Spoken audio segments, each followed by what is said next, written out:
So we were on channel, we always think we're going to do it, but obviously you provide a lot of opportunity for people there. We're going to do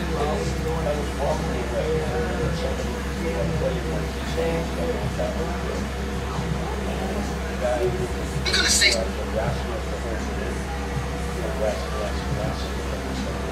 something that's going to sound wrong.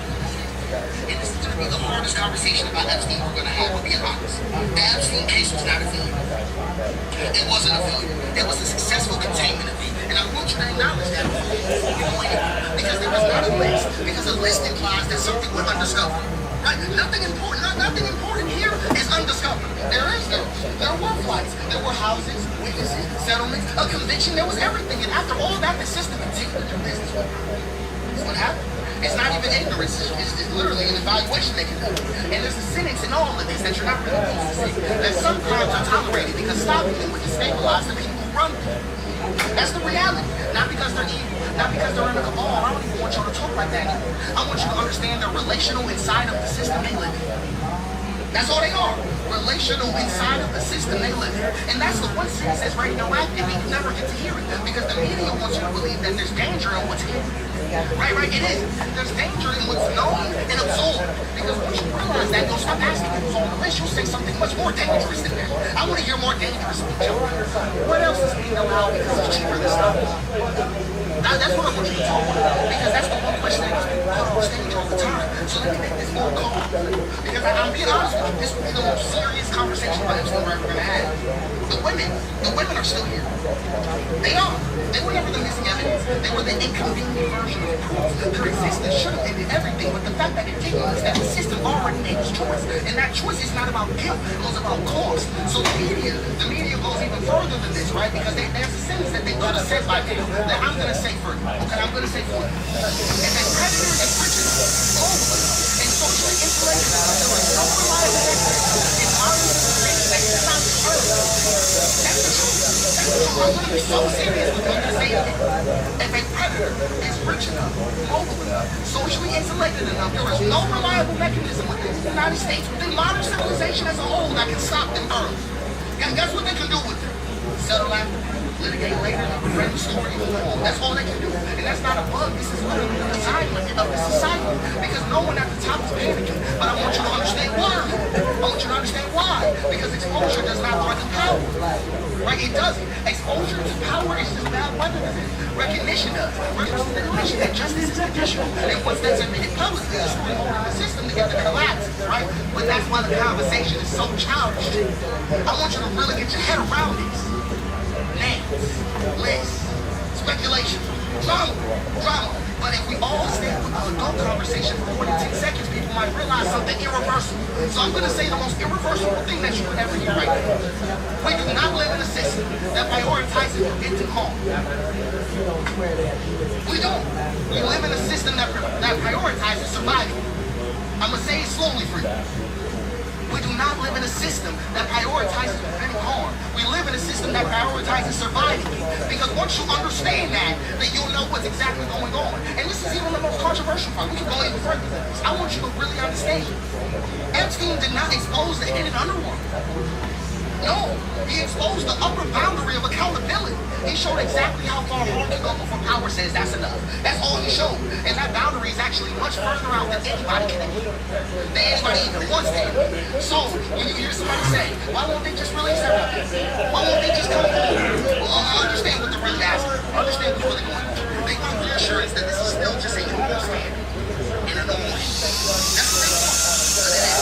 This was a system demonstration. I want you to find this. This was a system demonstration. And the system passed. And that's why it's been going for years. That's it's crazy. It just takes away their last hope. Like, your last hope. It's bad to someone else to stop. Man, it says otherwise every day. And that challenge around this case is a This is an active sense. This is an active system of recognition management that they're conducting. That's all it is. That's all it is. So I just want you to understand the reality. We do not have a system that can check an Epstein-style count. I don't. What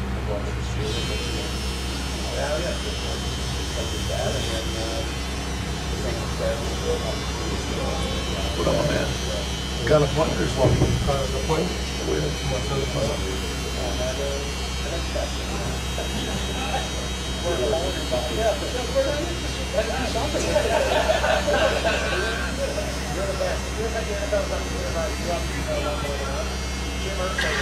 You can't be my ally.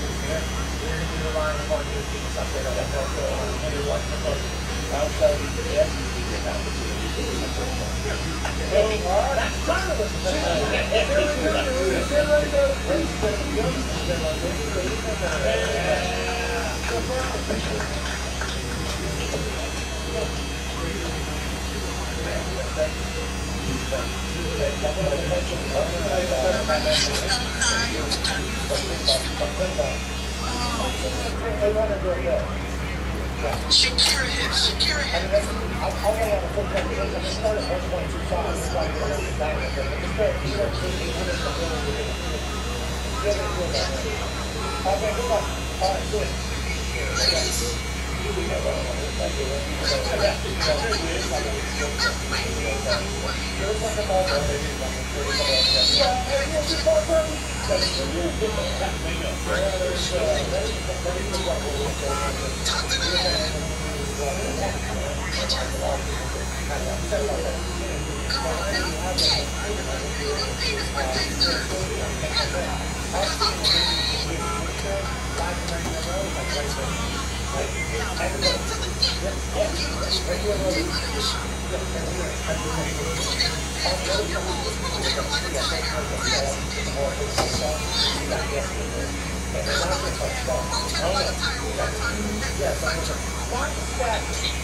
This video is going to get me in trouble.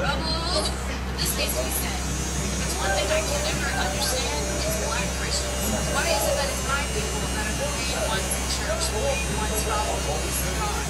The Bible that does that. Wasting their entire lives about love and worshiping like it's God Himself. Versus that have instructions on how to treat enslaved people.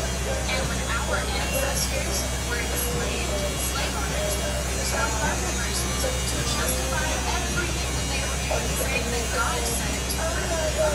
Now, when they read the Quran, here's Ephesians 6:5-9. Slaves, obey your earthly masters with respect and fear. See a part of just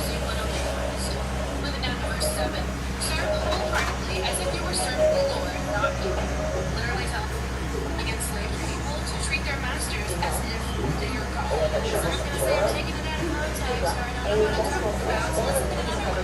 Here's Colossians 3:22-24. Slaves, obey your earthly masters in everything. Do it not only with their eyes on you, but with their do it not only with their eyes on you, but with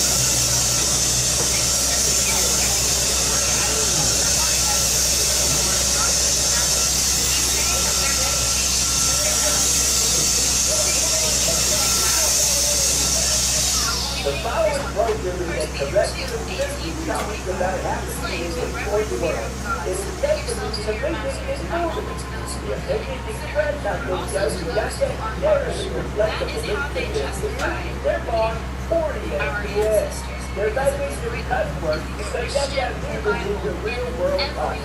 If you are young, please take perspective before watching any further. if someone bears up under the pain of unjust suffering because they are conscious of God, literally calling being enslaved. But, yeah, I'm sorry, but any loving God that will justify something like slavery, I would get my guys.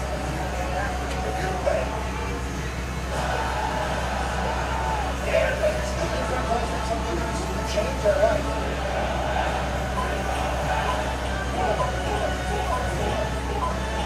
Hello, beautiful people, and welcome back to Radio Row here in San Francisco. Under skilled attorney, So why are they so interested in Hillary Clinton? It's because they're trying to distract what's happening now. Trump is in the Epstein files with the House thousands of times. Yeah, those files, those highly disturbing allegations of Donald Trump raping children. Donald Trump threatening to kill children. So I encourage your press, look at these allegations, and I'm highly disturbed that every great Democrat has just got the ball wrong. Yesterday he said, essentially, that it is not a crime to marry Jeffrey Epstein. That's actually not correct. Jeffrey Epstein was human trafficking minors when he sentenced them. He showed them patronize establishment. And therefore, yes, they're guilty of this patronizing is part of the law of sex trafficking. So, they explain why they were investigating all these schools and Donald Trump. He needs to break the law to investigate these people. He also needs to resign. Now, there's not only the law, but a massive so-called not legal but the biggest privacy violation in history is release not of pictures of minors that just violate the privacy of these girls. It is uncalled for what they did. One thing that they could not do this law was to invade the privacy of these women. Now, girls that have victims of sex trafficking. Also, as well, as one referred to as president not for a while, and then something so this why guy is the guy. Everybody said, well, it's the sign of the guy. Yeah, so it's going to be crazy. The voters obviously have a lot of responsibility. Congratulations to them. It's got the draft class of 09. When the MVP came out and comes back next season, it's on the season. Very well. Good luck to him. Congrats to all the winners in last night. Obviously, this first season for a lot of people is fun to watch. We're not back there. No. But it's crazy that this guy is results on the award in San Francisco. And I was on the same flight as Cam. After seeing that baby first on Cam, I didn't sorry, remember Joe got ready to say, I didn't realize how nice you were. No, we didn't speak. No, he didn't say anything nice. But when I saw him, I think he could beat me up. And it wouldn't mean anything I could do about it. This is the largest human being I've ever seen. A lot of us joke about Cam Newton because we live in this space of social media and the internet. That's not true. In real life,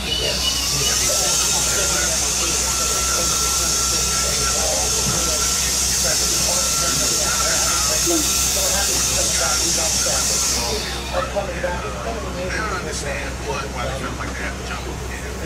How they lost somebody on one. Three of us is not going to do it. Cam, you are the kindest man ever because you know that if you wanted to pull up on everybody, you would. And you don't. And I have been living in my life thinking I can just say whatever I want to without consequences. And yesterday I saw that if there were consequences for said words and actions, they would be dying. There would be nothing I could do about it. So, Cam, I apologize. You are amazing. You are amazing. In every sense of the word, my brother. I take it back now to the other people I made jokes about. Frog in one of the league. Do whatever you gotta do, nigga. I'll fight all of y'all. I'm about to do something.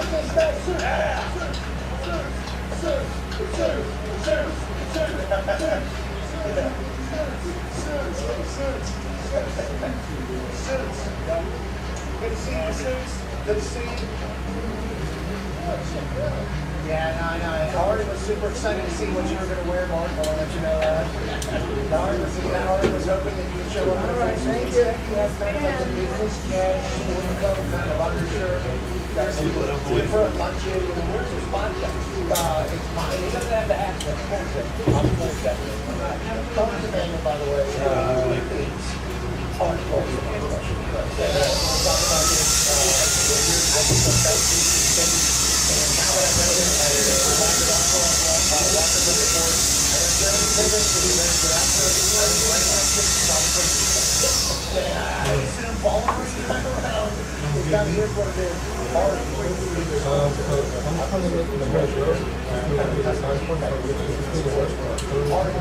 So this is what Trump was talking about. The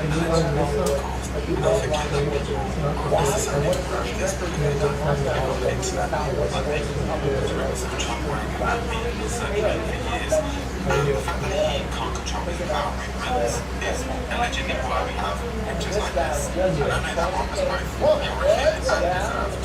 That's why he is trying to avoid work. He's spoken about body torture. He says that he's part of this abuse around the time he was 1930. Because as part of this abuse, he was instructed to penetrate Trump.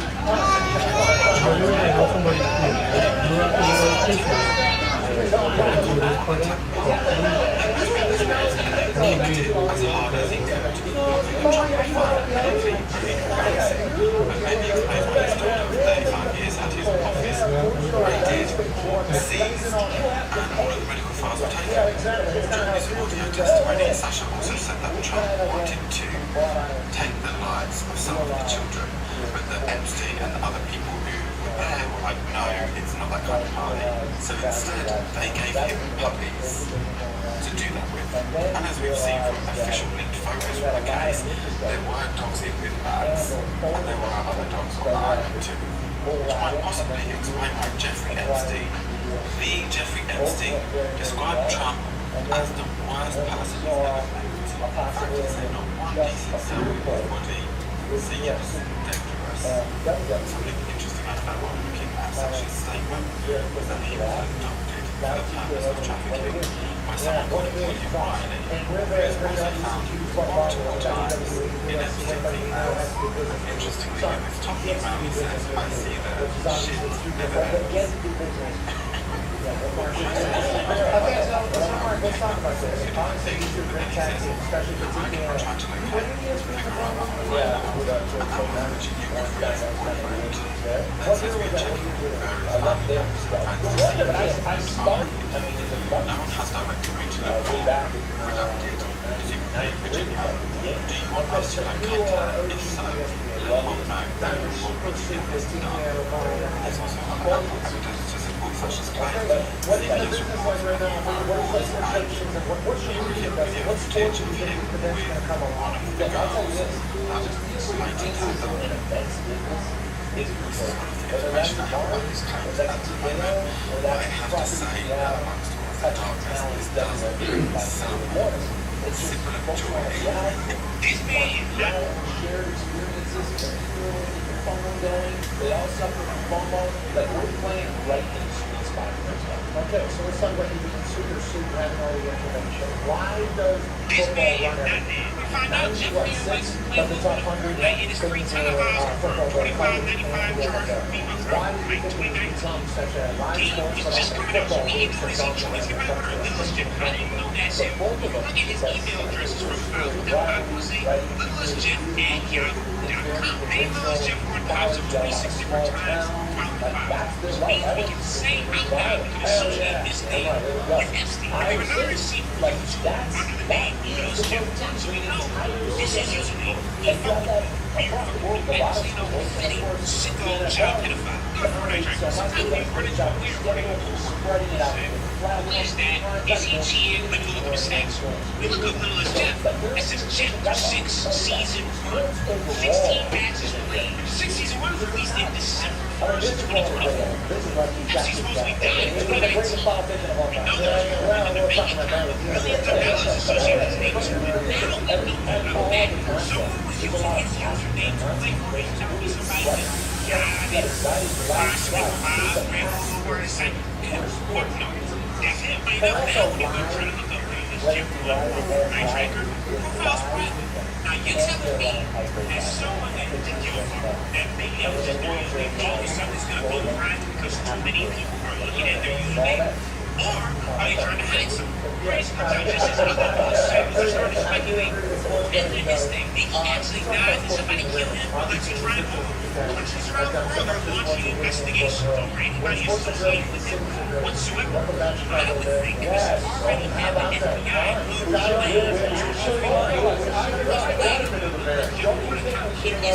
and I think our greatest ally would be raiding that creep right the second. But that's not happening because he's a Messiah asset. He really wants to make me a kick back, I ain't nothing wrong with it.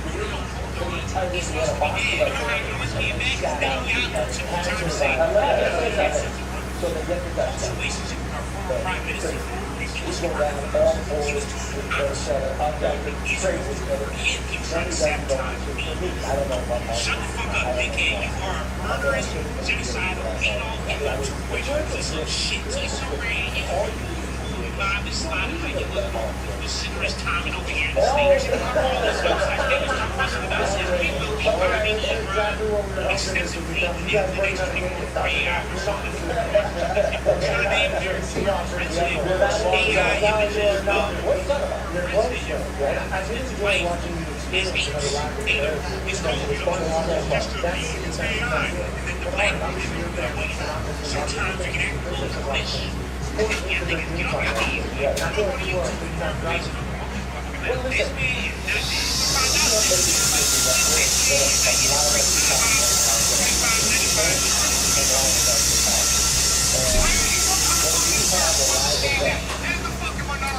This is a photo of a man marching in 1924 in New Jersey, just like the declaration of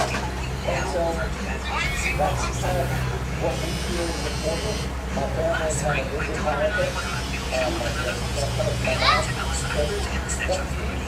Then Ku Klux Klan photos hanging at the National Immigration Museum on Ellis Island. I was really fascinated by this section of the museum that had political images. In the late 19th and early 20th centuries, illustrated weeklies such as Vogue and Judge major this country was so fascinating. Listening to it. Here we have this little sampling covering it as the library.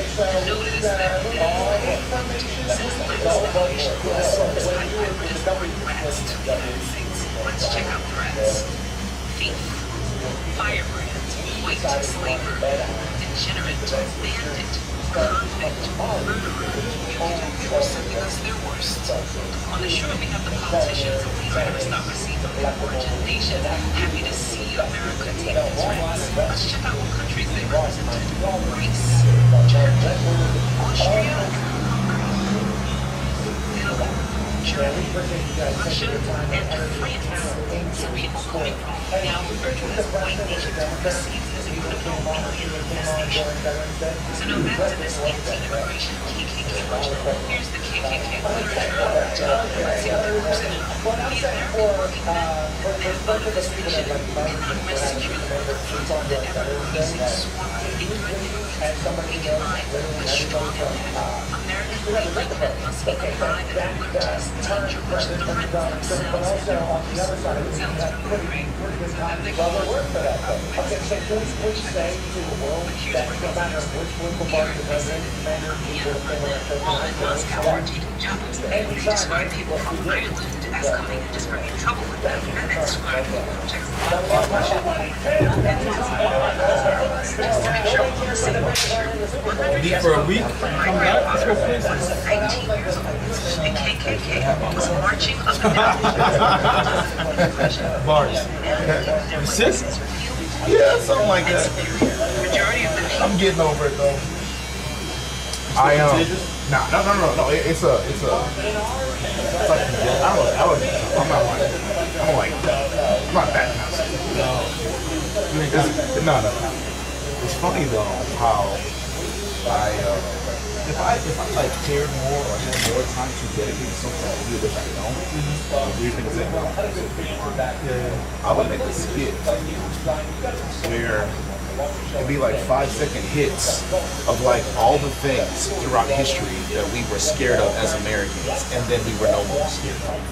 And one of them will be like, dude, so like dude walks to a barbershop and coughs, and everybody's like, oh my god.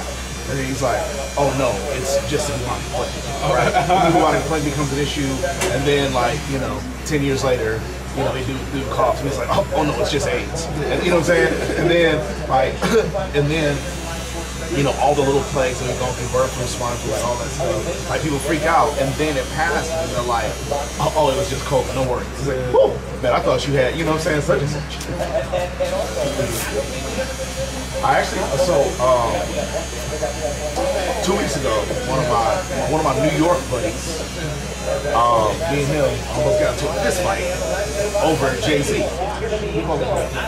Oh, my bad. J-Ho, my bad.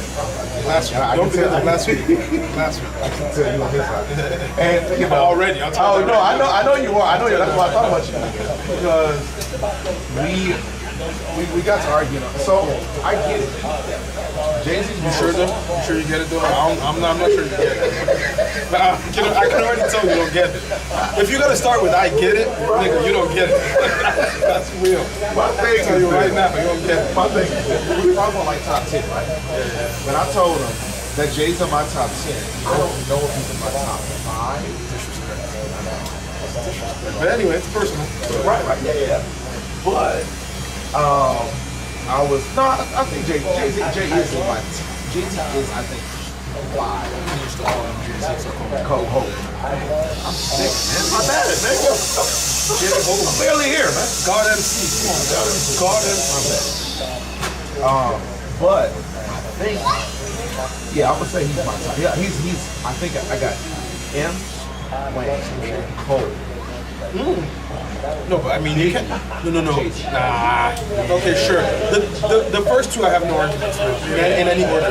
Yeah. But to put Cole above Cole, he doesn't even have the body of work. Doesn't have to. For me, everything. Because like you talk about Jay-Z's body of work, and there's a lot of misses for me. Now, But you're not talking lyrically. You must be talking. I'm not talking lyrically. I'm talking. So okay. Kingdom Come was ass. That's what I wanted to say. Kingdom Come was ass. Okay. I mean, it depends on your expectation of Just like I thought Carter Six was ass. Right. Gosh. And my thing is, for me, everything Cole has ever said was right on time. Period, bro. Like You sound like one of those little kids that like Kendrick. Yeah. I listen. I can Kendrick sneeze on the track. Yeah, right. I can admit it, right? Like I know that like some of us are stands for this one or that, right? And I'm a Cole stan. But to me, Cole is a modern day Nas. I like his bars, but his whack production, it's hard to listen to. I don't hear many songs of Cole that I think have whack production. But again, I think as a stan, you're not going to catch those, right? You know what I mean? And so, but anyway, the point of the matter is, he was like, I can't think, we got to the point where it turned disrespectful, and I didn't want it to be. As far as like, in a way, he got me to disrespect Jay-Z. And that wasn't what I was doing. But I was like, the reason I can't put, he goes, well, I'm not putting Jay over, I'm not putting him over Jay. I said, no. Eminem killed Jay on a song, you know what I'm saying? And so he's like, I got my views on that. yeah. And he goes, okay, I disagree with that. I don't think it was as lopsided as you think. I think Jay actually held his weight and blah blah blah, but you know, whatever. I said, but the thing is, I can there are several times Jay's been on a track with other artists and didn't have the best verse. You can't tell me there's ever been a time where M got on a song with another artist and didn't have the best verse. Wayne got on a song with another artist and didn't have the best verse. Unless it was No Love with M and Wayne. They both had a terrible verse. Like, they were both whack verses in my opinion, by their standards. But the part where it got disrespectful is, I said, and you know, that's what we disagree about. He's like, nah, that ain't true, blah, blah, blah. Jay, every time Jay gets on the track, he hears about blah. I'm like, okay, cool. And we got to a point we started naming songs that Jay got on and they had a best verse. I made the mistake, and I only say it's a mistake because I read AI, Google, right, what they said about it. I said God did. I was like, nothing. Chill out. Let me tell you. Relax. That's the worst. Bro, you lost all credibility with that one. All credibility. My goodness. That's what all songs. Chill out, man. That's why I'm trying. My goodness, bro. I would have walked out. I wouldn't even have paid you. I'm like, this belongs on a yellow bus. We didn't get to this part. Luckily, we didn't get to this part until after he was walking out. Oh my goodness. What up, my man? So, not now. That's a crazy take. Right, I get it. Wow. Nah, that's a crazy take. Now, I should leave right now. I should. You're like, man, I need a new part, bro. That's a crazy take. So, yeah. Here's where I'm at. Okay, talk to me. I hadn't heard that song in so long that it was just something I just threw out, right? You were just talking. I was, but then I went and listened to it, and I was like, okay, Rick Ross had a decent verse. He was the worst. Wayne's verse is slept on. Wayne's verse was hard. It's slept on. It's hard. Get this out. So I'm listening to Ross, and I'm like, I mean, I'm not the biggest Ross fan, but you know, he did his thing. You know, I listen to Wayne's verse, and I'm like, bar, everywhere. And again, Wayne shits, farts, snort, like accidental bars. Okay? Then I'm listening to Jay-Z's verse, and I said, okay, all right, okay. 7 hours later, he's done. It's an 8-minute song. He gets half the time. 6 minutes. Yeah, right. And I'm like, okay. And again, this is before I actually like looked at it. Like I didn't Google it and like see what the actual opinion of the song was. But at that moment, I didn't either. I heard what I heard. To me, one of my issues with it, and there's, but again, I can acknowledge that I might have looked at it wrong. But but it felt like he wasn't really rapping. He was just talking. And my issue with Jake, one of the reasons why like I've always rocked with Cole, because every Cole song he has that I've heard, he's got metaphors and he's got substance and he'll make social. He makes all kind of pop culture references, like there's witty wordplay, and I'm not saying that Jay-Z doesn't do that. Cole literally himself said that his rap style. Yeah, he took it. Yeah, absolutely. And but the thing about Hov, I apologize, Hov, is that Hov does a lot of bragging and rapping about affluence, which at the time, that was what rap was. So I don't necessarily have a problem with that, but there were other rappers at that time that had more to say than Chris Style, you know, all the affluence, right?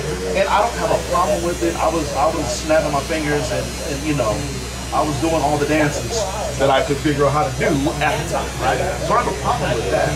But Jay never, to me, put himself in a sphere where he was the only one there, for me. But I listened to it once. I texted him, I said respectfully, Wayne to me won in half the time. Okay. And so then he sends me this long, see about how we go. Then he sends me this long explanation of why it was the best verse. No. He sent me.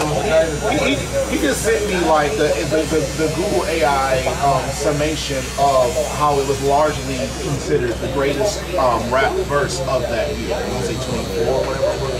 And so I went. I disagree, but if Cole dropped anything that year, anything at all, in 24, Jay-Z is at least 11 in that verse. But again, intelligent minds can do it. So then I read what it said about the systematic oppression and like all that other stuff, and I said, okay, cool. And then he goes, so then while reading it, I realized reading about it, I realized that none of, Rick and Wayne, they weren't allowed to hear his verse. They just went first and then told, okay. So I'm like, he learned from Renegade. He learned he learned never to make that mistake with rappers on his level or above him to ever let them go last. But to be clear though, when you say rappers on his level, you're talking about Wayne. There's no way you're putting Touche. But here's the thing. I can respect people I don't like. I don't like Rick Ross. I don't like Ross, right?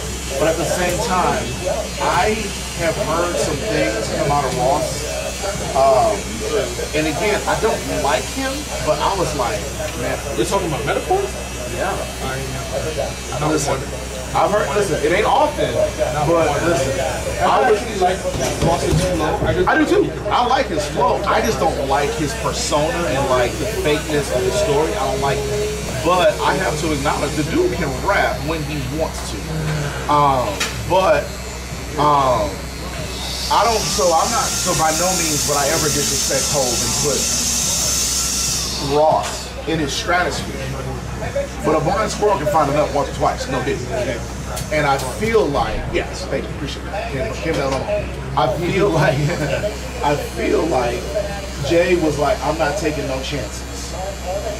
And so then I learned about Renegade. And I learned that Renegade was a M and Royce the 5'9" track, and Jay hopped on it, which is why it just, M was running.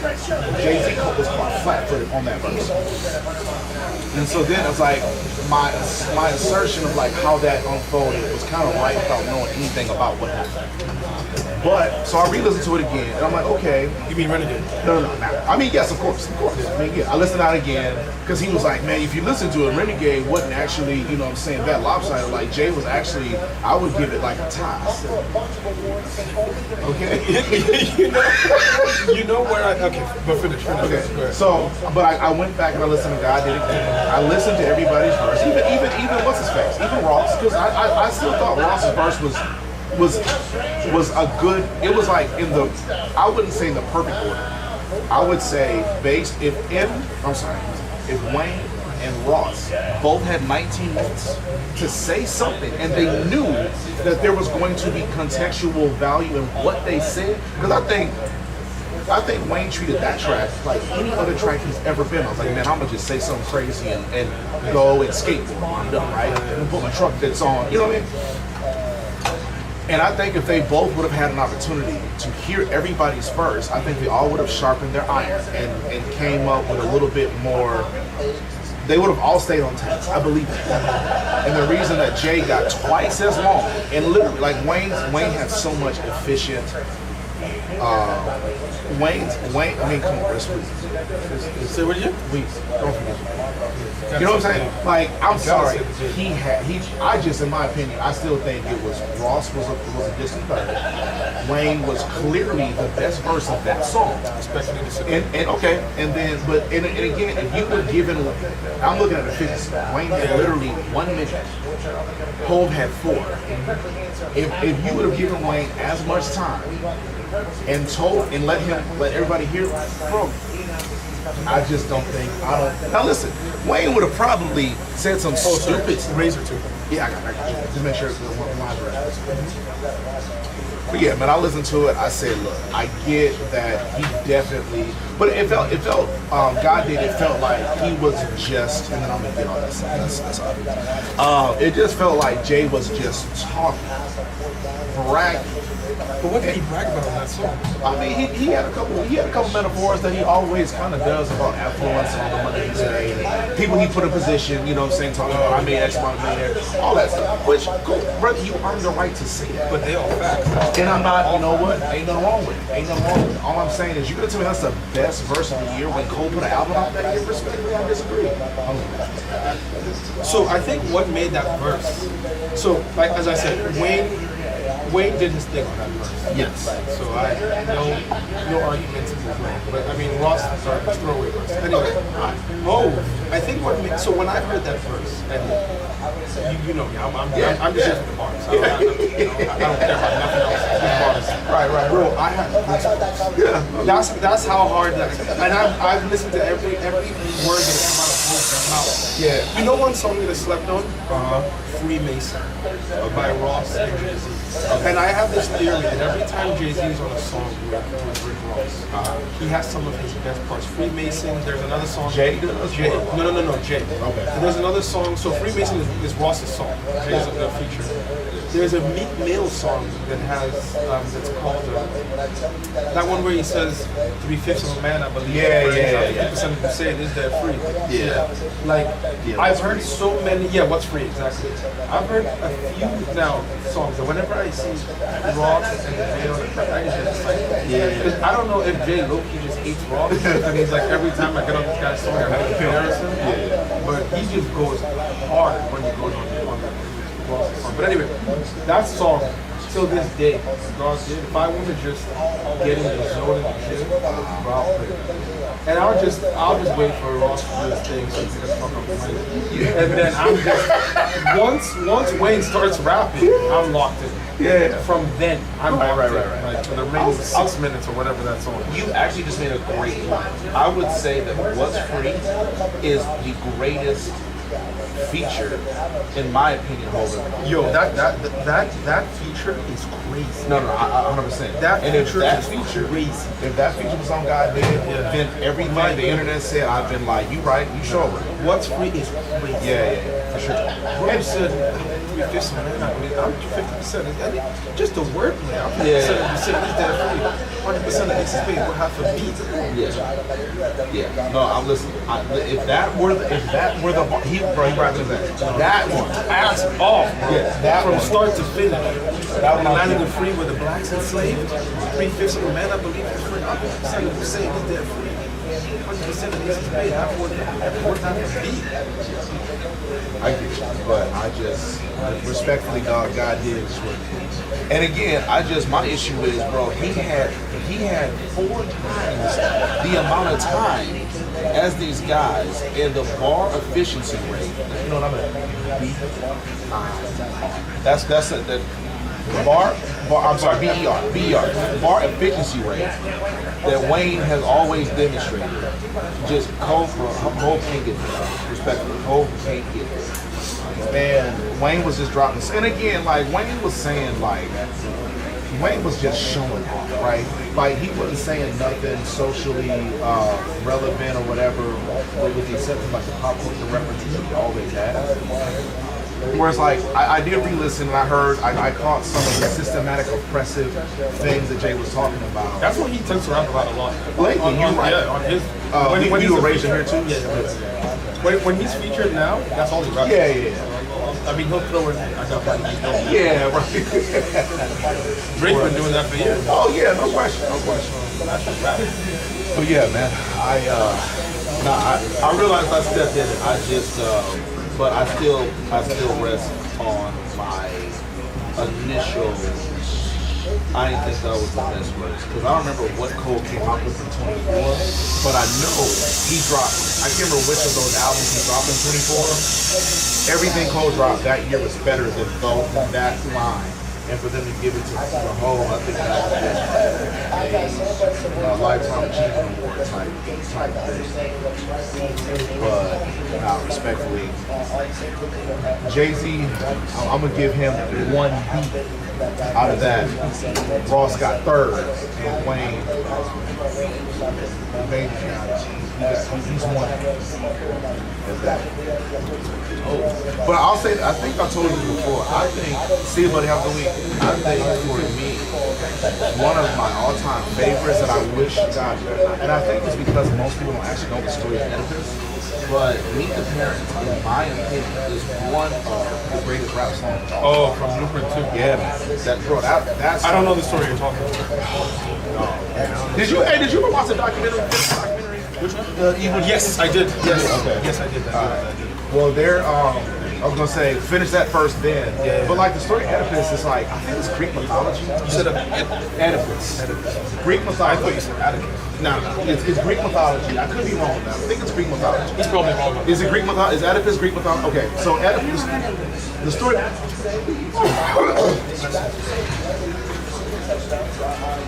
I used to live it every day I read. Yeah, the story of Oedipus, and I don't remember where I heard it. I know I heard it in school at some point, but it was so long ago that I'm gonna need some details wrong. But basically, the story of Oedipus is a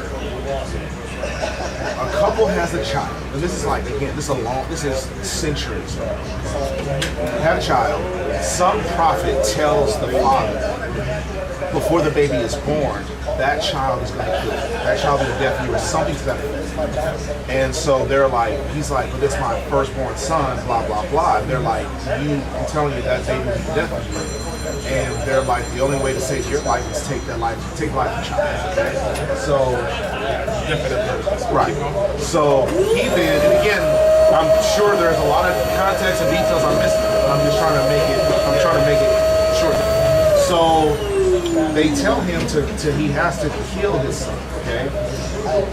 He can't bring himself to do it. So either him or his wife goes to the highest mountain and just leaves the baby there for him. Somehow, something comes along, saves the child's life, raises it. The child, the mother and father end up breaking up. Something happens, they go their separate ways. The son winds up back in town 18, 20, however many years later, ends up, I don't know if he married the mother, but dates the mother, knocks her down, bang, bang, bang, bang, and eventually runs into the father. No one knows who each other is to each other. One day, father runs into the son that he did not know, ends up getting into a fight with him. The son kills him. The prophecy was fulfilled. And that's what that song is based on. Yes. And if you've ever heard the term Oedipus complex, Oedipus was basically in the story, I think the kid's name is Oedipus. Oedipus was basically in love with his mother. And because he didn't spend time growing up with her, the love he had for her never left. So when he re-encountered her, it was an instant like, I don't know why I love you, but I got to have you type shit. And so that's why, to me, when you know the story of Oedipus, you hear that song, that, in my opinion, that is the greatest display of why Hov is on my top 10.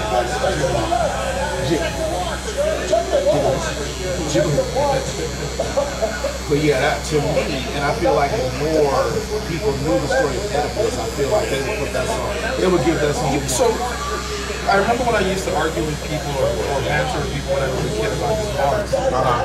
And then people would talk about, oh no, but like storytelling. Yeah. And I didn't even know what that meant. But as I got older and started listening to songs like that, because that's your story. Yeah. That's your story. Yeah. No, but I'm telling you, and then it's like it's so apropos in this day and age how, bro, raise your kid, dog. Like, and like when you think about like how I don't know if you were American long enough to know this story, but about how Reagan had the CIA put crack into black neighborhoods. Yeah. And so it's like that to me is why there will never be a list I have where J ain't in my top 5. Because that story, if you know history, if you know the story of America, that is such a valid, that is such a That is such a big part of our story.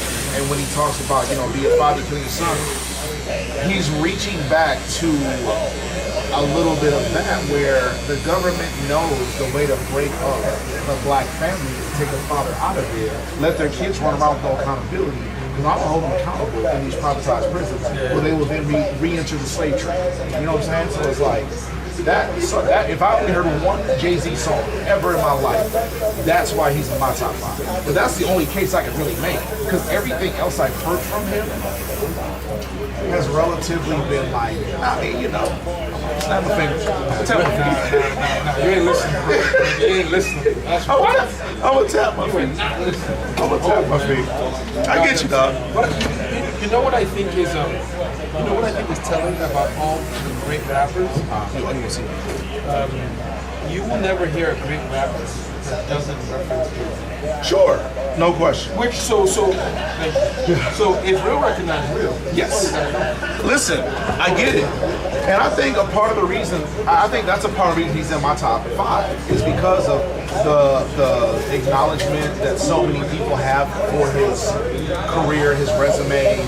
I think that's part of it. But I'm telling you, Meet the Parents is the one time I said to myself, this nigga's the that was before. Okay, thank you. That was before. That was me though. What did you say it was? See you, buddy. See you, man. tired of me sleeping. Because they was tired of me winning, now they dead sleep. I want to see you take a ring. Nigga got with this thing. I'm telling you. Now, Hov came harder than Bar, but Wayne did his thing. Yeah, Wayne did his thing. I remember back in the day when Wayne was going through that run, and they were intentionally always putting him as the last verse on the song, just so they can keep it there long enough. Yeah. They're like, we want you to listen to this whole thing. Right. We're going to put Weezy on the end of this thing. So you're forced to sit through this whole thing just to hear this man rap.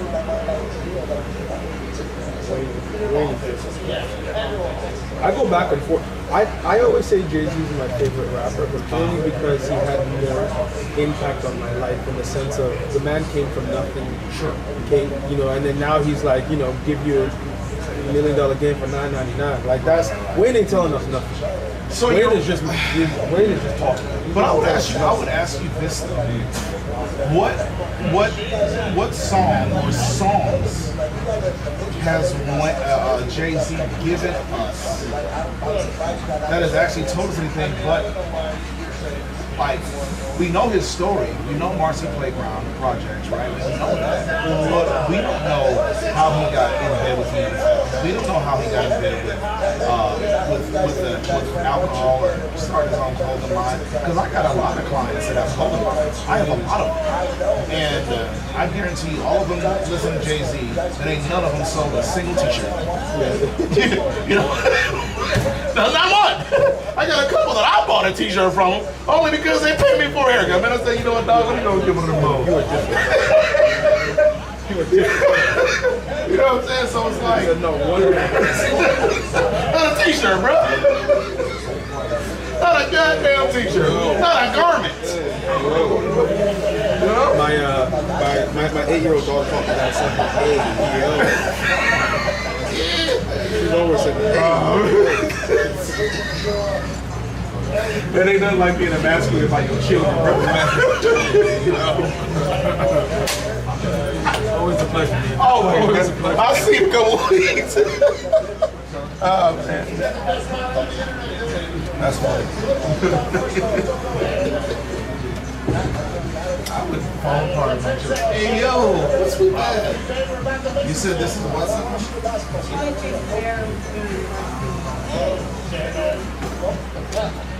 It's got NBA tape on it. Have an incredible Super Bowl weekend. We'll make our next week back for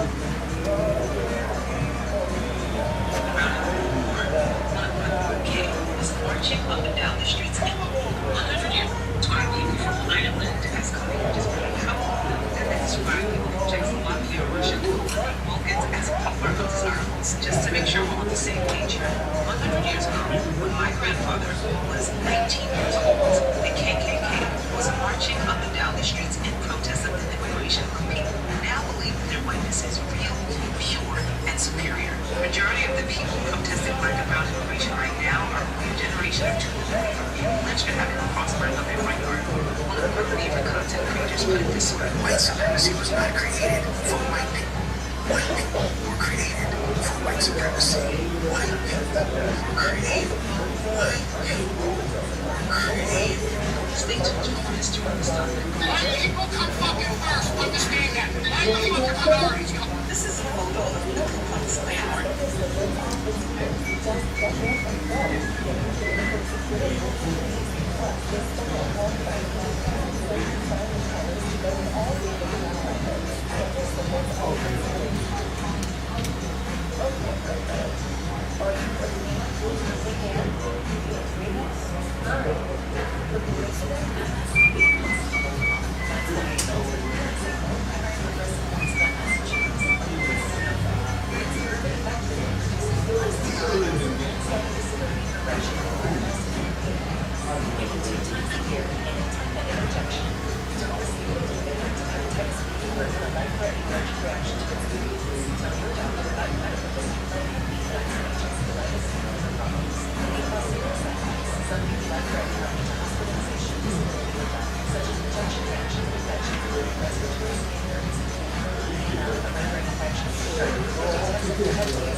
Welcome to San Francisco Sports Center on the road and another picture-perfect day in the Bay Area. Look at that, about 40 miles north of Levi Stadium in Santa Clara, site of Super Bowl 60, the 14th Super Bowl in the state of California, the second one at Levi's 10 years ago. It was a win for Pete Manning and the Broncos.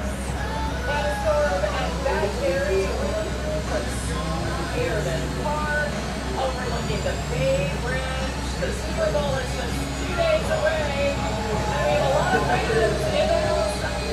It's noticing me a lot of Hawks fans. I know they're closer, but certainly not Hawks fans. Celebrating our love contest out here. That's just fun to watch. It's periodic. Everybody again and again, we're talking about the Super Bowl match.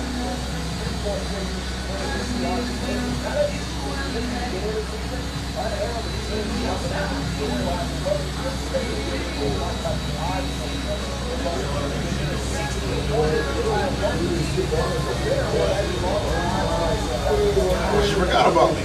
My bad. How you been, man? I'm good. How are you? It's going well.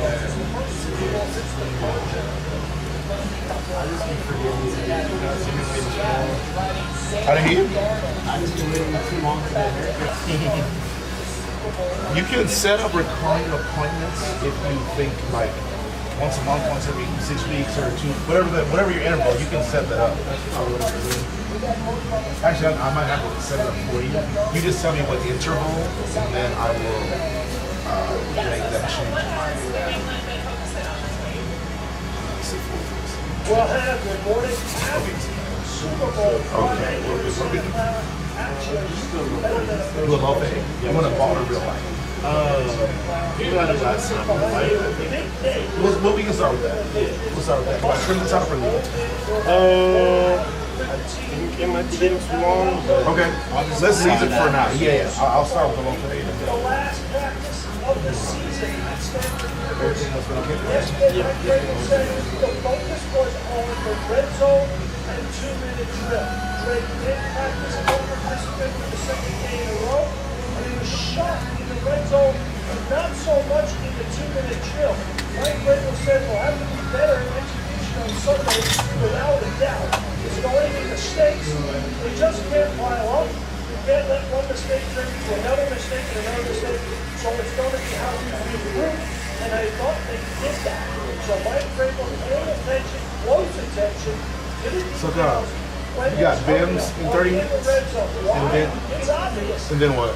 3 of the last 4 matchups between the Patriots and the Seahawks ended on the 1-yard You have line. nothing until 3 after that? Is that what you said?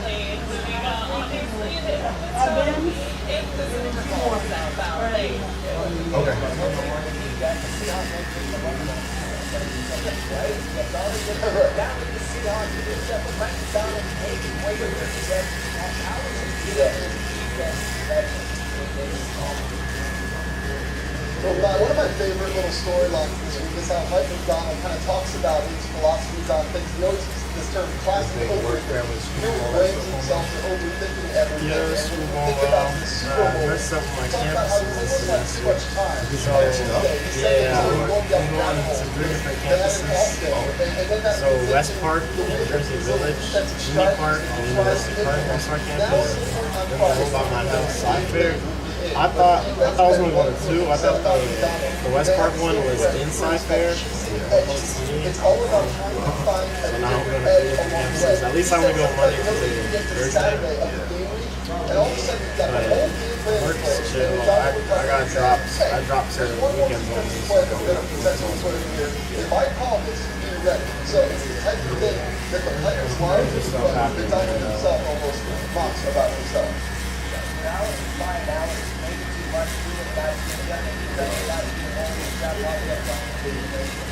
Thanks, fellas. And now with more on that Seattle defense. It's on another level, including the playoffs. They lead the NFL in points per game. One of our hosts, Defensive his efficiency, name is third Pedro, is down. like 17. They also give up Cleaned the out, third like fewest on the clock, on a Friday. Say he what out? Cleaned out. Green, what is that? Like, Scored almost 29 points a game in the regular season. Oh, okay. Second best league in the NFL. First in and then one of our other series, got a car crash. And you know how you can just get into a crash and people help out so much distracted? Yeah. When he fled, because he had cocaine. So we got caught for that. Oh man, turned out really bad. One of my coworkers found his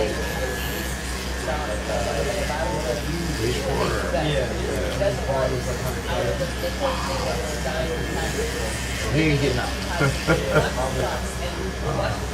Because you only got to pay 10% of that. But that's still 10,000. guys on the field. Recovery is because they have so many bodies on the field recovery because they can count on the lighter players, defensive backs, stop the run. Even when it's fantastic tackle, it gets difficult to hit. So if he's not 100%, it's the ability to do what they do best. Stop the run, that's what he's done. And he's your Swiss Army knife, right? So what does he play? Slot corner, outside linebacker, edge rusher, middle linebacker, safety. Yeah, he's very important.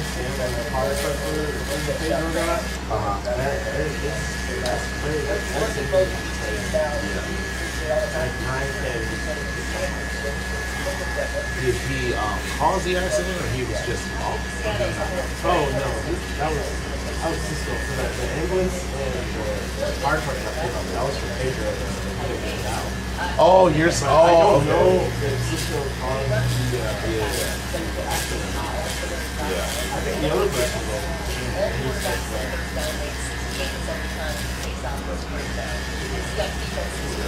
Bad to worst.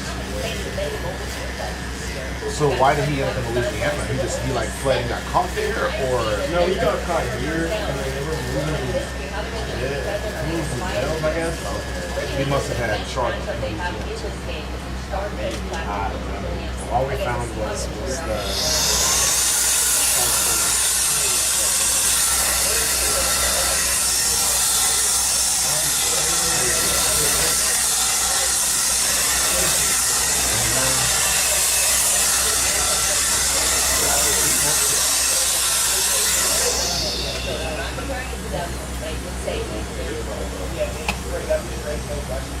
That's why they won the AFC championship. That was it. That happened. Yeah, we'll see on NFL Live coming up. Thank you.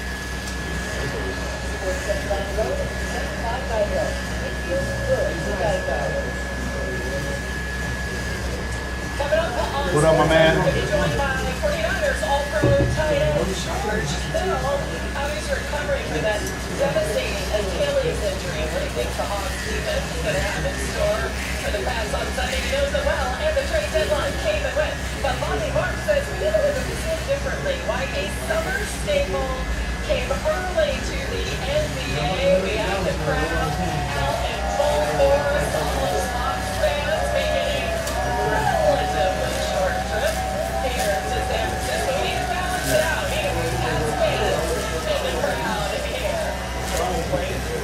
Our coverage of Super Bowl 50 continues after this.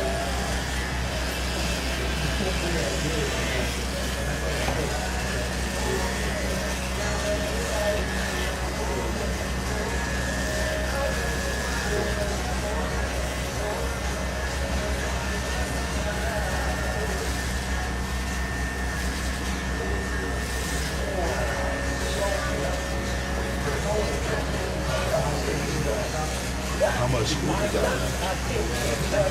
I'm on my second semester. Your freshman year? Yeah, first year. Probably the transfer. Yeah. Like after your freshman year, or your sophomore?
Hello. You having a point?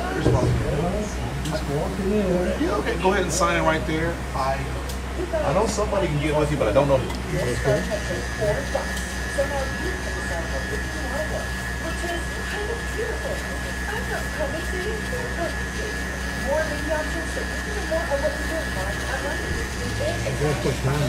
No, don't worry about it. It's just your name is all.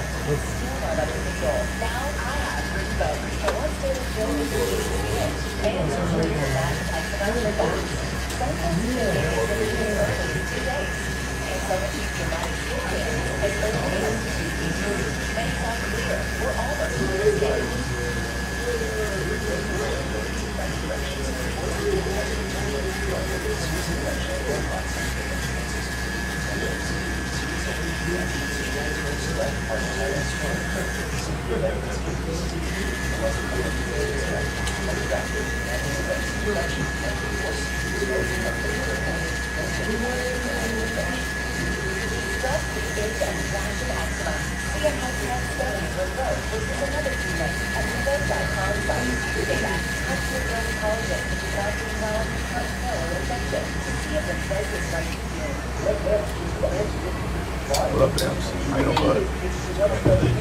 Chill, how you doing?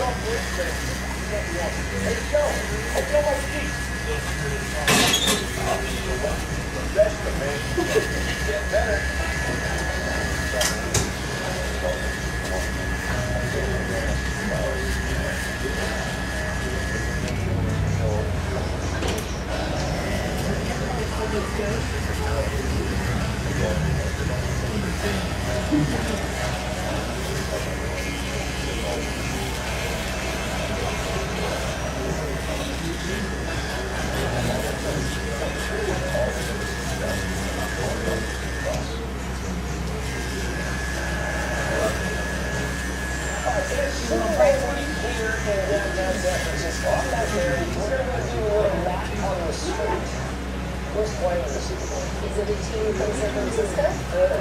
The Seahawks. And so too is the boss. We got Seattle against New England. Where's the Panthers?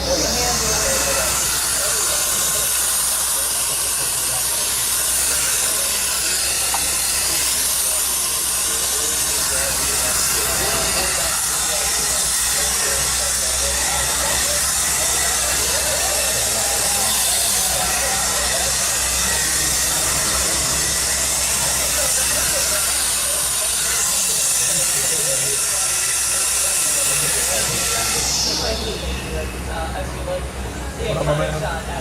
Got a button. Just walking. We're walking. Hey,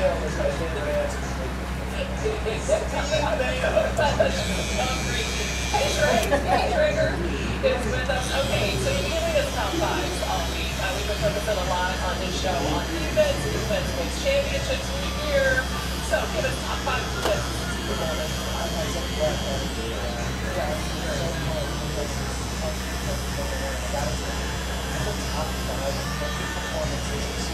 Turn to five. You gotta go back to the steel curtain. You've got 5 Hall of Famers on one defense, and you hold a Vikings offense to just 6 points, and then also third fewest yards allowed in the Super Bowl ever. You're going to Super Bowl 9. Steel curtain defense, according to your free back there. The run boys taking care of business. Steelers win that one. Chuck Nolan champion. Got the Super Bowl. Shawn McVay's first Super Bowl with Jared Goff as the quarterback spot, and the Patriots held the Rams to just 3 points. 3 points. Now Todd Gurley led the NFL in touchdowns today with 21 to 35 yards. This was a complete destruction of the McVay offense, and it was all about Belichick getting the job done. Patriots to look for. Number 3. I love this. We had to give you 5 pairs. And when you hold your divisional round opponent to 0 points, and then your NFC championship opponent to 0 points, and then Buddy Ryan's defense takes care of the business. 4 Hall of Famers on that defense. They forced 6 turnovers. 6 turnovers in a Super Bowl. I still like it. Shout out to Steve Logan and that squad. Number 2. Yeah. So the neck roll, you know that. Rich Daniel was the MVP, but John Gruden was coaching his own former team, was coaching against them and giving all the answers. One of the all-time performances in 2000 years coming up. We had 3 different pick sixes in this game. The most defensive touchdowns in the Super Bowl this year. Unbelievable performance from the Rams. We gotta do it. Come on.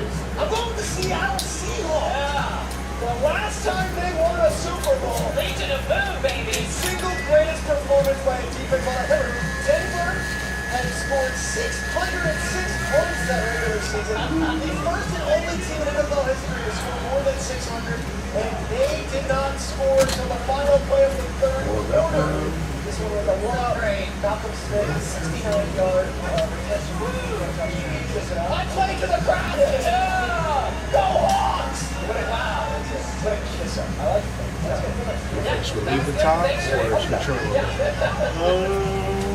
All right, coming up. I think we're leaving it. We got a member of the home team. Leave it? The host team, San Francisco. 49ers run of event this week. Do I edge this front part or leave that part? What was that? I said you gonna edge this part up or leave that part up? At the very least, that. Yeah.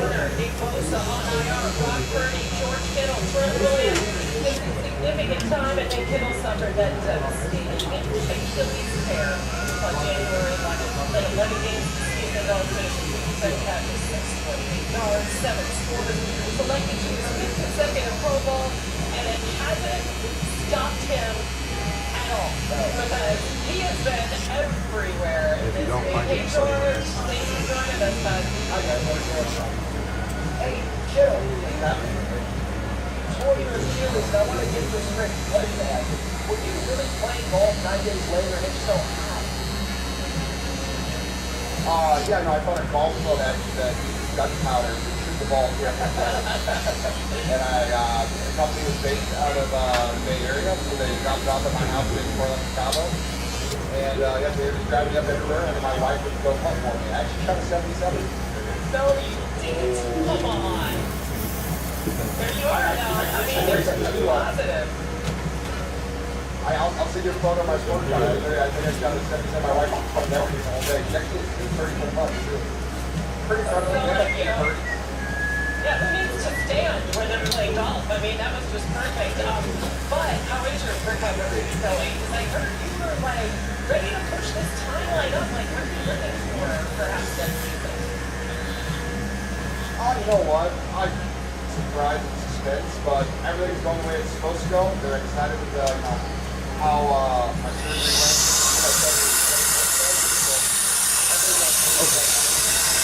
Oh, yeah. Am I doing a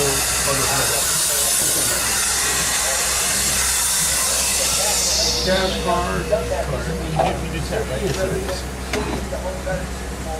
How has it been being here, representing your city and team, but not being here? I mean, I would be the big game regardless because I'm hurt, so I think it affects me less than like Christian McCaffrey, so it is what it is. I've enjoyed it though. You know, I really enjoy hanging out with all the guys, the senior players I don't really see very often. I'm just thoroughly enjoying the entire process. The fact that Thank you, but that's a people point. I'll take care. people are gonna go experience it that might not get to see very often. You know, I think that's good for the city. It's something good to see how awesome it actually is, how unique it is. I think people are enjoying it so far. Josiah. Now, listen, the season was enjoyable despite all those injuries that we mentioned. I mean, you guys played 12 games. That was a tough cut up. That was a tough cut up to watch. Yeah. Shawn, nice I job. know, right? I know. I'm sorry about that. Listen, I hope you felt the love, though. Like, literally, you went down with the Achilles. I mean, the reaction across the board, across the league from fans. You're so beloved.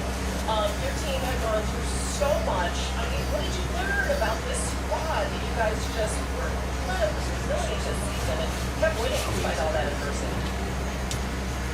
No, I was really just excited. Every time I look at the football season, I look at the young players and the free agents sign, and I want to just talk about, I want guys to play games for that. And So you want the ball, the bottom to be ball? We got on the top, this is good. Light turn? Yeah, very light. And Mac Jones came in at 158. Trust me enough, but Like, we're not in a position without, because I know some people do we with get like, guys who play phone. So I do either one. So you first scissors, that's what we do. You got 5 touchdowns a year and that does.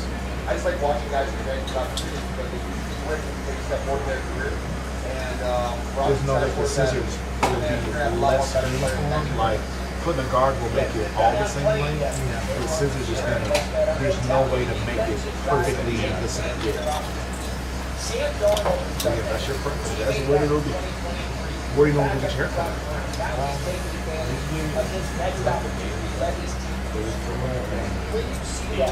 Okay.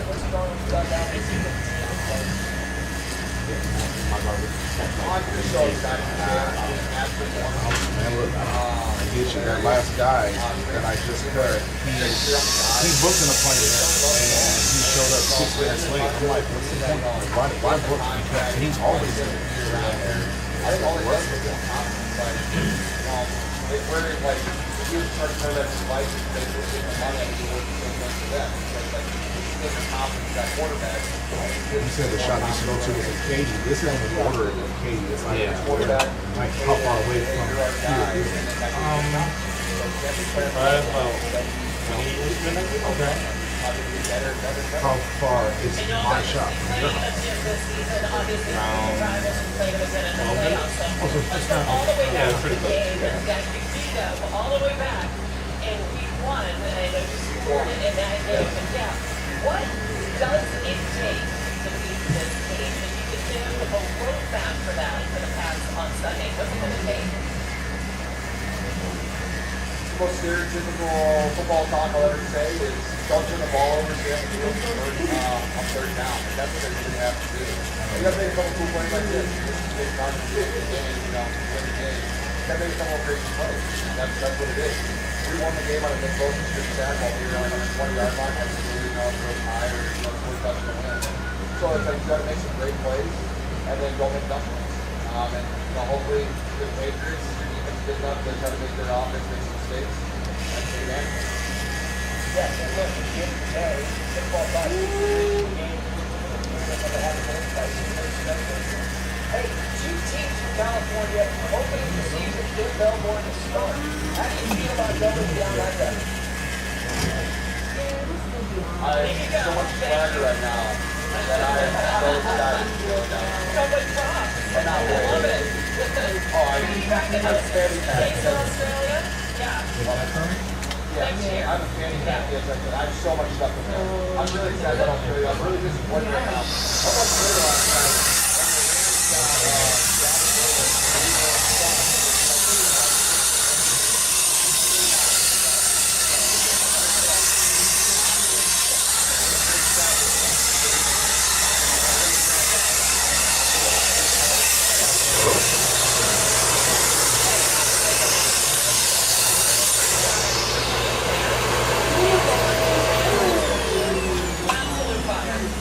Well done, my friend.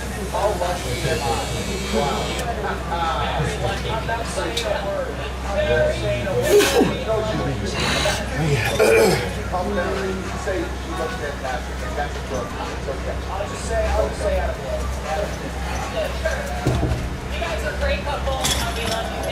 Good player, our best. And listen, Godspeed. Let us be back on the field soon. Thank you.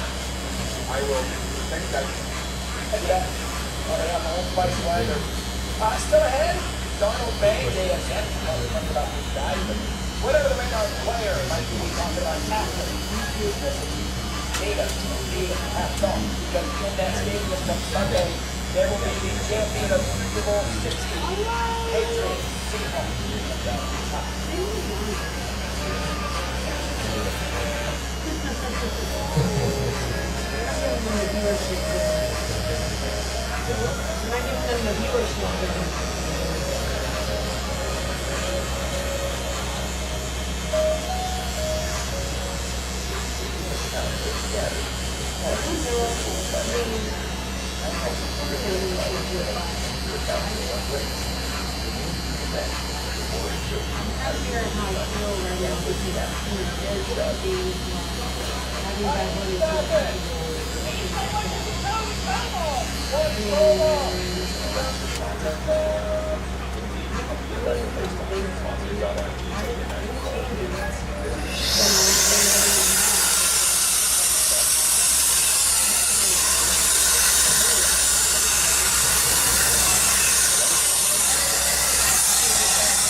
I know they're not paid.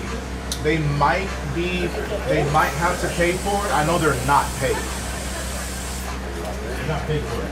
Yeah, they're not paid, but I think they might, I'm sure if they're not paid, I'm sure they gotta pay for it. I'm sure they gotta produce everything. And I'm sure like their record label or whatever probably jumps in that.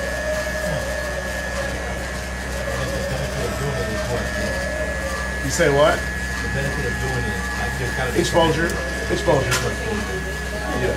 Bringing, gaining more fans, more attention on the biggest stage like ever.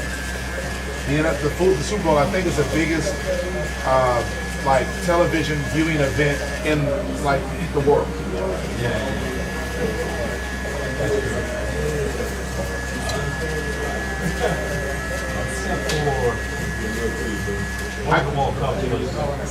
But it's not a sing. It's not a. They say the NFL, the Super Bowl, has more viewership for that one game than any one World Cup event.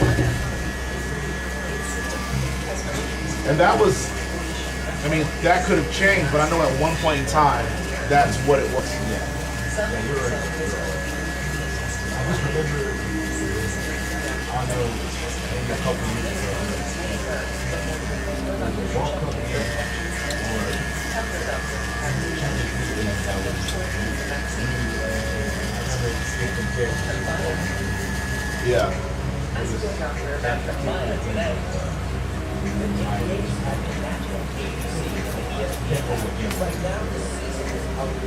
But yeah, you're right. Generally, Super Bowl. Yeah.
What up, my friend?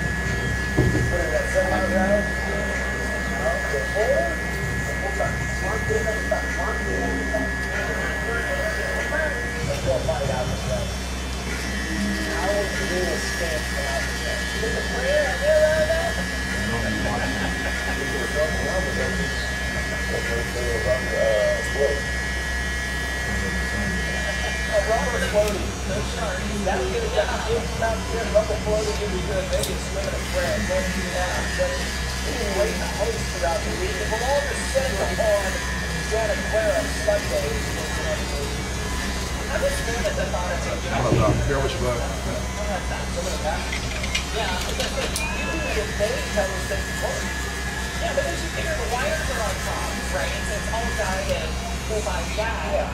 So how much steering actually is there on it? I feel like Papa. Yeah, my boy. They have way more colors. Oh, those are everywhere. So that's, by the way, for those of you that don't have any California, they are. All right, I'll show you guys shoes that I'm smoking. But anyway, when it comes to football, we got Nina, we got Tracy, we got the experts. We're all about these stars. Tracy didn't start though. What's the name of a Seattle player that you talk about for it? Pay more attention to. It's rare to get a 5-time Pro Bowl. He's not going to get an attention, but look at what happens. It's sad. He's a guy who's been in the level at 5 times. 11 years with the Cowboys. Signed with the Seahawks and has been an absolute disruptor that we had. The way that we know that New England struggles against the pass rush, the way that we know how many different pass rushers the Seahawks have, for this kid and not getting the championship. Very nice. He's been phenomenal since the It makes sense because I think they are getting yeah, I'm going to go with the first round draft pick last year. They're second. Little Link's going to base it on the interior miss out on watching their defending so stout against double teams, creating opportunities for the other rushers, whether it's on stunts or edges of the team inside, although Seahawks send pressure and simulated and run. He has also been phenomenal against the run. He's their ability to defend and mark the play back to the middle and on the side structure. First round draft pick and a full back. Yeah, 4 inches tackles. Time for second one for the NFL. And it's always true in some of these games, long-term,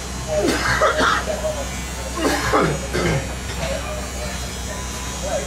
Yeah, having said that, doesn't mean I'm playing for the Seahawks. I'm going as far as it may go. How do you know that? Sam Mumford Jr., their 6th offensive line. I'm going to make it. I mean, say that about the other big touchdown or something. But the reason I think it is because if we see the second half, six offensive linemen and jumping packages more and more. In fact, at the highest rate in the NFL, over a 30 threat. It allows them to play football against the Seahawks' lighter bodies that I talked about earlier, very important. But also, great making play action shots out of those races. Talk about the athletic, then that's the pass pressure, buying them more time, over more time, so they have to I love that answer. And I'm also going to get off the board, and I'm kind of playing against how it is. Much silly. As an X factor, as a return specialist, it's the entire deal. It's so good. You're so disciplined. And don't expect a ton of mistakes to win.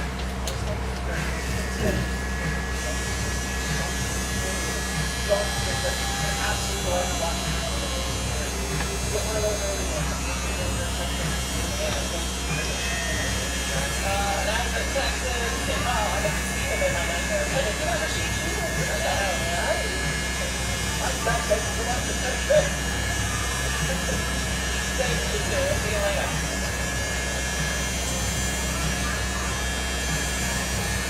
NBA trade deadline was about 24 hours ago. We are just by the numbers. The first one's 25. That's how many trades were. 24 then within the last week. And the next number is 3, 4, 6, 6. That represents how many players for the team are in the deadline. The Cowboys, Anthony Davis, Wizards, James Harden, Cavs, Jared Jackson Jr. to the Jazz. And lastly, number 3 represents how many teams actually didn't make a trade at the deadline. The Rockets, the Spurs, and actually, not surprisingly, the Heat, you would have thought, Pat Riley was still interesting as posted for their big star. And nothing happened with Miami. Our Bobby Marks was all over it. That is a rest, relax, take a rest, and really assess everything that happened. So, put it in perspective for us. Yeah, I'm going to steal a line from my colleague Brian Ritlow. Free agency. I think that was the theme of the trade deadline there. Man, when was the last time we saw 3 of the worst teams in the NBA, Washington, Indiana, go out and make deals at the deadline? Dang, Indiana, one of the worst teams in the league? That's crazy. Washington went out and got Trey Young in January, then they go out and Huh? He just said. He said, when was the last time we seen the 3 worst teams in the league be so active in the trade market? He said Indiana, Washington, and Utah. He was just in the finals. Now you're the worst team in the league. Man. Take a year off. Hey man, greatness don't rest, dog. Wait till next year.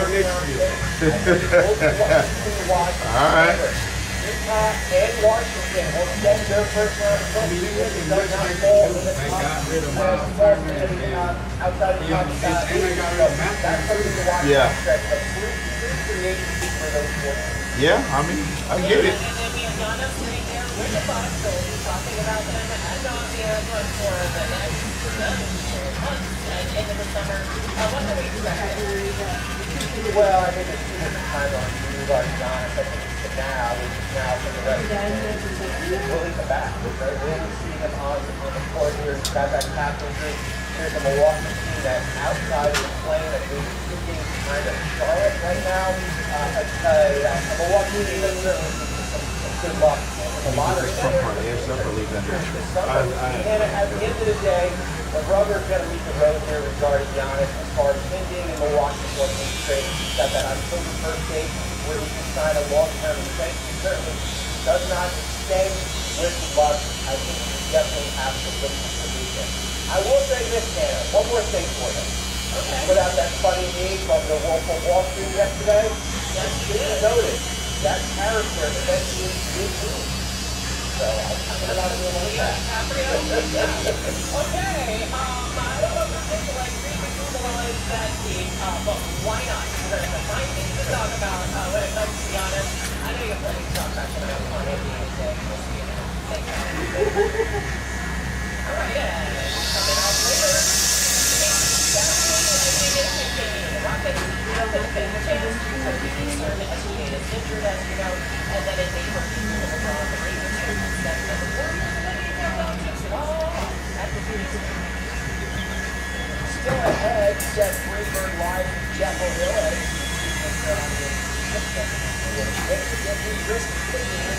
Against the Carolina Kid. And this is a reminder that ESPN Central.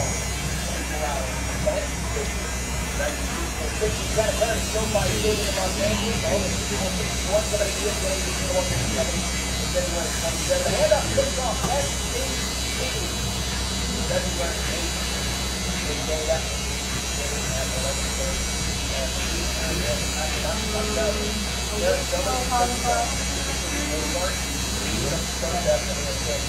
Absolutely stunning week, by the way.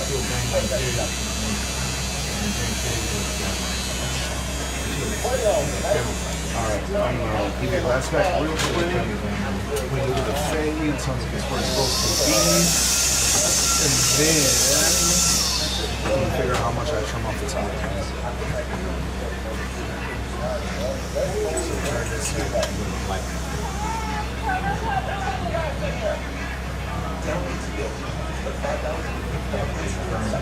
looks good? Cool. And then you said a light trim off the top? Half of the length? Half of it. Oh, half an inch, gotcha.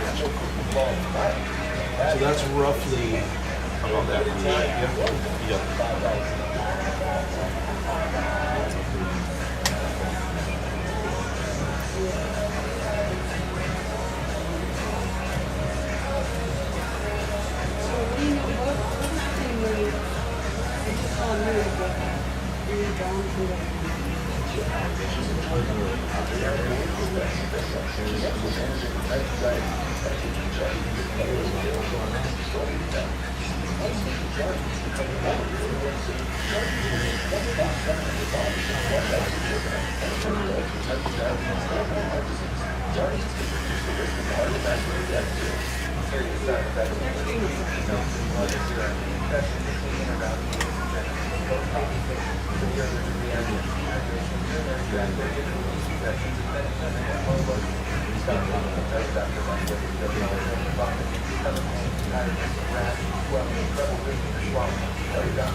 Does acne make you feel like you have to hide your true self?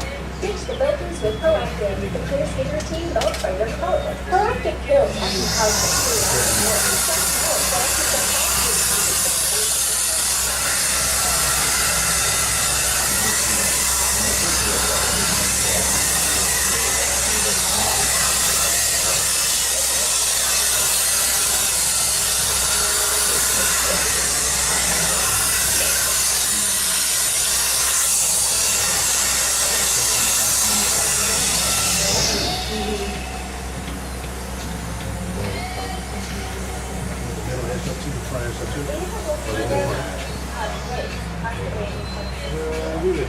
Okay.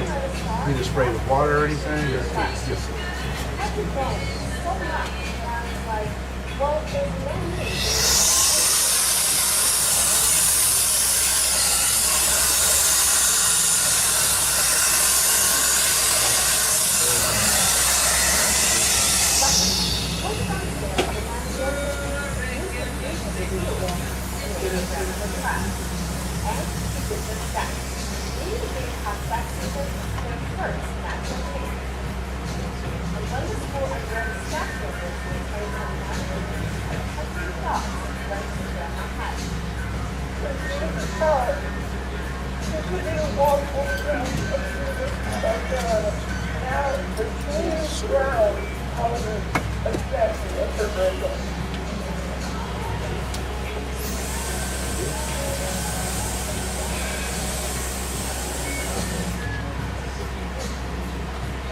that was the sports that I was talking to someone about this yesterday.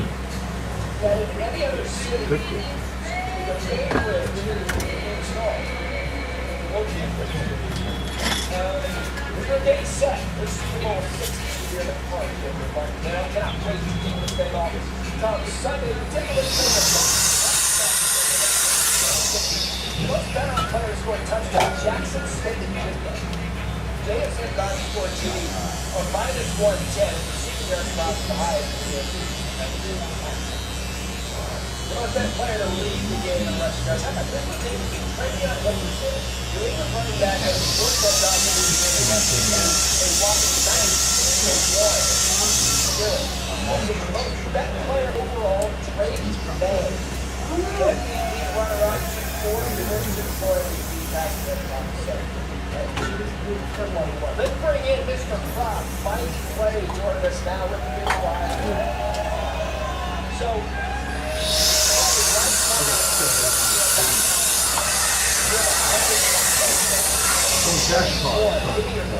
Alright, the one highlight the most here is going to be Sam Darnold under 20.5 passes completion. A very specific one. Check this out. Remember week 10? Yeah, I'm talking about way back in November, which is kind of week after Halloween. Kind of word in the Northeast. It's not right now, obviously. That's the last time. I mean, this time, he's having a great time. About 17 completions against. And by the way, Sam Darnold has only hit this number 7 times all season. While in that one.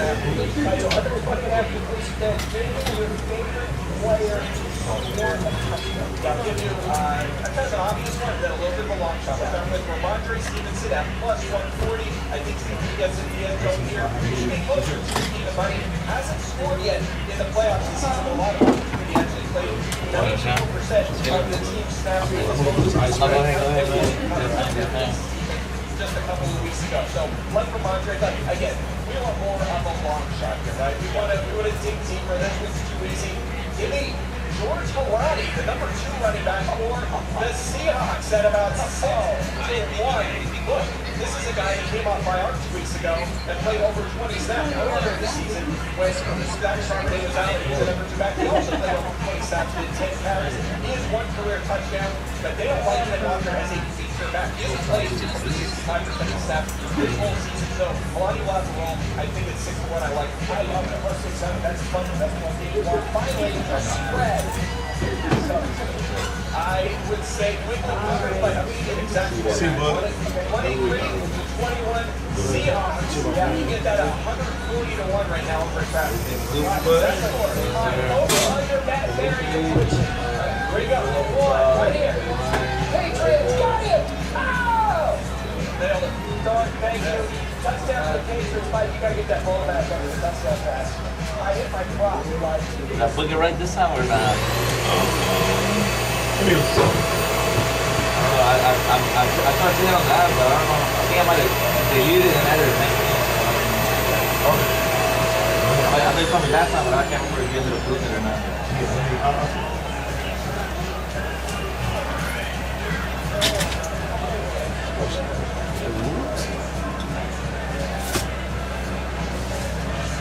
The best rivalries in all of sports, of course, Seth and Greenberg is there. Collins basketball is going to take center stage after Sunday, my friend, and one of the biggest stars already this season is Aaron Cooper. So, walking through how the Tar Heels star.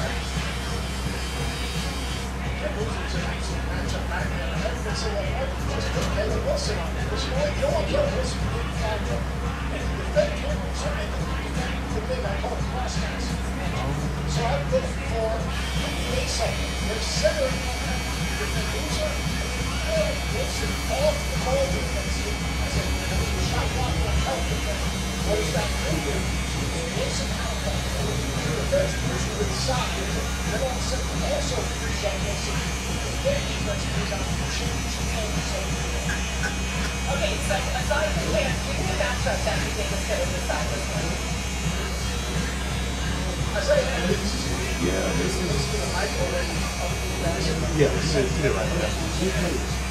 I don't want to delete. I think you only said haircut, not beard.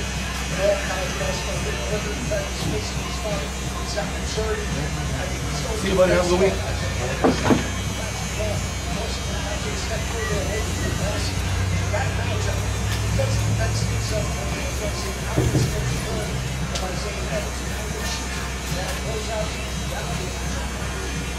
Alright, so I know it could be anywhere else. I know you're having to meet family or you live here or you back. So the Super Bowl version of Sportster. And they're there at Drake Bay Country where we starred in Carolina. Staying busy. Not this week. Last week was busy as hell. This week so far hasn't been. I think because the people the weekend before were because of the weather or whatever. Yeah. This week. Yeah, Everybody was like, man, I didn't get my cut last week. I got a couple seats. Next week, that's how everybody got to come for a cut too. You know, last year our Valentine's Day was slow, so like the whole week was slow. So I don't know. I hope you're right. I would have thought it was pretty busy that week. Yeah, no. The year before I think it was pretty busy, but last year was trash. Yeah, like it literally might have been the slowest week of the year. I promise. I couldn't believe it. Yeah, I promise. It was like, it was trash.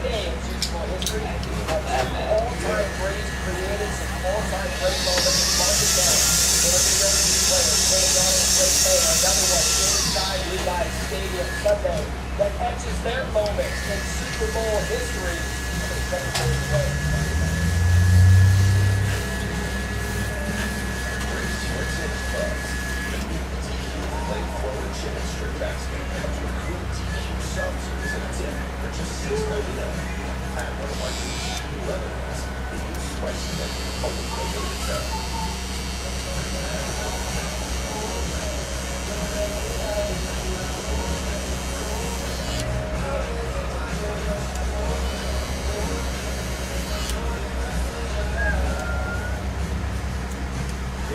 Talk about love day fresh.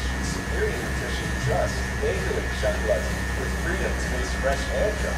It's our natural ingredients. Served fresh. Real good food on the love day fresh. Another day. Save pain, save meds, save struggling disability. Injections like Humira and Enroll work similarly to treat moderate to severe rheumatoid arthritis or psoriatic arthritis. But if your symptoms haven't improved enough, Ringvote works differently. It's a once-daily pill that can rapidly relieve RA and PSA joint pain, stiffness, and swelling as fast as 2 weeks or so. Even after 3 years, many people find this relief. In PSA, Ringvote relieves the noticeably clearer. This both can lower liver side effects. More treatment, test for treatment with blood. serious infections, blood-borne symptoms, cancers, including lymphoma and skin, serious allergic reactions, GI tears, death, heart attack, and stroke occur. See the event risk group, age 50 plus with a heart disease risk factor. Tell your doctor if you have these events, infection, empty or see smoke or burning in the blood. Don't say that allergic or have an infection. Do something different. Ask your doctor if switching to remote is right for you. Grab folks, go all in one. Twisted Tea Drop. Push fresh, feel Twisted Tea flavors. Fresh utility. Twisted Hard Iced Tea. With 5% alcohol. Will run very fast. Nice and ripple. But you do realize Yes, Red Bull losing weight, but I'm still nice. We doing a whole beer right now. Let's go to keep the whole beer. Yeah.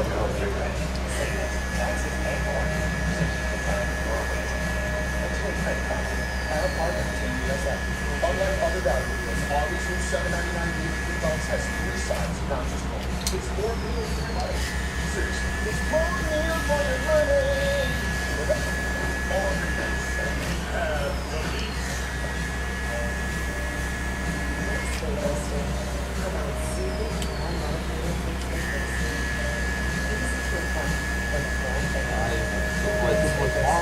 Sunday. They've been talking for years about moving it to Saturday night and making it like a national holiday or whatever, giving people Monday off. But from work, whatever. So far, it's still on Sunday. Or at least like Sunday, but still get Monday off. Yeah.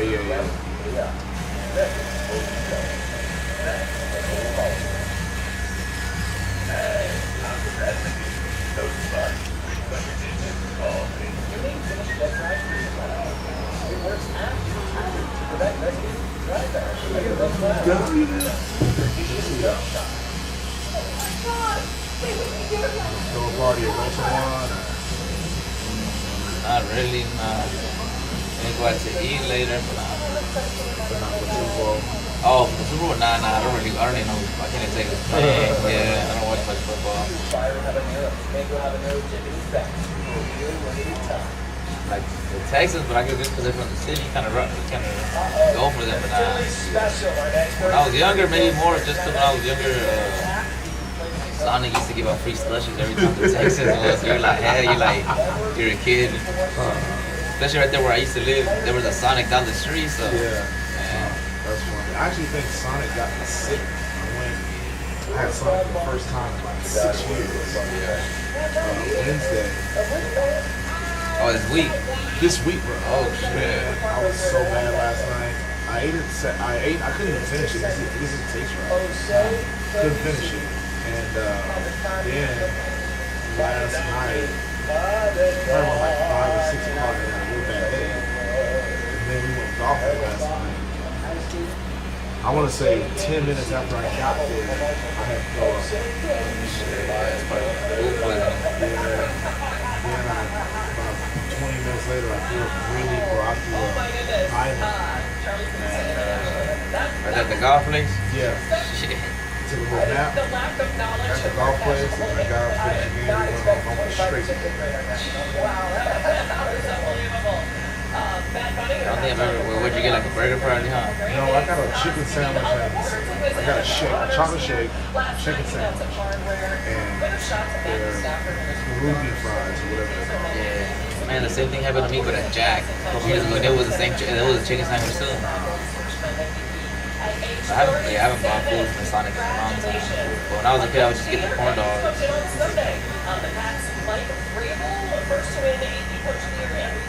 I'm gonna be back for quite a while. Yeah, nah, Sonic, nah, I never. As I got older, I never ate there. Probably until like 7th grade. I had a homegirl. She was older. She was like a freshman. She was like, man, don't ever get food from this Sonic. They got a lot of roaches and rats. I was like, oh yeah. I mean, at least it was from my house. But I was like, ever since then, I mean, you probably passed by for a little slushy or something.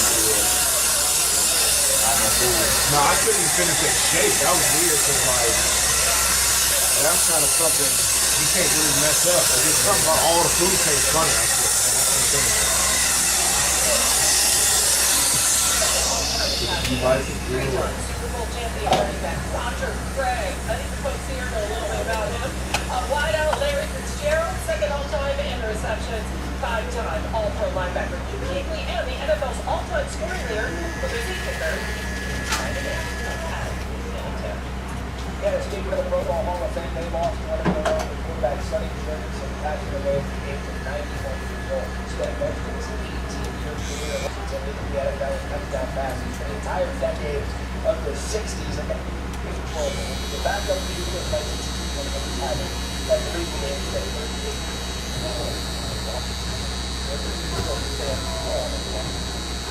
he's second in passing yards and passing touchdowns. As a second comeback, he was elected the Hall of Fame in 1960. Yeah, absolutely. And as we've been doing all week, we've been kind of dialing it back on this day in Super Bowl history. A couple of big things happened. Yeah, I would say so. A couple of really notable things. Into this one, like Tom Brady, the Patriots for the first Super Bowl in 4 years. He Donovan McNabb. Brady completed 23 of 33, 332 runs, touchdown, and one of the Eagles. He had 11 catches. A lot of Patriots history, right? We've had Super Bowl history. 6 years later, Aaron Rodgers won his first and only Super Bowl with the Patriots and the Seahawks. I'm not going for either team. I think the Patriots will win. I think Seattle's a better team, but I think they got a. I don't trust their quarterback, so I would. In San Francisco. Have a good week, man.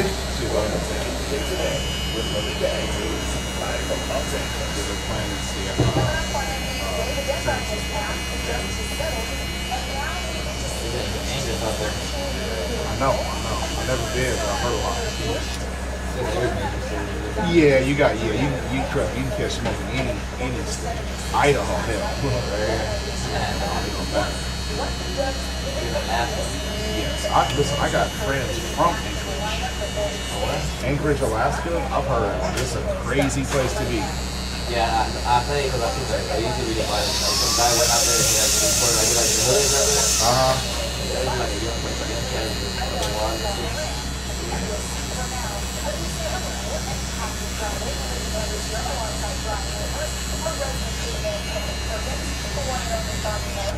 And here you go. It is a big show. With Tim Legno flying in to join us here in season 10. Always looking sharp. And it's good to have you here, Tim. It's been about 24 hours. They've been advancing on that building. Yeah, they're almost done. They just put the windows in last night. We drove by. We drive by every night, like they leave or whatever. But right before we left, she pointed out that they put the windows in. So I've been making videos every day of the progress.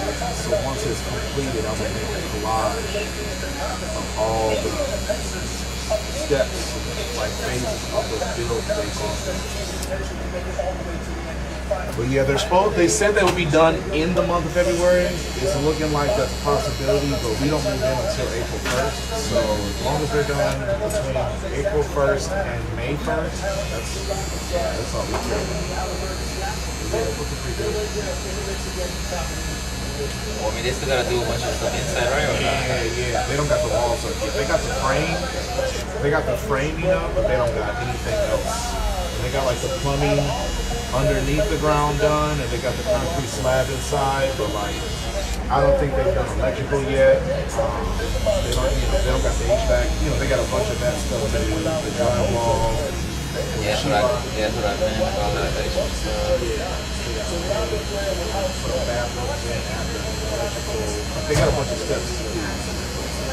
Like all interior stuff. Yeah. And then I gotta call and get my sign taken off this wall, taken off this building and added to the next building. I also gotta figure out what the address is. I don't know what the hell the address is. The the same as this one? No. So this one is on 529. This address is a 529 address, even though we face West Green, but they're not attached to any, because like most of this strip mall is on 529, and these 4 units are on West Green, but that whole build out is on West Green. So I'm sure our address will be different, like a lot different. Like we won't have 529. And that's gonna be confusing to people that like, yeah, oh no, he's on West Green. It's like, yes, always been on West Green. It's just now, it's a West Green. People wouldn't even look it up now. Yeah. You gotta make a video like that. Yeah. Shot from the outside. Right.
Yeah. I'm gonna call you back right now when I leave.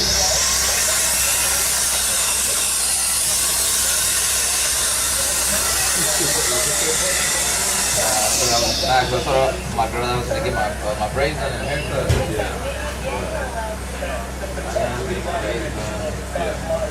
This homegirl, she does my braids. She works throughout the day, so. At a daycare still? Yeah, she works at daycare. She's not free till 3. Oh, okay. I was at work this morning. I got the stuff at the house. I was I'm taking too much time on my day. I'm taking 4 or 5 hours.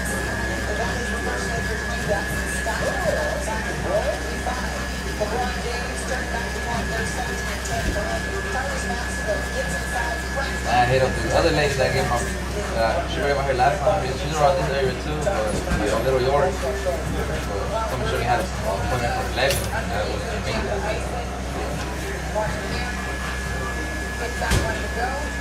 But like for no reason, I was just gonna get it done because I wanted to get a haircut, though, you know? Save it for the time I got it.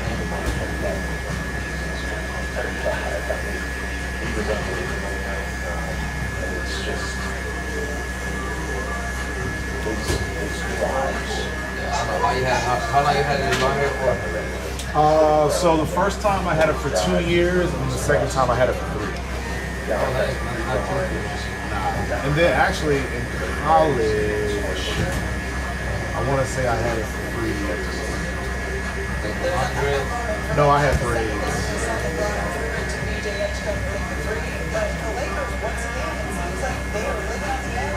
Other people like I'm trying to be like cutting my dreads after like 10 years, growing out like 10 years. Yeah. I'm already like 1 year in, long hair, and I'm already.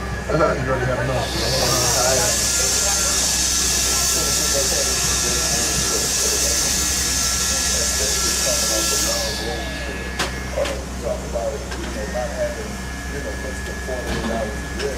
What kind of braids were you getting back then? You know what Allen Iverson is? Oh yeah. Yeah, it was pretty much just AI braids. All the time. That was my look. I wanted to be AI. How long you had the braids for? I could only leave them like the most was like 2 weeks. Like it was probably like 10 days was for real the most. But the longest it had ever been probably 2 weeks. My hair would be so bad. Nah, but so I've been seeing some people on Instagram, they've been having their braids in for like 4 weeks. I know. I've seen people. I've had clients that have had their braids in for months. I'm like, wow. I'm like that's what I do, maybe like a week and a half, 2 weeks max. Yeah. Yeah, But maybe because I got a different texture type of hair. Yeah. For me, my head was just too bad. And I would also, the braids, you know, the hair starts to grow under the braids, so it just looked raggedy. I just didn't like the look. Yeah, no, 2 weeks was the absolute most. But You got the Jim Jones braids. Yeah, that's funny. Yeah, nah, man, 10 days was most likely the time.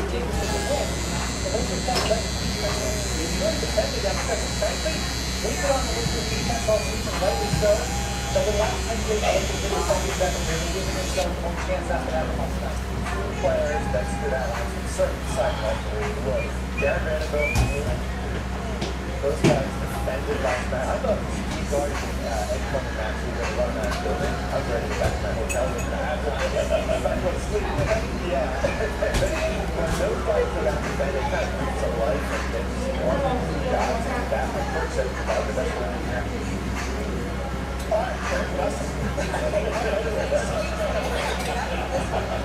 So, I love that we're talking about Austin Reeves and his three-point shooting. How great he was, 25 minutes offensively as he addressed the score. But what I want to talk about is the action that the Lakers ran that really gave the Sixers trouble with these gun screens. And they went to this in the first one. You see, before playing one game and a half minutes ago, his face is in winning time at this point.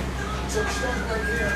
And I'm going to stop it because I want you to first focus on the weak side. Take a look at your head. Like he's already seeing an opportunity to make a dive. That is going to come into play later in the session. This is that sort of token action. They're not really trying to get anything out of this. They're trying to get to when they want these ghost screens. And this is what's giving the Sixers a lot of trouble. As you can see, they're going to ghost screen, but it's going to work the sport for now. Fake the screen and pop out from one line as the ball brings it across here. What they're trying to do, and the only thing that they're trying to do, see if they get two on the ball and then reverse it to Marcus Smart. It's exactly what happens. But watch the next part of this. As Marcus Smart catches the basketball, he's doing a great job rotating.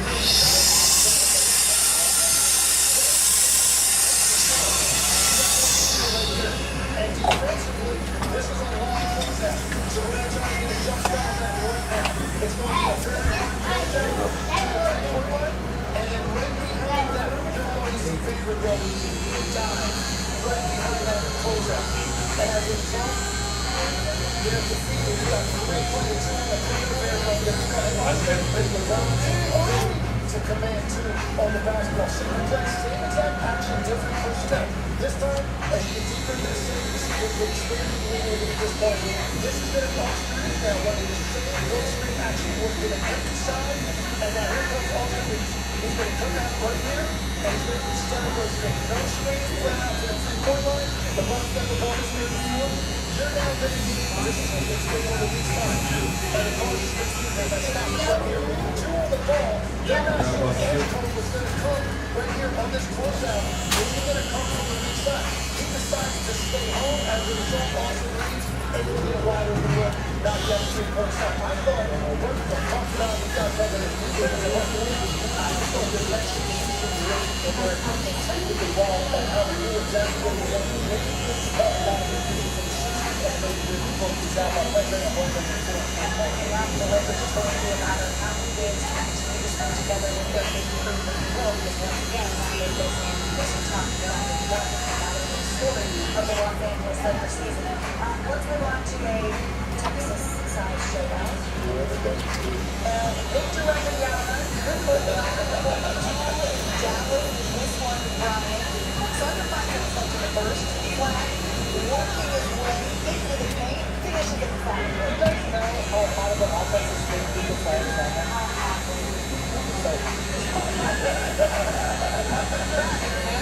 Victor Wembanyama working his way inside, and then 2 minutes later, Wemby passes to Trevor Bragg, back to Wemby.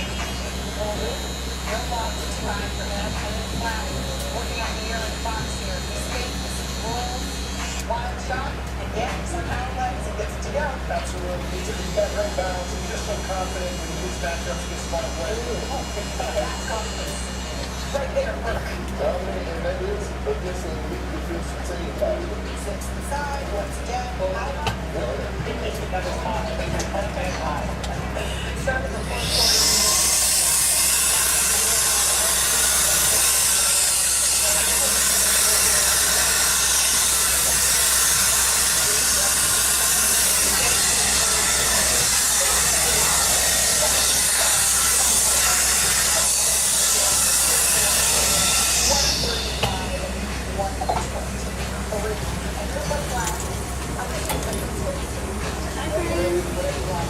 Hello, hello, how you doing?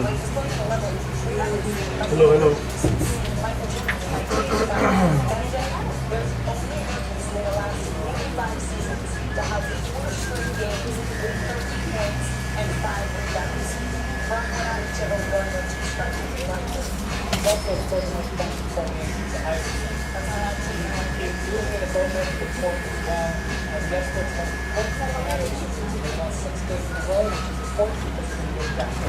Okay, hold down.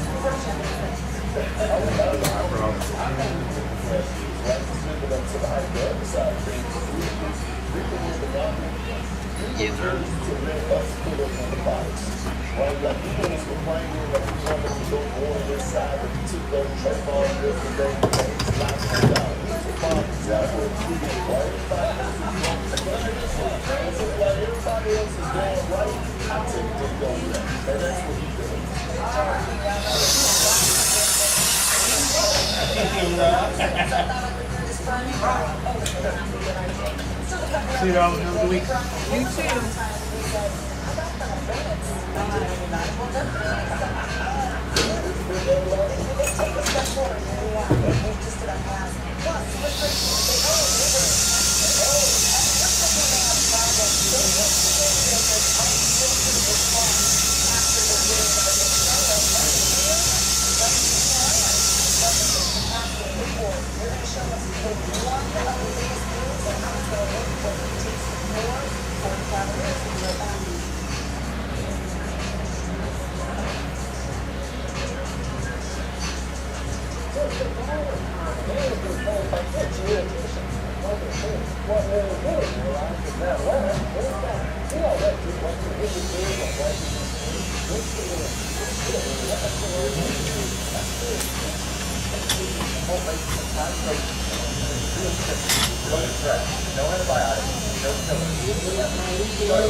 Inside, Everywhere in between, one link, call Saturday prime time. Right, but 47 and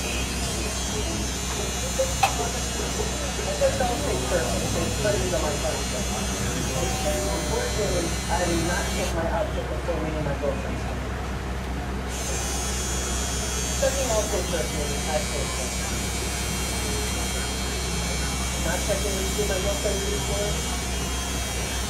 Not good. Check outfit first. You can check outfit. All right, one more time. All right, right here, right.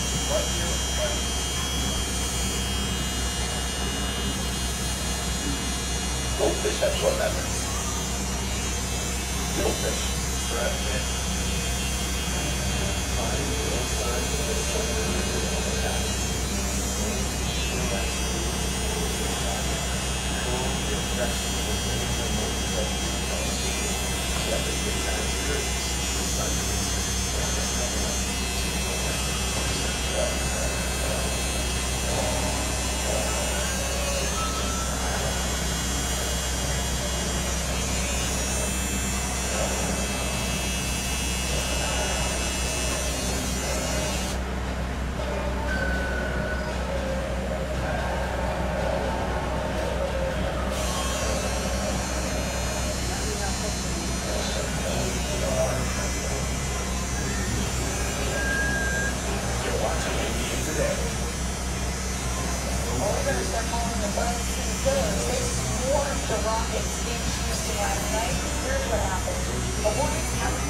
What up, my man?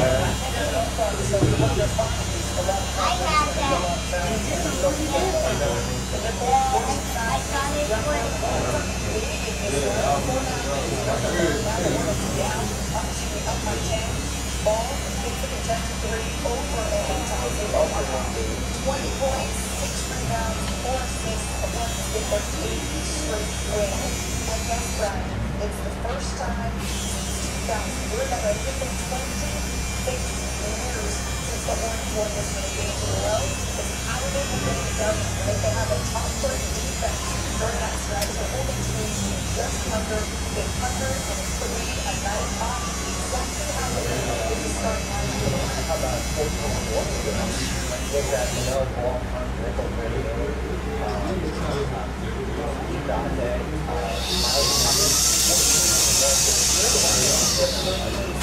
That's what the cool kids do. The one thing on Charlotte, the Mid-Americans, the Americans will do it. And Dante is playing one game. They have managed his body. There's questions on how to stay with him. He was coming off the bench for a stretch there. What was that?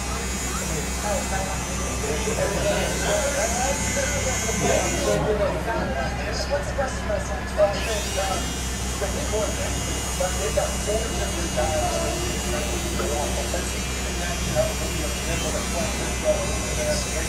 So you got this explosive offensive ability, and I think that's something where Brian was a little bit stretched. It was that. This guy was there for over just that now. Well, there's really what's taking place. The way they're shutting the basketball, they're going to believe that's there now. The way they report, they're coming out this game, and they got the perfect guy to go into the box. All he does is rim run, play hard, never need a ball to score. He's a perfect operator around all of that court. Now, what's fun about the young team when they finally see their eyes? They said, we're pretty good. Why not now? That's how they play. When they started this season, 4-14, they were on that. That's what they were looking at. I had conversations with some players. That big ball, and what a perfect position. You know what? He's going to fit in exactly what they do. They didn't have to pay much for him. A couple of second-round picks. He plays fast. They play fast. They'll fit in. He's from North Carolina. Perfect addition by them. Well, on the other side of this one was Rockets. Once it goes together, they're coming out here and targeted for defense. You know, to the last 2 games, so this is right now. teams to start to outfit take the ball situation.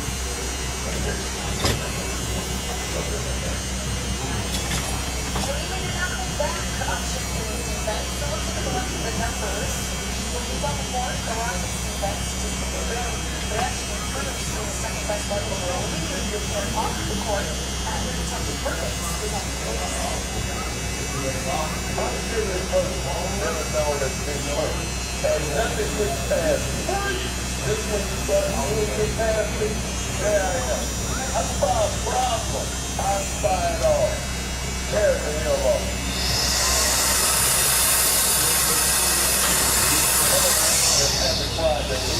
I'm not the only one that's spying a problem right now. Dennis, you think you have a problem.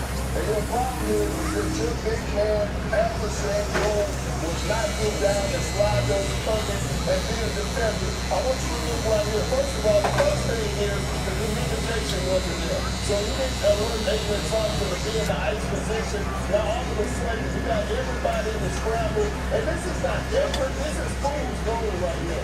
Walking around on defense, hanging his head because he knows it started with him. Here's another example. Got the corner things up. I was free. He's already burned. Look at his legs. Look at his position. He's not square. He's not even thinking about the stopping Compton Nickel from getting to the paint. And look at the frustration from Kevin Durant right there. He's telling him, man, your ass got to play some defense. And what I was thinking at is, a guy that cover up so many mistakes, after Shawn is going to have to be better, especially in the Western Conference, where you're going to have to see a guy like Victor Wembanyama or Jokic or those fast guys on the court. Especially because the Rockets did not play the move at the deadline. But after all that, it sounds like the perfect time to check out the fourth. Giannis made it on past the deadline as the Bucks social media staff is loudly reminding us, but wait as we return to the court. And it's time to put our fans and the mirror to the test. It's Friday. It's almost time for our little baby. Come play along with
See you, buddy.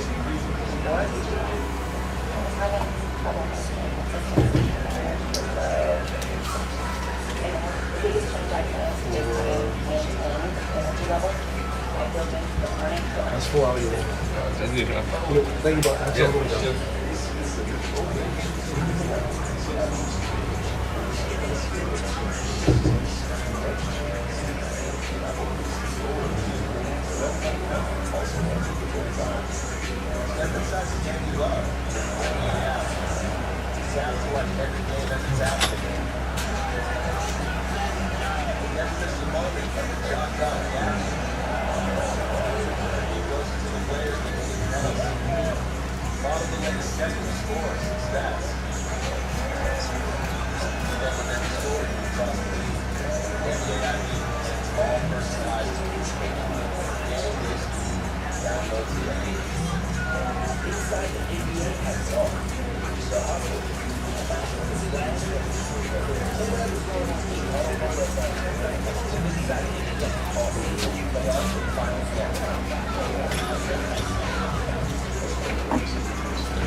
She is their favorite chocolate because of things that they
can be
Yeah, I got a quick one in 10 minutes.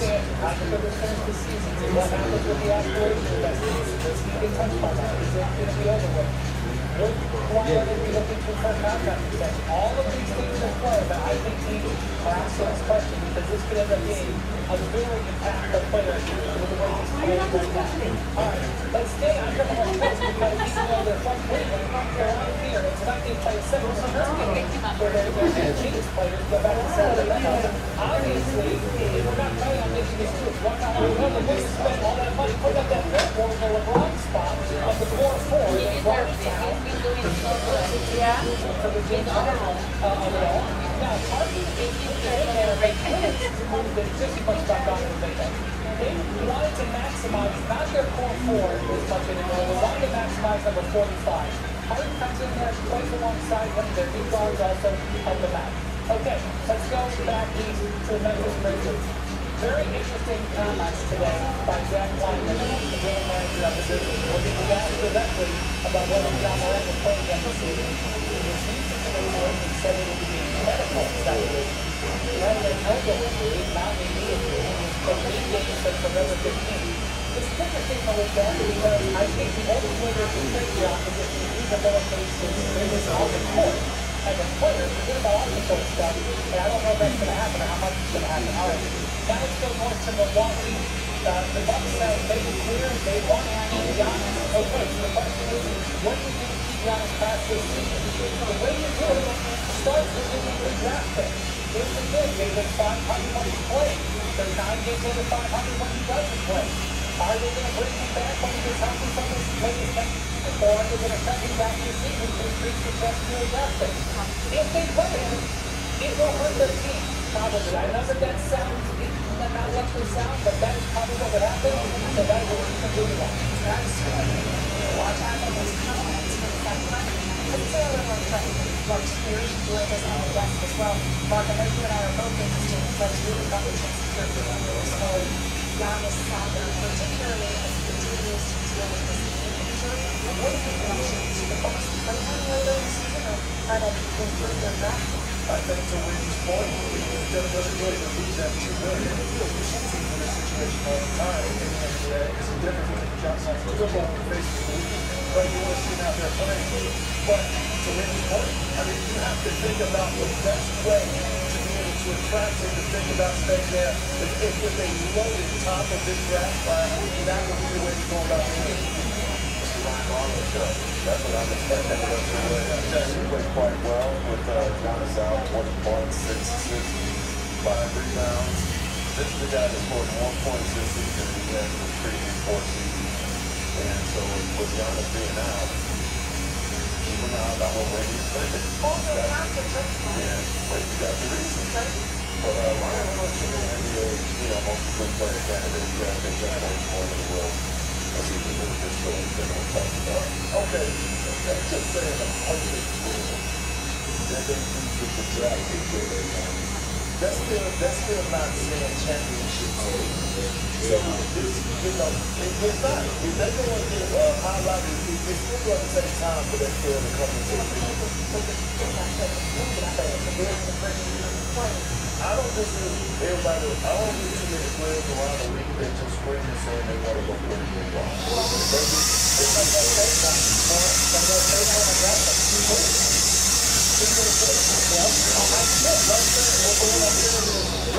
Like at this point, when you look at all the top stars, all the quote-unquote real franchise guys, Larry Kirkland, David Brunson, guys to their next, who is he going to say? Who is they want that?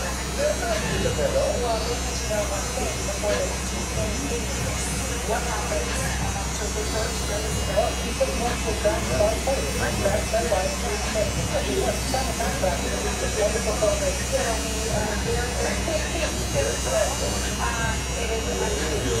How much Golden State Warriors work? They know Porzingis is on the way. But how about Steph Curry? When will he return? That's not my question.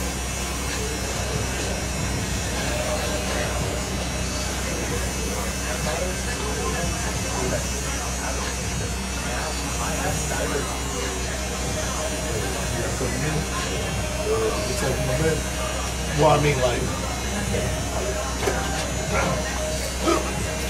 tootsies. Ball in real life.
especially your home.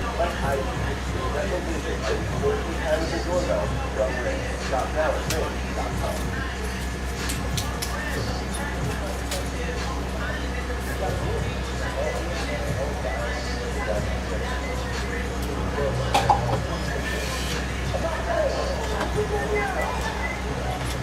Just so ain't no confusion on that.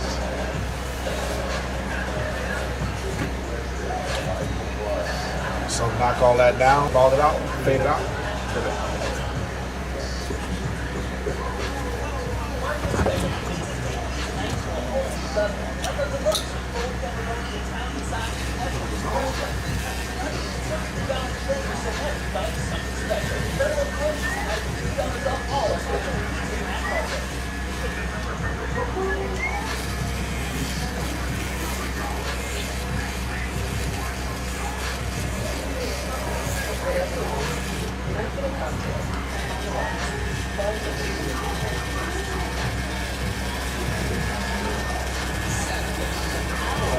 How are you? How are you? It's good to see you. Good to see you.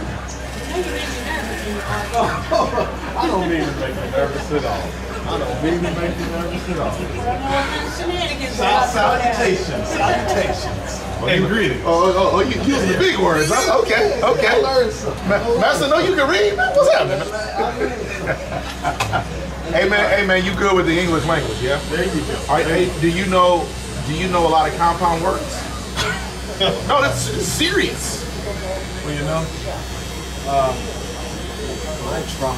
You try? Okay, good. Good. Just try to always trying to improve. I got you. Improve. Okay, so constant improvement. all right. Okay. That's about. So hear me out. This is a real question. Is playoffs a compound word, or is that? I guess you wouldn't know. It's a Cowboy thing. My bad. Never mind. All I know is that my favorite team watching the Super Bowl. Yeah. As well as your favorite team. Yeah.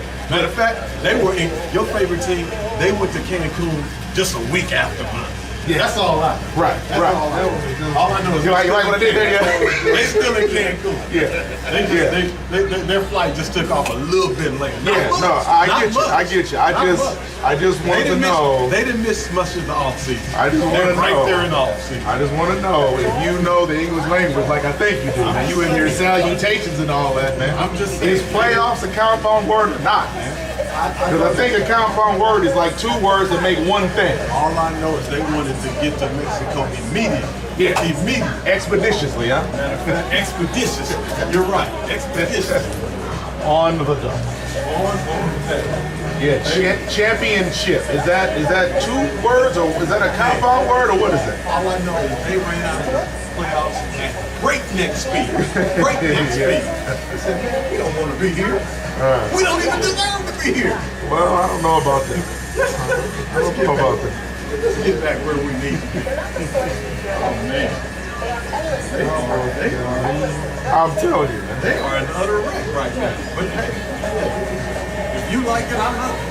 That's what an old man told me about 30 or 40 years ago, and it's stuck to me.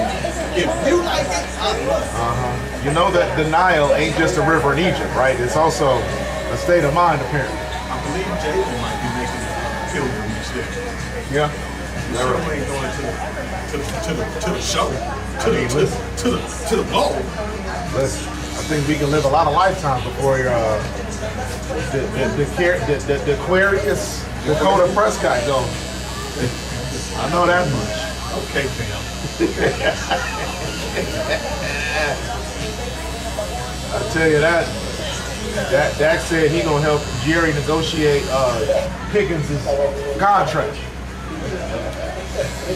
I'm gonna roll up my sleeves. I'm gonna make sure that gets done. I'm gonna make sure George gets his money. You know, Jalen, he doesn't speak that many words in one sentence. Amen. That boy mute. Hey man, he said he had a purpose before you had an opinion, my brother. That's a bar. I don't care what you feel about the man. That's a bar. He's gonna put on his hat, say one word.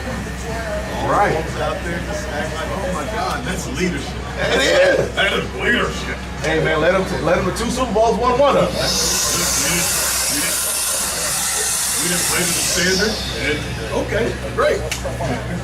From a Cowboys fan, y'all team ain't won no Super Bowl as long as I've been alive. There they go. Every time we start talking about football, they start talking about they ain't won since. They didn't, but what they don't do is they don't insert their team into the mix and say, well, how many does their team have? I know my team got 5.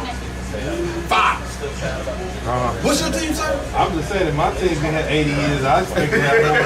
But what's your team? Oh! Well, let me tell you what. Professional football didn't start in Houston with the Texans. It started with the Oilers. Now you combine those two franchises, that's longer than the Cowboys been playing. And how many Super Bowls do y'all have to show for it? You know what? Check that. How many AFC championship games do y'all have? I'll show you. It's on one hand. Matter of fact, it's on no hand. None. Hey man, I'm sorry I even invited this dude to the shop. I'm sorry I even invited him. I like this dude. I'm sorry I even invited this guy to the shop. Yes, sir. Hurry up and get your cousin. You can get out of here. You disturbing the peace. Let me get in this seat. What's going on, man? Man, the seat. Man, always a pleasure, man. Always a pleasure. Always a pleasure. Yes, sir. Oh, we in there, man. We in.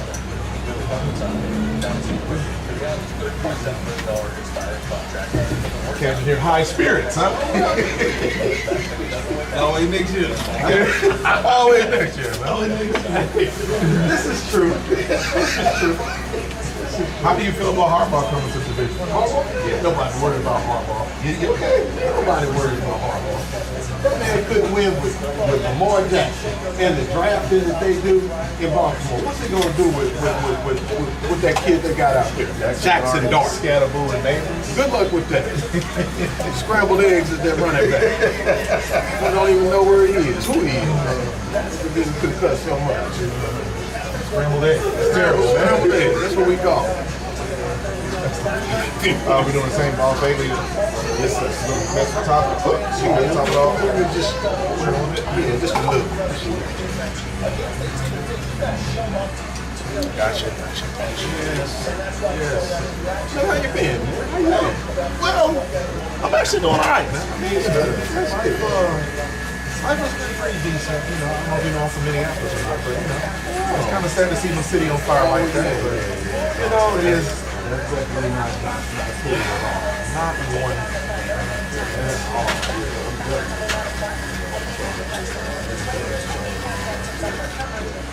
But outside, you know, Houston a good team.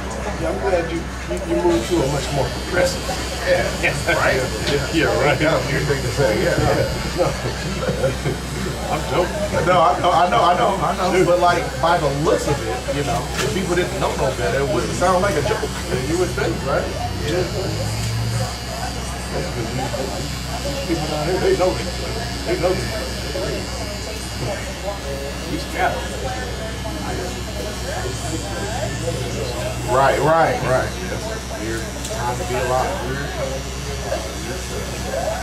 Do you have any family in the north, or is everybody down here?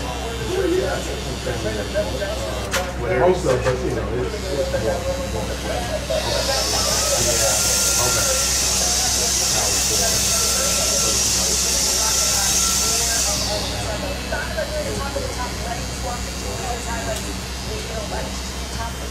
Although I do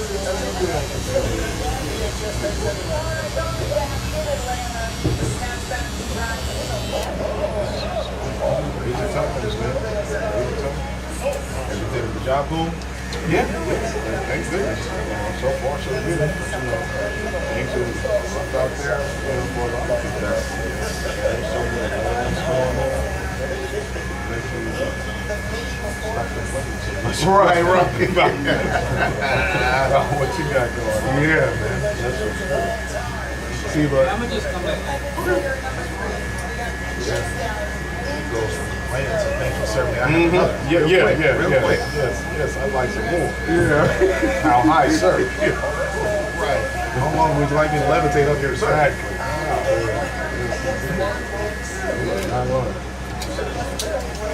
You don't golf, do you? You know, I am probably the worst golfer that you have probably ever been in any type of contest with. Okay. Once a year. Okay. And that's only by obligation I have to at this tournament. Something's wrong with me. So yeah, I'm a terrible player. Well, I golf a lot. I do a lot of virtual, like indoor simulator golf. Oh, okay. But if you ever want to get some swings in and figure out how to get better, by no means am I qualified to teach you. Right. But I can certainly help you get at least from where you're at closer to where I'm at. By no means am I good, but it sounds like you are where I once was. Because I've gone so much, I can figure some stuff out. Okay. Yeah, man. You ever get bored, man? Want to get some cuts in and show your coworkers up. Okay. I might have to take you up on that, man. Because it's one of those things where I know myself. I'm kind of one of those gifted personalities. Yeah, certainly.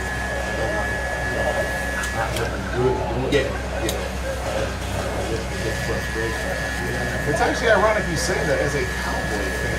You got doo-doo on your face all the time, and you willingly, but never mind. Anyway, back to golf. You know, that's cute. Yeah. I love it. Like, I see what you did. Yeah, I see what you did. You tried. You tried. That's a nice tip. Nice tip. You tried. Yeah, nah, man. I got it's in sync. I don't know. What did you say? I'm excited. Okay. I'm not far from here. Maybe like 10, 12 minutes from here. Oh, okay. Well, this place I go to, they're gonna open up another location in Ridgeland at some point. In where? Ridgeland. Oh, okay. Yeah, that'd be real for me. Yeah, at some point this year. But until then, the close location that I know of is in Cinco Ranch. So I go there 6-7 times a week. Oh wow! Yes, I have an addictive personality. Yeah. I'm very, so no, I do whatever I can to get to golf. So I got 2 golf bags. I keep one in my trunk, I keep one of her trunks. So you never get me. You stay with it. Stay with it. That's how I used to be about bowling. So, bro, do you have any interest in joining a league? Well, you know what? What up, my man? That I might be able to, as long as, with bowling, I used to have to practice and you have to, the real days. I don't know, where do you go? So the league I'm in is in Copperfield, but I'm looking at, I'm 529 Highway 6. Okay. Right now, I have a team that I've played with for 2 years now. Really? I got a couple teammates that are always late, and so I need to do some house cleaning. Right. Now, do y'all have reserves? So So last year we won the league. Really? We took first place. So I got this thing in my head where if we finish top 3 again this year, I ain't gonna make no change. I'm gonna just let it do what it do. Right. But if we finish anything less than 3rd, okay. Go. Yeah. So I'm looking at, I'm holding tryout. Right. Well, see, back in the day, when I was good bowlers. Yeah. Very valuable. Yeah. So you'll probably, this ain't even a shot at you. You will probably come in with a higher handicap, especially if you ain't been on your job like you probably used to be. No, I have not. Because when I first got into the league, my average was I was in the league like 20 years ago. Yeah. And I've been in that league for a few years, so my average was like 194. Okay. And then, but I was bowling like I golf now. I was bowling. Like, there was a bunch of places that had like all you can bowl specials. Yeah. Like every night of the week for like $10, you could bowl 30 games. Wow. And being a 20-year-old kid, I had nothing but time and energy. Right. So I used to do that thing like kingpin. Yeah, kingpin. But now, so 5 years ago when I got back into bowling, I came in with a 134 average. and I ended up because I had a high handicap. I was literally the most valuable player on my team because throughout the season I kept getting, you know what I'm saying? Getting better. Yeah, I got. So right now I'm a consistent 180, like 179 my average. So I'm not back to where it used to be. But you both. Yeah. So I would say that would be ideal if you're somebody that comes in with a high handicap, because you're gonna whittle that down, and you know that's literally the reason that. So the first year I was in the league, I won with the team I was just randomly placed on because of my handicap, the fact that I just kept getting better. And then the second year I didn't win it, I went to like 6th. And then I put a team together last year that we won it. And then, like I said, right now I think we're in 5th place. It goes from September until early June. So it's damn near home. Yeah, it's a long season. That's a real long season. Yeah, it's a long season. But the payout we made, I think each of us, I could be wrong, I'm pretty sure each of us got paid around $600. Oh, wow. Oh, no, that's a strong pay. Yeah, strong pay. Yeah. When we took first, I'm pretty sure everybody's pay was around $600. Wow. And it's a team of 5. So we made around $3,000. Yeah. So I'm doing the beer too, right? You cut it. Yeah. But yeah, it's Wednesday nights. I'm trying to figure out if I'm gonna stick with Wednesday or do Tuesday. I don't know if I do Tuesday. I definitely need new teammates. There's only 1 or 2 of my current teammates can even make Tuesdays happen. You stick with Wednesday. And like I said, if we don't win,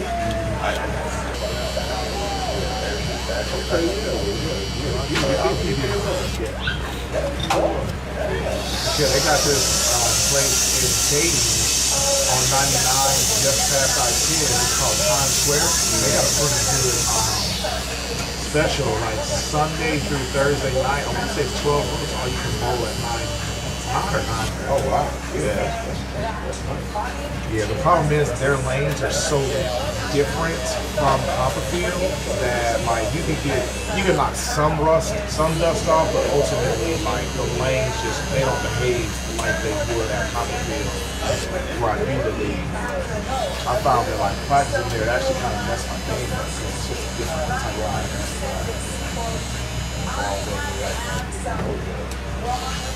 Get to this point. My dad was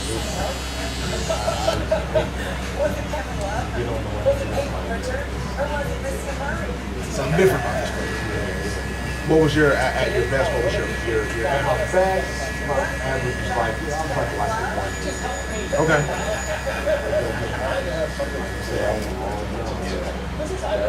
Probably last playoff. Well, not quite that far. You see what I did? We talking Michael Irvin long ago, or are we talking like Quincy Carter? It's more like, more like Quincy Carter. Okay. You know what? Yeah, maybe definitely part of the road. Tell me this. As a matter of fact, I remember when Odell made the catch. Okay. I was in the lane.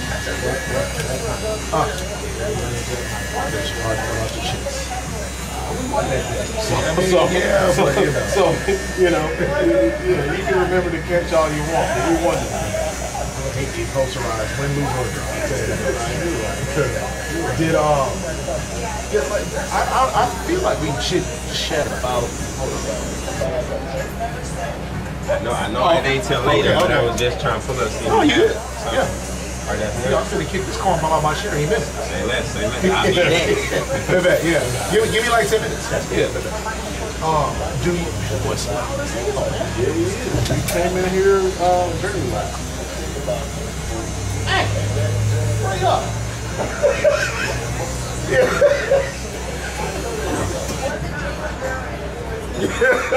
All right. It's like they don't even know. Yeah. Come on, bro. This guy. Oh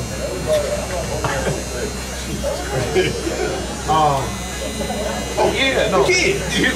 Right. No, but serious question. where do you put Tony Romo in all of the quarterbacks that you can remember from it? I'm not Cowboy talking from Cowboys. Yeah. He's right behind. Again, I never saw. I'm just talking about the ones you did. So I'm talking about obviously Danny White. Yeah. And then basically Romo, really, you got really Drew Bledsoe, Henney. Y'all had Chad Henney too, right? I'm just naming them all, right? Yeah, Quincy Carter. Yeah. Well, Tony Romo is right now. Dak is surpassing. Yeah. Dak is It's your answer. Dak is surpassing. Okay. And so that places him third quarterback that I've with. And don't get me wrong, Danny White was during my time. He was a quarterback that, only because he came after Roger Staubach, because he was not remembered as well as he was. He was a big time winner. He just couldn't run the big game, couldn't get to the big game. He's right there with Tony Romo and that's yeah. I mean, I can, we definitely have our differences, but I can respect your football acumen, your cowboy mind, sure. Although you're absolutely out of your mind, you make the most, although illogical, you make logical arguments about your team. So I have to consider it. But if I were Jera, and I had prime or young Romo, and I had prime or young Dak, respectfully, it's an easy decision for me. It's Romo, and I don't care what you do. Take that easy. Okay, I have no problem with somebody having that opinion because Romo was prime Romo was probably a better passer, absolutely, but prime Romo was not a better leader in the locker room. He was not the same type of willing to. I mean, he was a scrambler. Yeah, he could make plays off schedule. It was like that. Aaron Rodgers. Yeah. He just wasn't as athletic as Aaron Rodgers. Aaron Rodgers was that dude. He was an athlete. I would say Romo was nowhere near the athlete. He was a playmaker. Yeah, but he was not that type of. Aaron Rodgers was he was another level athlete. He was like, he came out of college running a 4.6. Like, if I'm not mistaken, I thought Romo was a 4.5. No. Man, Romo was like a 4.9. He was not athletic, but he was way more athletic than you would think. He was one of those. What was Tony Romo's 40 time out of college?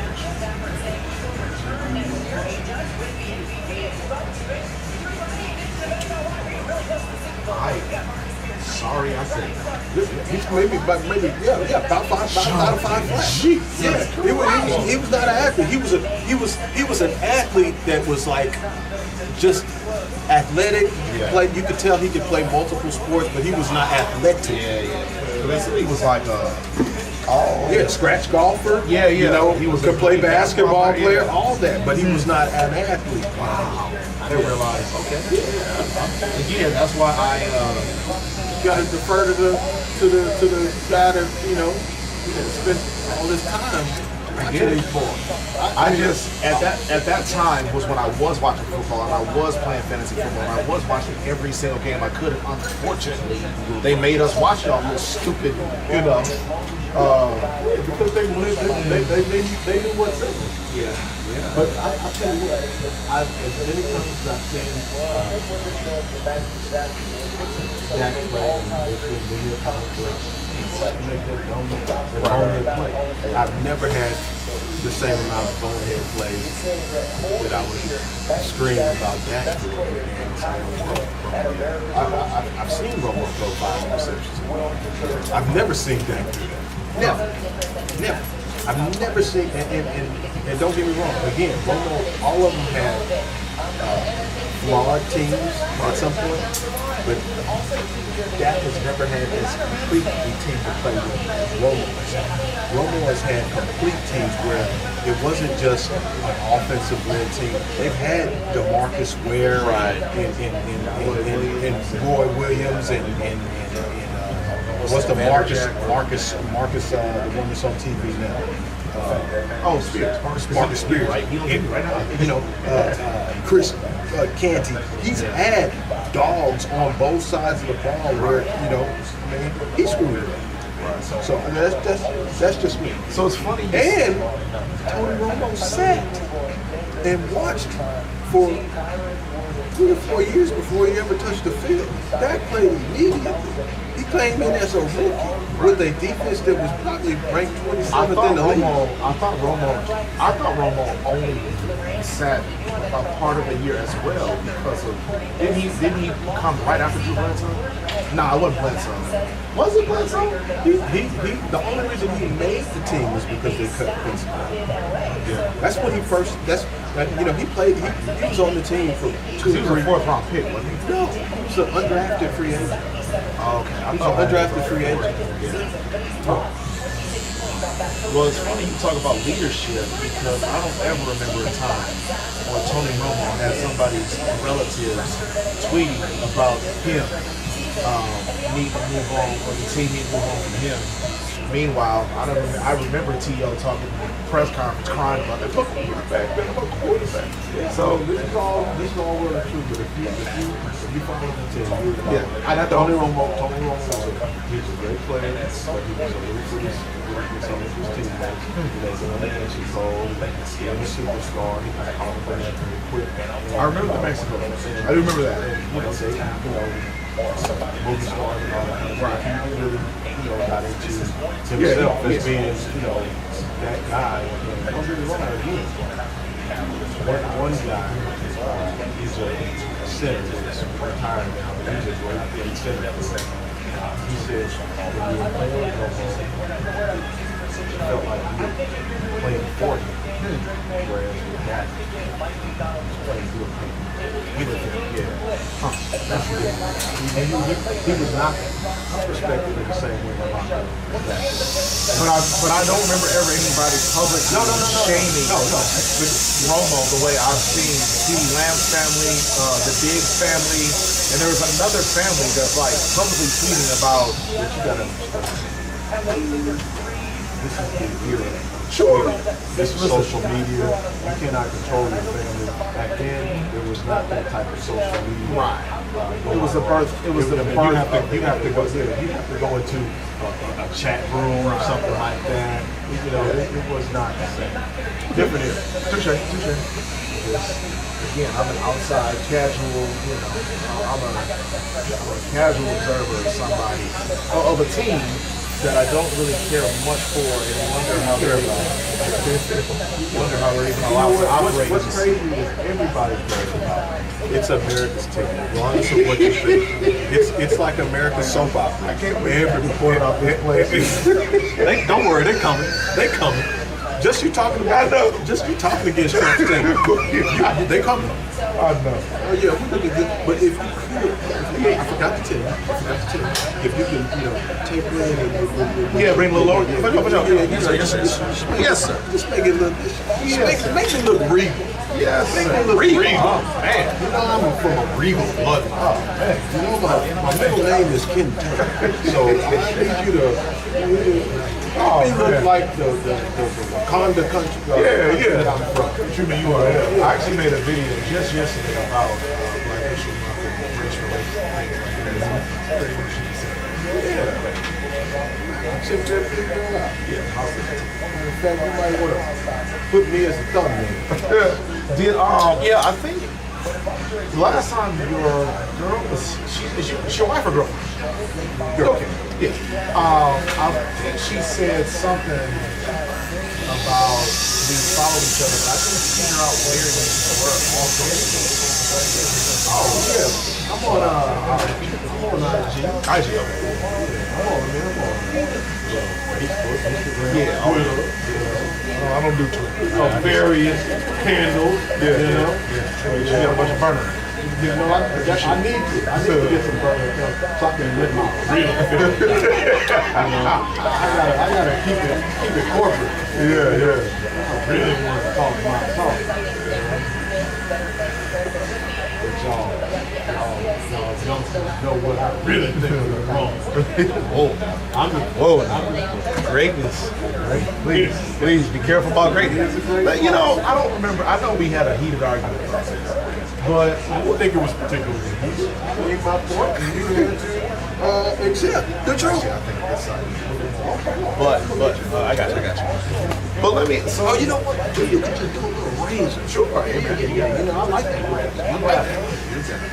On the LeBron mic topic, whenever I ask people about, because people say, well, he played in the most difficult area. It's like, okay, fine. If that's what you believe in. My question to that is, how could it be the most difficult competitive era if 6 teams were added to the league at that time? I don't understand how that. I don't understand how both things can be true. Well, number one, you were getting more of a finished product coming into the league because you did not have a league overrun with children, which you do now. Like, I mean, come on. I mean, people were playing roughly minimum 3 years in college.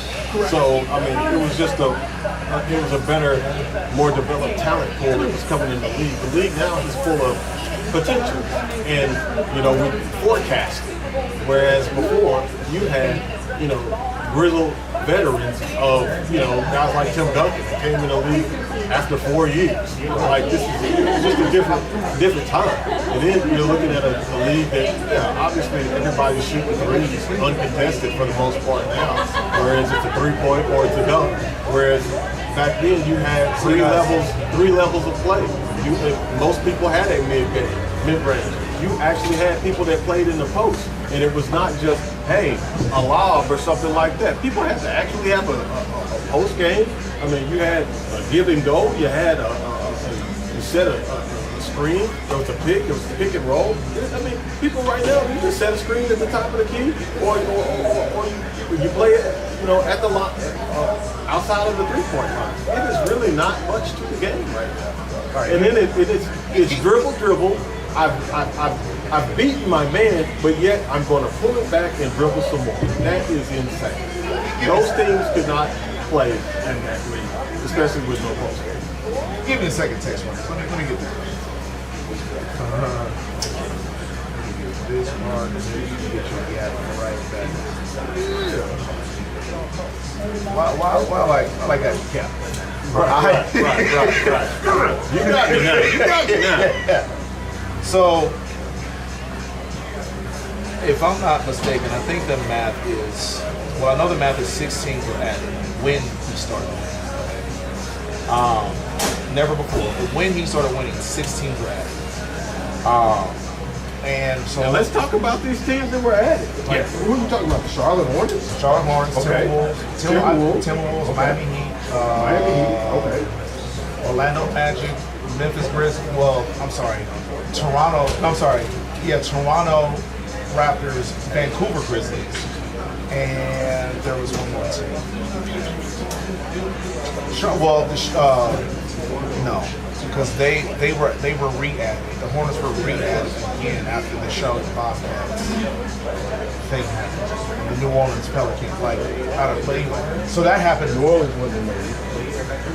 Right, but what happened was Charlotte Hornets were added in the late 80s. I want to say the Hornets and the Timberwolves came the same year, as well as the Miami Heat and the Orlando Magic. And then the Vancouver Grizzlies and the Toronto Raptors added again a couple years later. I can't remember exactly when Toronto came into the league. Toronto must have been in the mid to late 90s. Yeah, it was early. I think it was like 92. Let me get this part. Anyway. It was, but either way, 15 players per team, roughly. And so that's 2 teams, 30.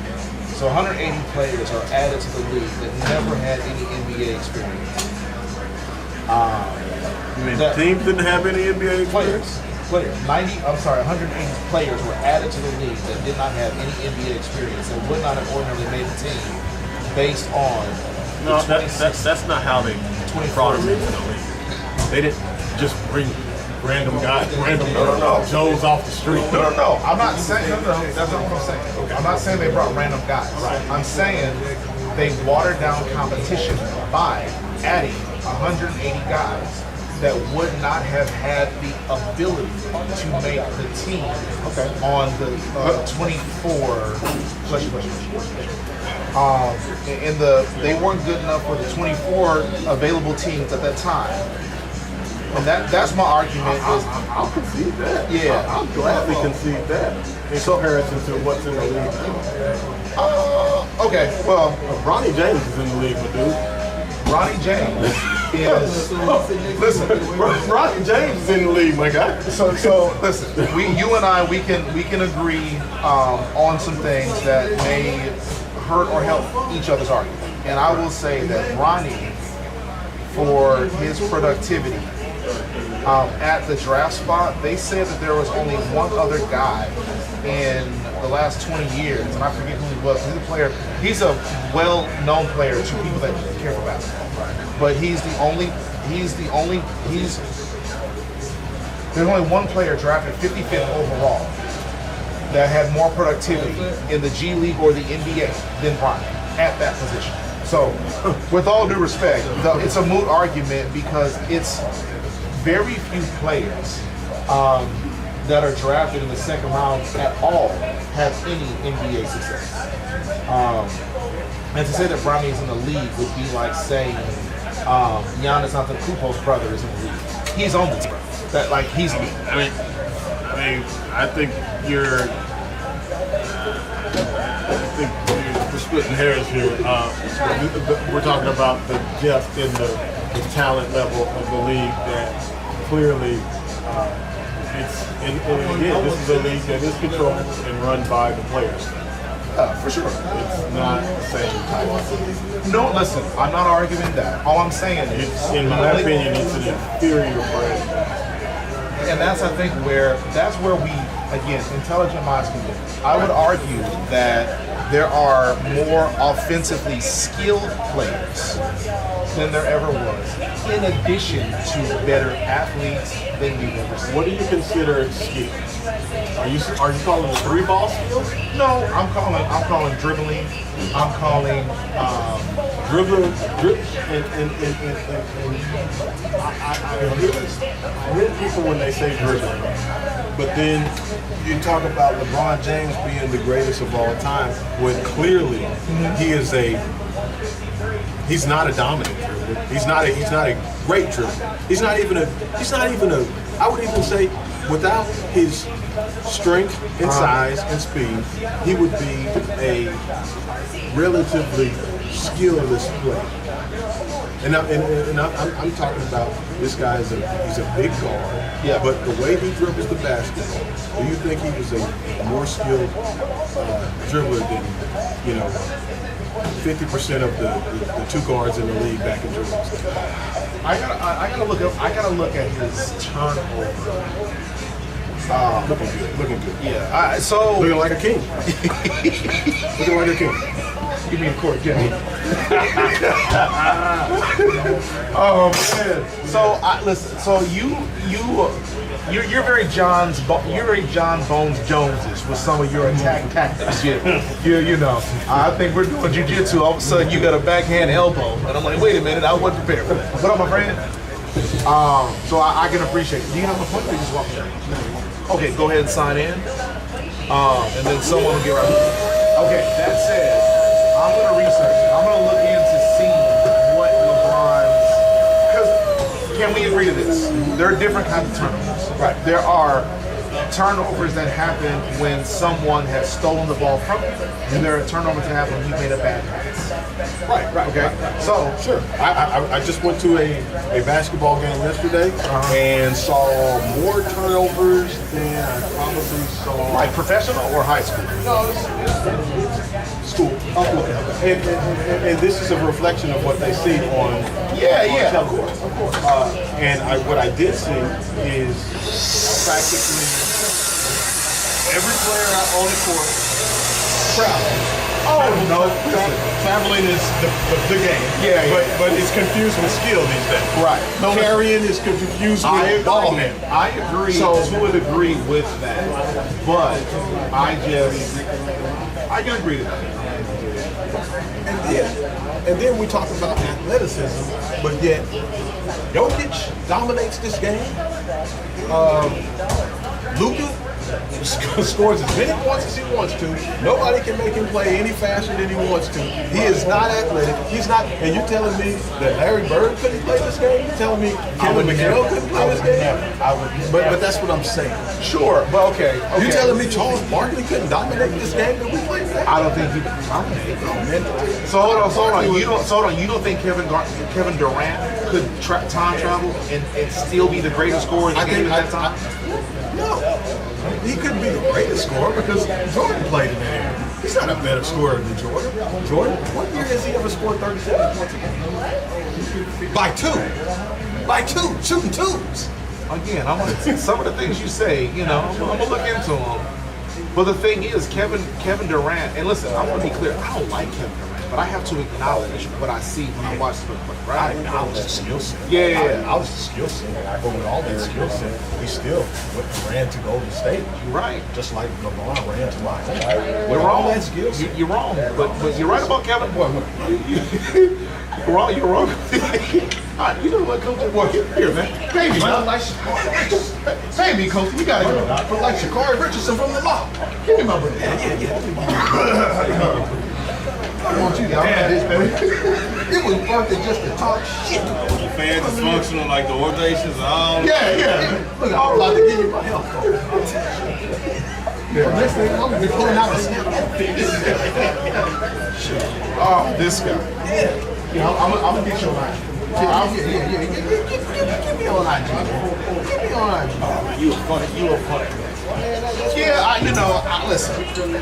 The thing about LeBron, the thing about KD, I think, and I love KD, by the way. I don't, but I love his game. Okay, I love his game. I feel like, and again, this is coming from a dude that doesn't like KD. If KD wanted to average 50, he could. If he wanted to, what am I, man? And he's an efficient scorer, but he plays what I consider beautiful basketball. He does everything well, except I wouldn't give him an A defensively, but I would say everything else. Ball handling, mid-range, 3-point, finishing at the rim. I would say he is the best of the league, and he has been the whole time he's been there. He's been a great player. And I would argue that if he had the mentality of Mike to score every time he touches the ball, I feel like if LeBron wanted to average 50, he could. He shoots at a high clip everywhere on the court except for the free throw line. There's a difference between, and that's made up. There's a difference. It's made up. It's made up. From every part of the court, please. There's a difference between if he wanted to and if he did. We got 23 years of evidence that says this man cannot score and dominate like that. In 23 years, Did you not watch him in Miami? What? I wouldn't watch him go to Miami. Did you not see his games and domination of games? I saw him. Go ahead, you're on. I saw J.J. Barea on him. Okay, if I told you, my friend. Do you realize? Hold on. Now you spread misinformation. I'm 5'9". Let's put J.J. Barea in the middle. He's about 5'10". J.J. Barea checking LeBron, and LeBron kicking it out. Come on now. We all saw that finals. We all saw that finals in Miami with D. Wade. Hold on. Do you know the D. Wade averaging 25. Do you know how many points Scottie Pippen averaged with Jordan? He never had a season with Jordan where he averaged more than 22 points a game, ever. He never had a playoff series with Jordan where he ever averaged 22 points a game. Yeah, with Jordan, but he took him to But the D. Wade, with 25, with Bosh over here, and this boy still got beat. Come on now. They said Come J.J. on. Barea. They said J.J. Barea spent 57 seconds. That whole series on the rock. J.J. Barea. It might have been 20 seconds, in 27 seconds, whatever you got off of AI, but whatever that 27 seconds was, that was the crucial 27 seconds of the game. LeBron said, you know what? Let me kick this thing out. Let me kick it out. This was, I was looking at this like it was my phone. My man, there he is. I was so scared because I was like, oh my God. But then I saw it was an Eagle fan phone. Crash. It's like y'all go from the same talking points. Talk about him only being on him for 27 seconds. Please. That was a crucial point of the game. You act as if J.J. Barea shut down LeBron.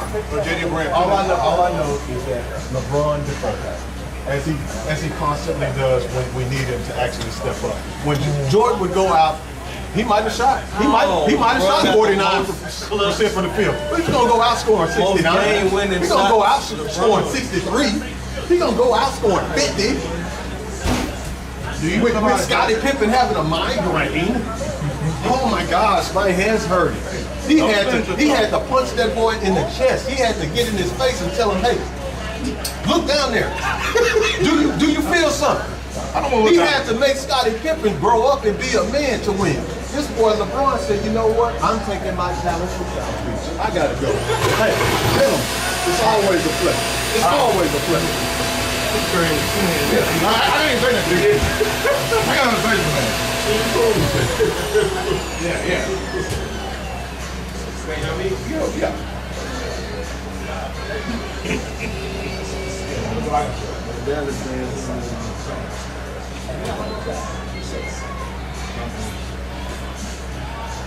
Hey, Broadway. I don't want Say, man. he y'all crazy to lose to people. Yeah. Say, man. He a Dallas fan. Hey, he's also an Eagles fan. Who is? Oh, I mean, Why you over there talk to an Eagles fan? He at the house, he got a whole damn seafood boil ready for the Super Bowl. You know I've been talking about my boy all year. yeah, I know it. I gotta give you props. Come on.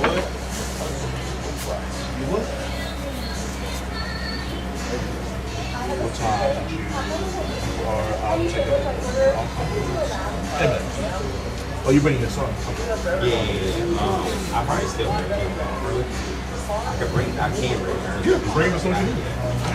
You relax. I'm gonna take 20 literally just got out of school, so I can really just go grab her. Yeah, that'd be better. Okay, bet.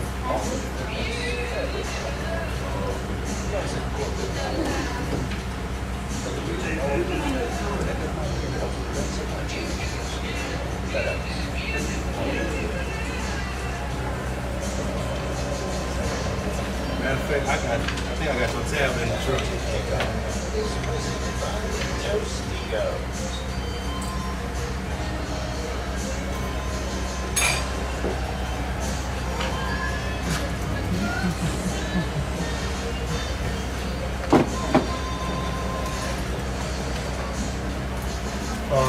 Two, 1.5.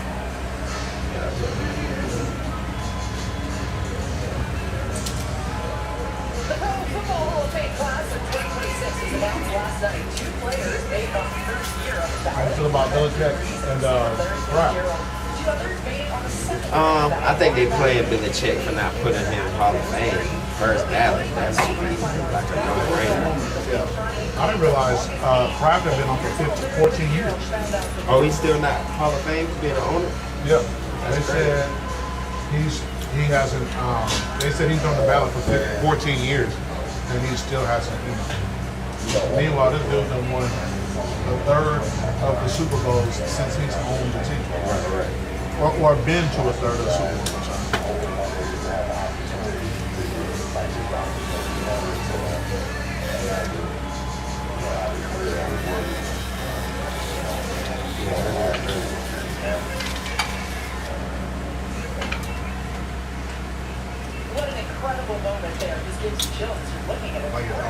Phillies. It's smooth, it's smooth. I ain't gonna lie, I missed physical therapy probably like 2-3 weeks in a row. Doing shit at the house with the kids, stuff like that. I just got MRI done last week, and they said I don't have insurance, so they referred me to this place in the network, and they're talking about something. It's a heart per session twice a week. I said, bro, you can expect me with no insurance. I'm paying $800 a month for y'all to teach me how to stretch my back. I'm gonna let you do that back. As long as you're doing it with consistency, yeah, right. Me, I ain't gonna lie, I ain't doing no stretching.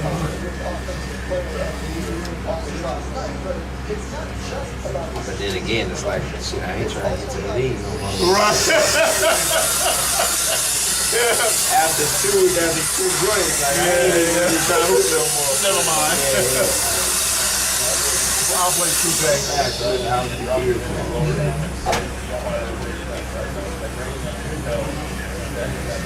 I feel like they played my boy on MVP. Drake? Yes. I just. Come on, man. You know I love a good debate. Okay. They said that y'all played, only played, 20 games y'all played. Only 6 of them were against teams with winning records. They said the teams that did have winning records, Drake had 8 turnovers. Basically, even though y'all didn't, they said y'all had the worst record, the worst schedule in the modern era, as far as like the toughest schedule, like the easiest schedule in the modern era. They said that he had the most turnovers against the best teams that y'all played, which weren't even very good. And they said there was one other knock, and I said, that's a compelling argument. So why do you think he should have won?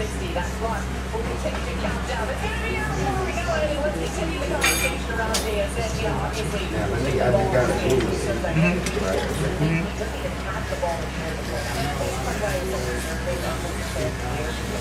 He was more efficient and accurate than any other QB in the whole league.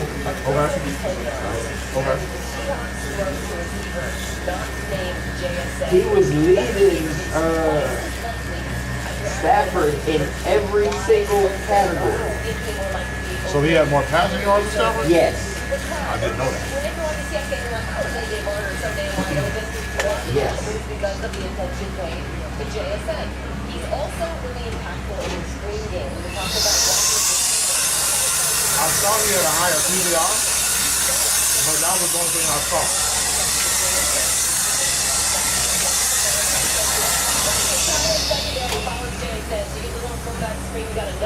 He led in passing. He led in completion percentage. Stafford probably had more touchdowns. Okay, he did have. No. Oh yeah, he did. He had like 300 more yards. Okay. Again, this is 2 weeks later against San Francisco. JSN on the inbreaker once again pulls the safety. Throw the screen. Again, you have the numbers, but you also have. Yeah, like. This is a big part of why. And I'm mad that I don't got the one that. Because JSN and when they're under center, third down play action, they run it so much on those overs and inbreakers. It creates so much space. Yeah. Oh, then no. I'm good. I'm good. Well, go ahead, one more. That was the part of the game where he was weird, Andre and all these different things. Andre was in the slot, the outside, motion out in power, across the formation, bring it back, line him up in the backfield. And I think what you'll see in this game is, we have doing that early on, partly access, partly the information. All right, what he's doing, what's doing in this plan, when I'm with JSN on first down from the slot, outside in, what's their call, what's their check, vice versa, and whatnot. And Here you go, right here. They lead Stafford, the completion percentage rating, efficiency per play, total efficiency, whatever the hell this is, total yards, wins, and QB rating. For him to be first in all those categories, it's crazy for him not to. And he was only off by 1 vote from Stafford. Yeah. So it was close, but even still, I don't think Stafford gets that. Not with all those first. Now I get it, I understand you saying, yeah, they had a schedule and all of that, cool, but we don't make the schedule. No, you're right. The schedule is at random. Yeah. So I get that. I mean, I understand why anybody would, but the MVP votes that I saw, Stafford won by like 4. It was like 391 to like 358. Yeah, no. Like the shit that I think ESPN posted. It was like he got, I think, or I don't know how much it went up to. I think it was like 23 or 24 or something like that. The official NFL honors graphic show, Stafford got like 391. He had 350 or 360.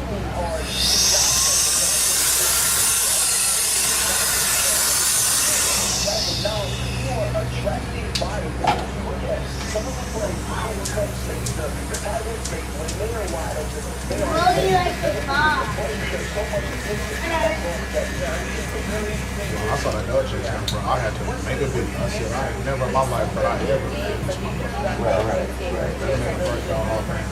Easy. If he ain't one, no one is. Somebody that I heard like, oh yeah, Tom Brady shit.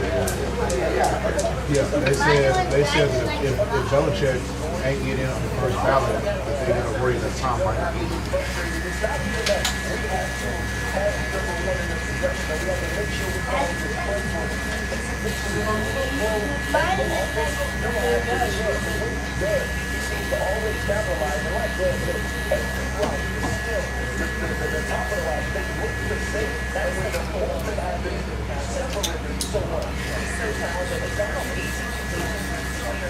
Yeah, man, I just don't see my boy choking in the big game. So here's what I think. I think Seattle is clearly a better team. Yeah, I can agree with that. I just don't. I'm going to listen. I said it's about Indy and Miami in the college championship. You got to show me. You can't go from the worst football program in college Division I history to also winning a national championship and me being the first one to say they're going to do it. I'm going to be last in that part. And the same thing with watching Sam Darnold for 7 years. Stanked it up everywhere he goes. So all of a sudden, I'm supposed to trust that he's going to drive this one across the finish line. You got to show me. If it was any other quarterback, I would be like, yeah, man, respectfully, go to Seattle got this one. I'm going to be last to the Sam Darnold is an elite quarterback conversation. I'm going to be last to that part. So I'm just more so, and I don't want either team to win. I just can't. I don't think my brain can get me to a point where I'm going to just assume that Sam Darnold ain't going to remember he's Sam Darnold and mess this up. I think Seattle's defense is better than y'all's, but ultimately, Sam Darnold ain't playing Drake May. Drake May's playing May defense. Sam Darnold playing your defense. And Sam Darnold got hella interceptions. That's my point. This season. Yeah, and so what I think, so I believe that he gonna probably, I think Drake will do a better job against their defense. And I'm not saying he will torch Seattle's defense. I just think Drake will cost less. I think Drake will do a better job against their defense than Sam will against our defense. But hey, that's why they play the game. We gonna see. Indeed. Sunday, right around the corner. I can't wait. Man.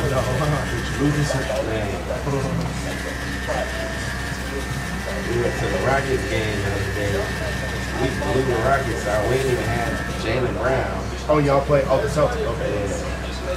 We didn't even have Jaylen Brown. Rockets had everybody that was. I forget where you stand on this. I'm from St. Louis. Like, that's where I'm originally from. And with all due respect, I don't get taken. I'm taking, if I had to redraft your team, I'm taking Jaylen Brown first, and I'm not even thinking. For you to say you from St. Louis, Yeah. and I hear that, it's like, I just have to disagree with you. No, I can understand it, bro. I just remember watching that Warriors The first one. Yeah, the first one where they beat y'all. Yeah. And I can't remember. I think from what I remember about it, I thought Jaylen Brown was the best player, and I thought the second best player was Anthony Wiggins. Andrew Wiggins. I thought in that series, the best two players were Jaylen Brown and Andrew Wiggins. I thought then Steph, then maybe Horford, then Horford played the best, but then I thought Jason Tatum was like the fifth best player. So keep this right. In that first playoffs, please don't forget we went up 2-0. Yeah.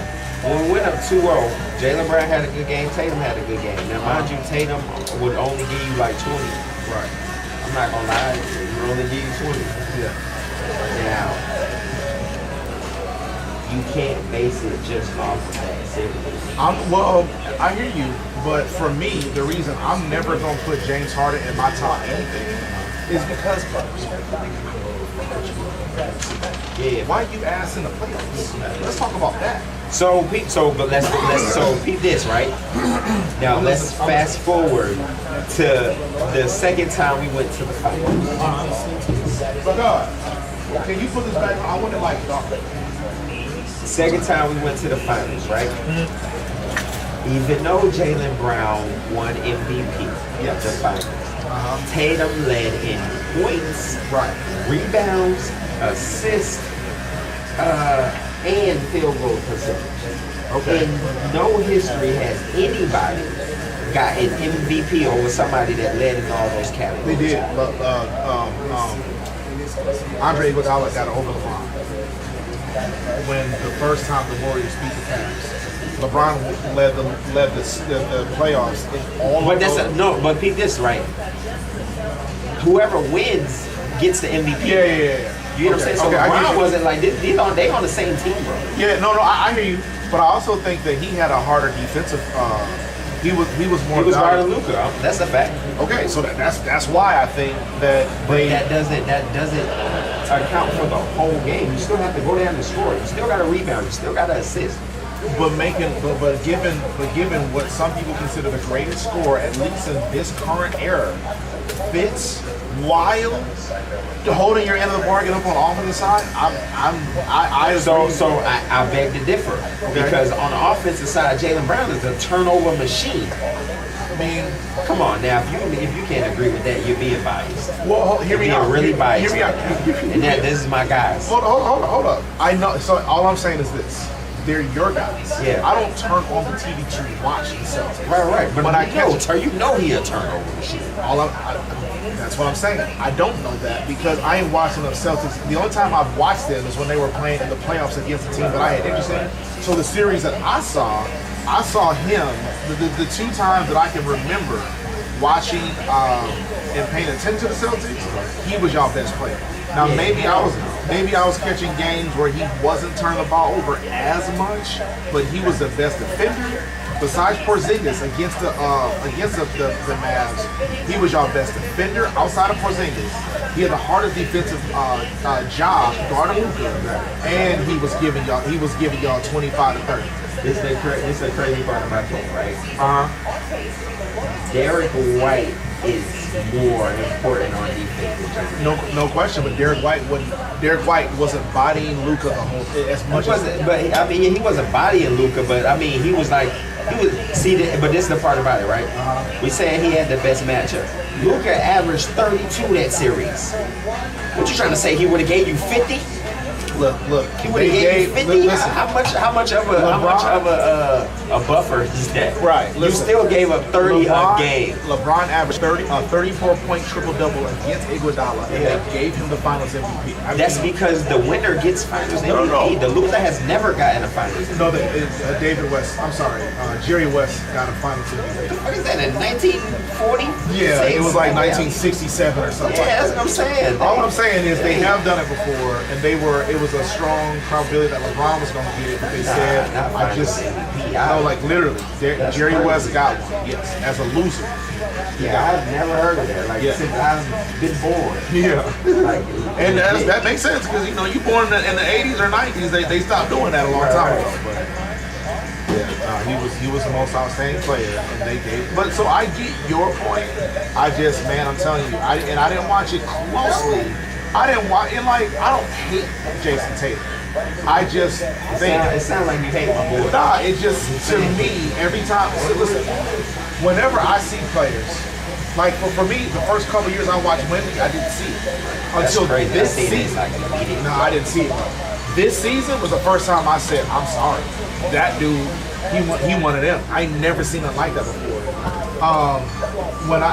This might sound crazy to say, when I saw Zion play against NBA talent, I said, that dude is a problem, and he ate his way off the court. It's a lot of guys that I've heard that are all this great, like it's another guy that I just don't get it. Like, I don't see why everybody thinks this dude. So actually Luka's one of them. I don't see it. I don't see Luka. I get like, okay, he'll put up 35, 40, whatever. I still don't see it. I still don't agree that Luka, and I understand that AD just ended up getting hurt again, as always. I still would have never made that trade for Luka if I had to give up AD for it. But I don't see it with Tatum. I don't necessarily see the superstar in Jaylen Brown, but when I look at them two together, to me it's clear and obvious. Jaylen Brown is the guy. Should be the guy. Yeah, nah. For a guy that get more points than you, for a guy that get more rebounds than you, for a guy that get more assists than you, that make more high percentage shots than you, that make more clutch, they got more clutch points than you. That's crazy to say that. But again, I don't watch their games as close. And he make like now Jaylen Brown here get you on defense. Like, I'm not gonna lie, that series with Luka, I can get him there. However, he still gave up 30, like a game. So even though he was, getting little steals here and there, it looked great. It looked really good. But let me see their side-to-side numbers, because I didn't realize there was this glaring difference between them offensively. I just know the times that I seen the playoffs, and I expected this to be Tatum's time. And when they talk about his Mamba mentality, all that other stuff, I'm like, every time I watch this dude on the biggest stage, I'm just like, bro, where's that? I'm like, respectfully, where's that?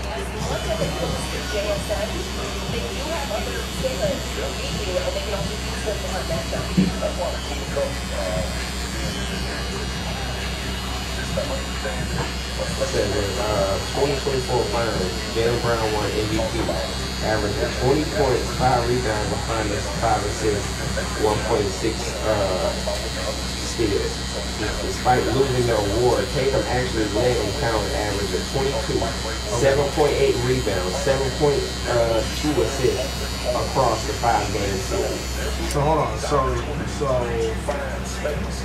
So he had about 2 more. So 1 more point. 2 more points. 2 more assists. This is almost 21. That's barely 22. So 1 more point. 1 more point. 2 more. 3. Okay. So 3 more rebounds. 3 more assists. 3 more assists. Okay. You don't like. Come on. I'm still. But again, who was Tatum responsible for guarding?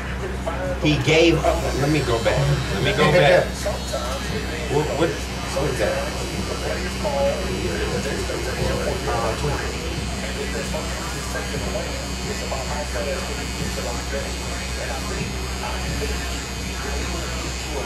And listen, and also too, before you get too mad about it, I'm telling you what I saw. I know. I understand the numbers are probably going to dismantle my argument. I'm telling you what I saw, and I knew before they announced that Tatum or Jaylen Brown was the MVP because I would have given him the MVP based on what I saw in that series. Right. So I can understand, like, bro, the numbers are saying, I get it, I understand it. I'm telling you what I saw. So peep this, right? This is Luka's stats. Yeah. 30 and 10 rebounds. 32, 11, 11. 27, 6 and 6. 29, 5 and 5. 28, 12 and 5. Sure, but the thing about it is Luka wasn't, Jaylen Brown wasn't on Luka every point he scored. There screens. There are times where they both weren't on the same board at the same time. So you can ask AI, how many points did Luka score on Jaylen Brown?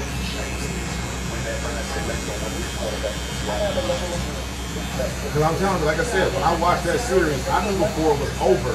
I said to myself, they give this to Jason Tatum, I will be mad. And sure enough, Jaylen Brown got the MVP, and I saw the internet.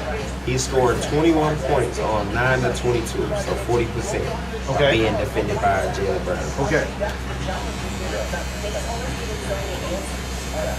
So he held an above average score to the league average in scoring. The league average is about 40%. I'm sorry, that's incredible. While contributing 20 points, 5 rebounds, and 2 assists a game in the finals, respectfully, the hat is going to that. I'm sorry. I disagree. I get you. Okay, who was Tatum guarding?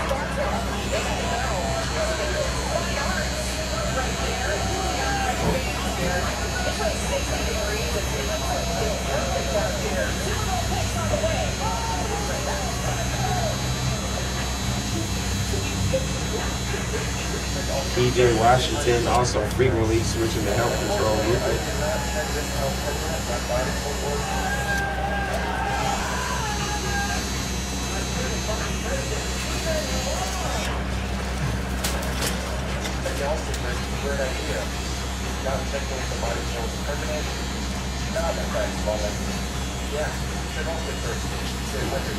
PJ Washington averaged fucking 10 points, 6 rebounds, and 1 assist.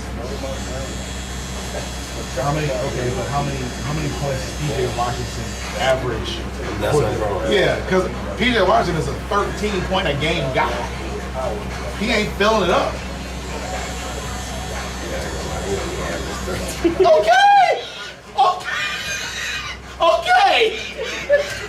Okay. So again. I thought he was hooping or something. He was not hooping, man. Come on, bro. I thought he was going off that year. That's crazy. You wild. Hold on. Let me see. I gotta say before the play out. That was before the.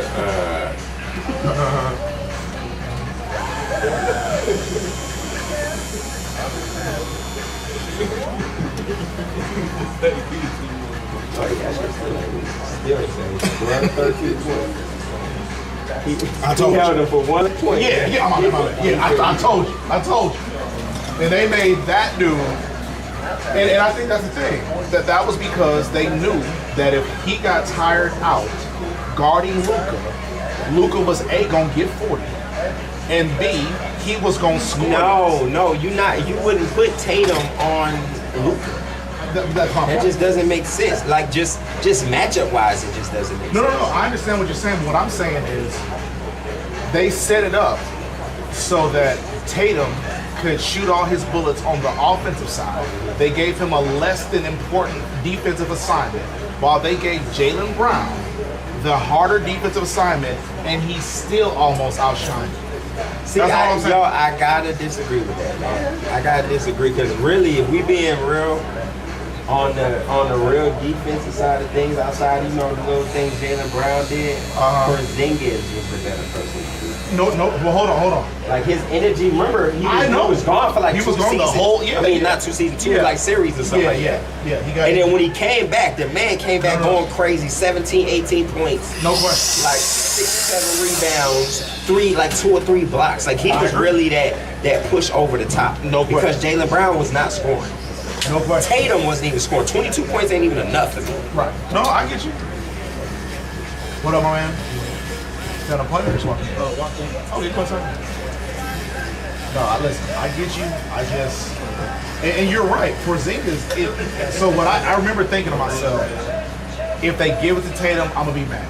If they give it to Brown, I get it. You should be mad. Hold up. But if they gave it to Porzingis, bro, I would have took that. Yeah. I believe that. I can believe that. Yeah, I can believe that. But nah, I felt like for me it was clear knowledge. It was Jaylen Brown all day. Like the whole city of Boston is like facts. Am I knocking it down or just mine? Oh shit, that's graphic.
Less than 60 hours away till Super Bowl 60. You see Levi's Stadium, the end zone's already painted for the Patriots and Seahawks. Sunday at 6:30 Eastern, these two teams. Got a lot of bets out on the game. Nobody want to bet me, man. I've been going crazy all playoffs. Yeah, I love those Super Bowl. Patriots. What you want to do? We getting up right now. I'm thinking. I know you got $20. Yeah, let's do it. I mean, Why the Patriots? I'm from Boston. That's enough. That's enough. It's tatted on my stomach and everything before the season. You get them there. You get what I'm saying? Like it's, and that not only because it's Drake May, I was just gonna go with my boys anyway. But everybody been talking about how, you know, the season been so easy, but my boys been showing up. Top 3 defenses, man. It's been nice. And keeping winning without a great game. My man is overdue for a great game right now. 3 games, fumbles, you name it. He couldn't even get over 200 yards. You trying to say my boy that led the league and all these things is not gonna get one good game off in the playoffs? And if anybody, Sam Darnold is definitely who we can get it off on.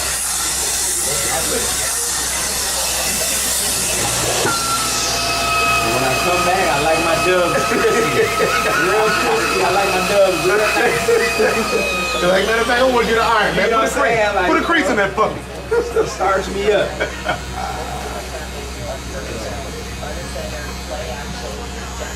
Bill 40 at the end of the game, man. $20 bets right there, you know. Milton Williams versus the interior of the Seahawks offensive line is a mismatch. But he might not get the opportunity to affect the game if Seattle is efficient and explosive on first down when they create that long-time conference win over them. Yeah, I ain't got no faith in Sam Darnold. Crazy part is, Bo Nix had me shook until I knew he was injured. I'm like, oh, it's a cakewalk now. Like now, and I was hoping Stafford didn't win because Stafford would have really gave us a problem. Cause he's a veteran. He done already been there. You got to worry about people like that. You telling me Sam Darnold ain't shook? Come on now. I'm like, this man ain't been in the league 8 years, He ain't did shit in 8 years. He brought the franchise play with last year 14 wins. Who is on the Vikings? Yeah. They know Kane next year, new team. Hey, listen, that was only because he was fighting for his life. I don't think he's fighting for his life right now. He ain't got nobody to back him up. And on the Vikings, he was really fighting with J.J. McCarthy. Remember, because he ended up getting injured. That's the only reason why Sam Darnold didn't even start playing. But I give him that. He showed up when it was like his neck was on the line. It's 2 years in a row, so I. Yeah, he's doing all right. I give him that. He's doing all right. I didn't think he was going to make it this far.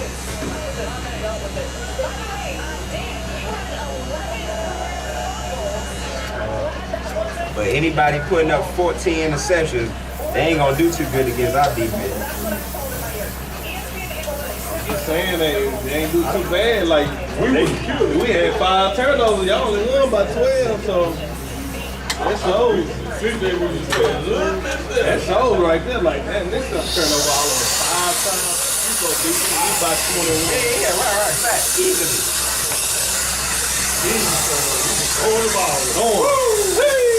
He was playing 500. Y'all defense had me like, man, come on now. But yeah, CJ couldn't get it done. Not turn it over. What was it like? He had like 5 before halftime or something like that. 4 interceptions. 4 of them before halftime. 4 interceptions. Let me get this quick one real quick. How many months are you? So you gonna bring them back? Yeah, it probably won't be like, it's probably gonna be like 20, 30 minutes, but it's gonna be 4 or 6 for sure. Oh, good. All right, see what it is. For sure.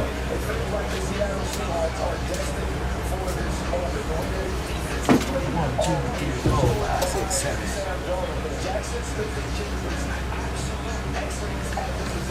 You start coming once after 12. People do that with babies. Maybe 2, 14, 18 months. Every 24 days, baby? Every 24 months, you can count by the days. No, if you want to count by the days, you probably like 50 months. Yeah, but you just say you.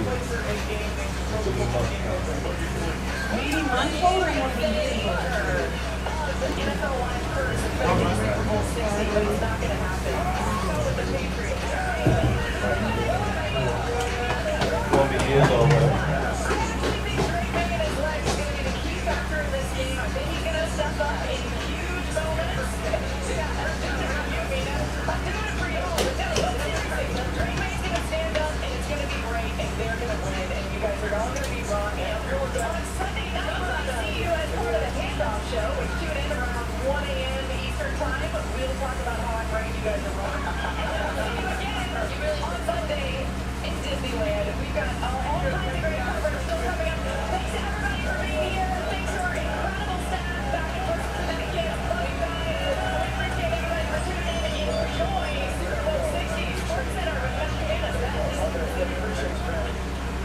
Great week with our friends from NFL Live as they get you set for Super Bowl 60. We've reached Super Bowl weekend here in San Francisco, some 40 miles south of Santa Clara. The game will be played between the Seahawks and Patriots. We have set the table throughout the week. Decisions, questions have been answered. The Golden Gate Pins are back dropping everything between now and March. Marking the NFL's biggest game of the year to wrap up the season. Here in San Francisco, the fans are out, the fun is happening. It is 5 o'clock somewhere on the East Coast. It's 5 o'clock Super Bowl to have you out this morning. We're up there throughout the week. We finally. I know, and I think the happy hour is going on. Nice and early here on the West Coast. Again, Super Bowl 60. Your game says the very latest of what we right here on both teams, the Seahawks and the Patriots. Number 1. Congratulations. I got it. Super Bowl in 2 days. The hottest practice in this afternoon. In the world, did not practice yesterday after suffering that ankle injury and practice earlier this week. Go how important is the Swiss Army knife on defense. The Sports Center on the road is presented by Geico. We have full coverage for you. We have Jeff Darlington is covering the Seahawks. Is with the Patriots. So, again, we're about 48 hours away. What do we need to know about the Hawks, Jeff? Well, the Seahawks are rounding up their final full practice of the year right now as we're speaking. Certainly, maybe the one that we're watching right now in terms of availability in that practice. Now, he is still expected to play on Sunday. That is the good news. Now, he's expected not to use that much. Mike McDonald, the head coach, said they're going to be very cautious with it. But let's talk about the defense in general. Because, as you know, at this point, preparation should be pretty much complete. But one of the interesting things I believe is that McDonald really never is done with his preparations. Instead, he is constantly going down wormhole strategy. And this extra weekend he's had prepared for the Super Bowl, the country say has caused him to go down even more rabbit holes. One Rams defensive end said essentially that he wouldn't be surprised if McDonald was still adding defensive plays as late as Saturday at some point. So we said the hair is in the barn, but I don't think with the Seahawks the hair is quite ever in the barn. Yeah, giving Drake May a lot of trouble. I'm sure right up until the last minute. Game is working this point for the Seahawks. Second thing you need to know, we're doing Patriots on the ball now as they get set. Patriots getting down to business. Their final full practice before the Super Bowl. Tomorrow we're going to do a walkthrough. Yesterday they cranked up the volume of practice at Stanford Stadium, try to simulate the conditions for Sunday.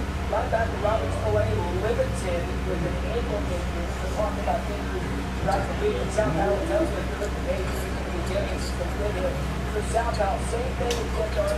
What is the things we need to know? Big day because this is the final practice of Super Bowl week. Final practice of the year for the New England Patriots. As we speak right now, they are leaving Stanford Stadium and in Palo Alto about 12 miles away. And they're going to come back here to the Santa Clara Hotel, their team hotel, and meet up with their families and get together. All eyes are on Drake May because yesterday in practice, he was sharp in red zone drills, but not so much in the two-minute drills.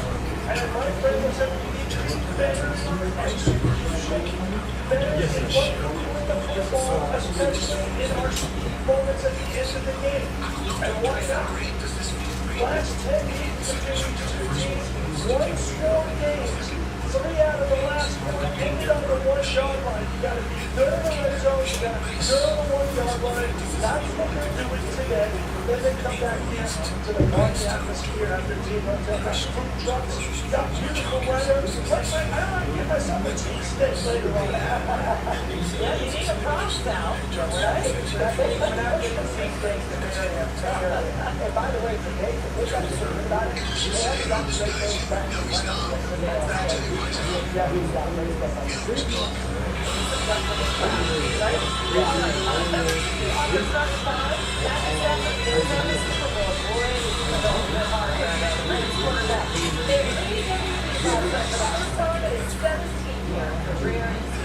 Coach Clapper there is also announcing in his speech he plans to play again in 2026.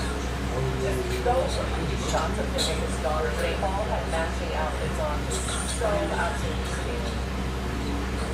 Now, among the other winners last night, this is a no-brainer match, right? Miles Garrett is defensive player of the year, setting a sack record with 23. Just imagine what that looked like. Jacksonville Nichols, offensive player of the year, led the league in receiving yards and I got 3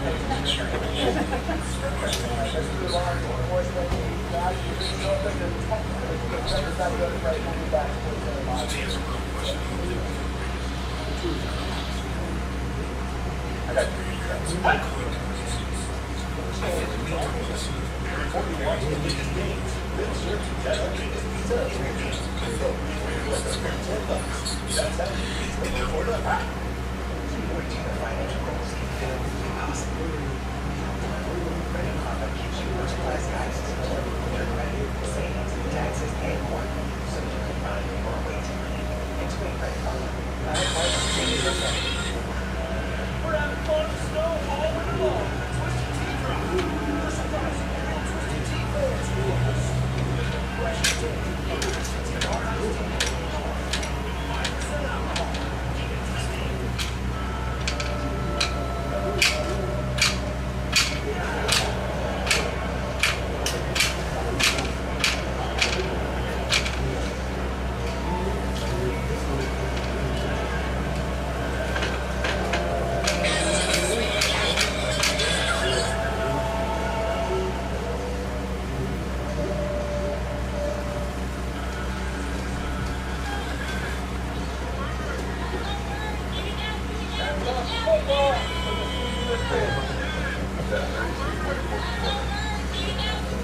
I'll tell you what.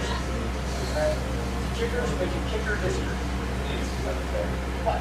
The Oaks. To the ties. There's one. Parlays weekend. Here's the football. It's awesome. You can't be my ally and my person at the same time. Why do you identify with me? So guys, just smile and say, switch the key on just 15 minutes. You get 1917 on that. Go trade it here. Just say cheese. Okay, cheese. Switch the team over to 15 minutes.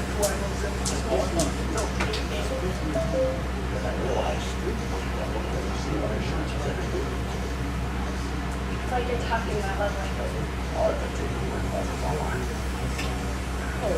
Only day.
At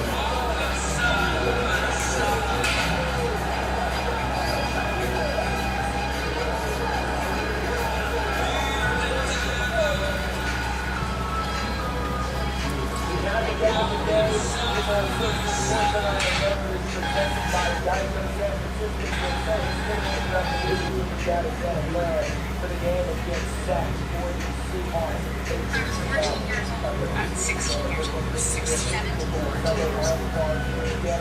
This is me. This is me. This is me when I met you. I was 14 years old. I was 16 years old. I was 67 to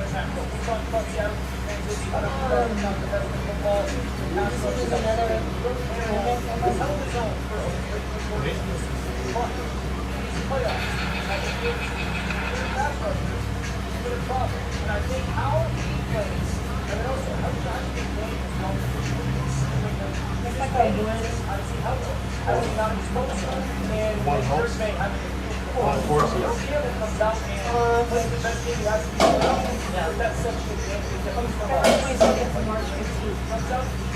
One horse, One horse? Yeah, we see that movie before. All right, RC. I think it goes along with the PGL championship, the same soccer. Yeah. So it's sawgrass. Because you can think about TBC sawgrass over the round. It's 3 rounds at the same time.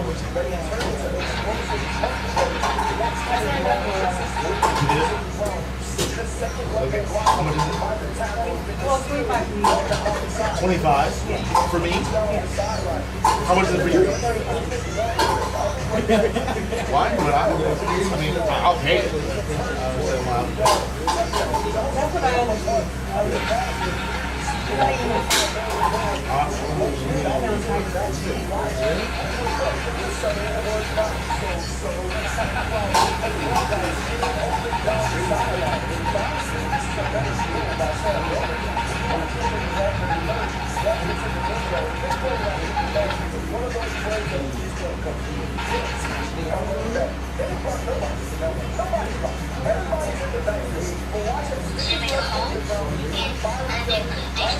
Around and then they put all around the body and then they and they got this tattoo on the front with like little piercings.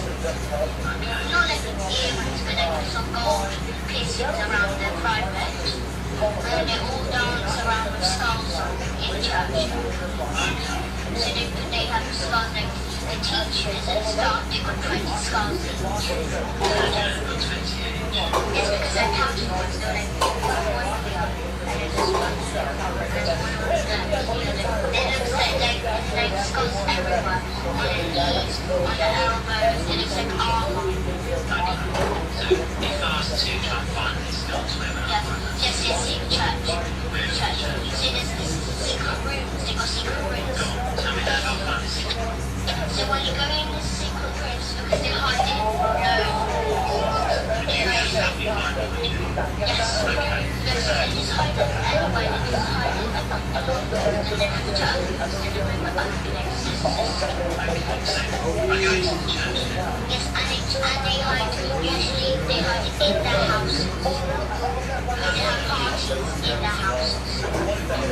Someone else, my teacher, he doesn't hide it. Yes, you can see in his house. With portions at the front of his house. So, how do you know it keeps?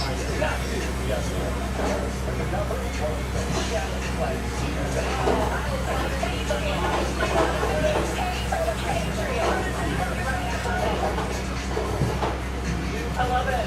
All right, guys, get back. I'm going to Seattle. I think Seattle has been with the Los Angeles Rams, especially football. Seattle versus the best game. Black man gets paralyzed is a CIA operation put in place to funnel money from the black community. Not happening. Take a look at Muhammad Ali. He was not only the most famous black man in America, goddammit, he was the most famous human being on earth at one time. And he had no damn hairline. Look at Sidney Poitier, the Denzel Washington of his day. And he didn't have no damn hairline. Look at Marvin Gaye, always been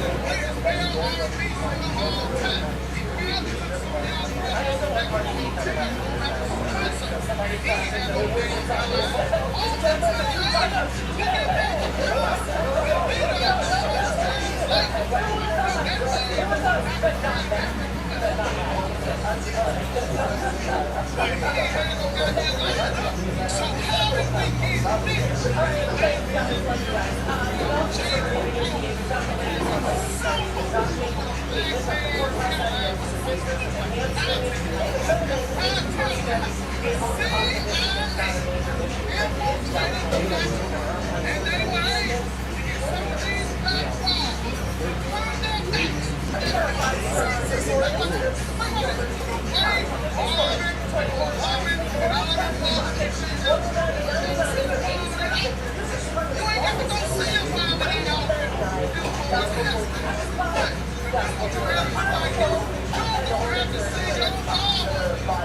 Negroes.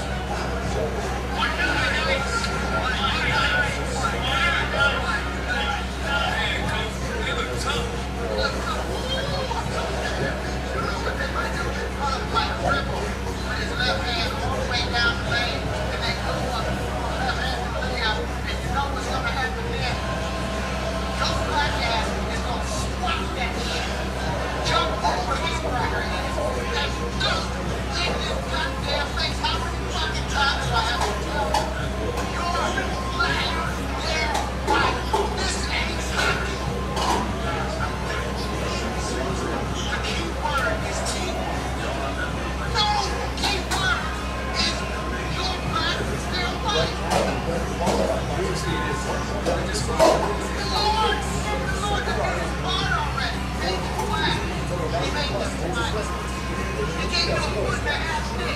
Dribble with that motherfucker. You won't score points in it. That's just how basketball works.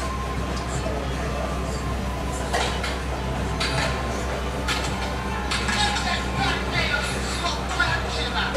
Tries my motherfucking patience. Go out there and win. Hello, dog.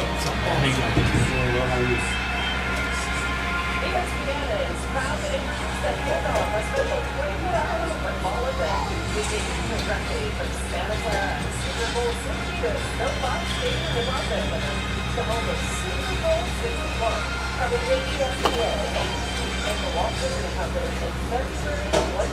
On the Wednesday, the handoff is on Sports Center.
What up, my friend? Shawn. Right on, G. What up? How you doing, bro? Buddy, how are you? Yeah, man. Come on down. It's a Super Bowl cut. You remember last time? I don't know if you remember. I mean, just a little bit right here. And just did it. You did it. It was Do we trim the top or leave it? No, the top. You remember you did it with the just scissor it up a little bit. Yes. How's everything, man? How are you? You want the size ball or just real life? real life. Oh my God. What is he back there doing? Oh, okay. I thought it was probably the dishes.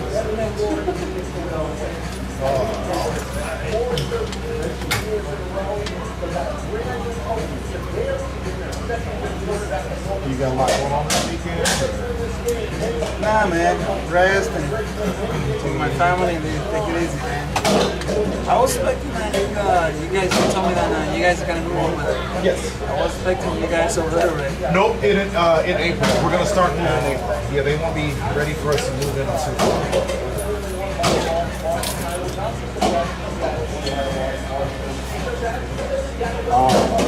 They said worst case May 1st, but we could get in as early as April 1st. Worst case May 1st.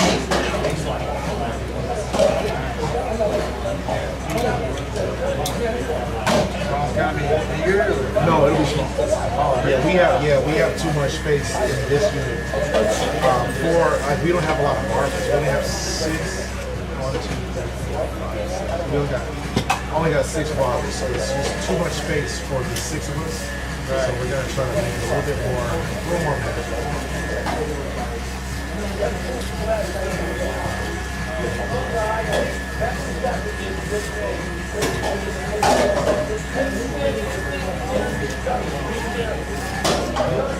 Work and everything else been okay for you? Yes, sir. Yes, sir.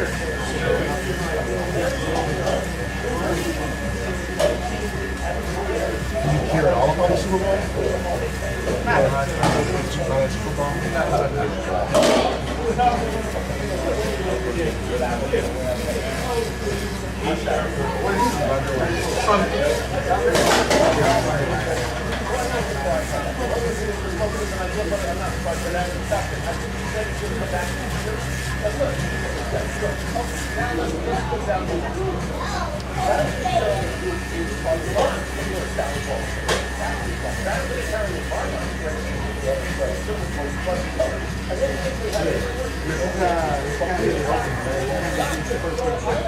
You said the first game?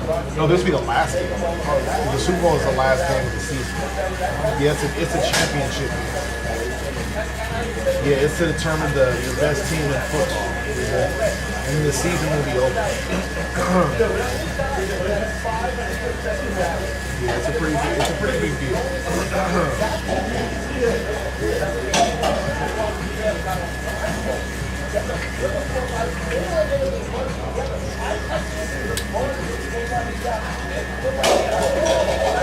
Are you like a soccer fan or baseball, or do you care for sports at all?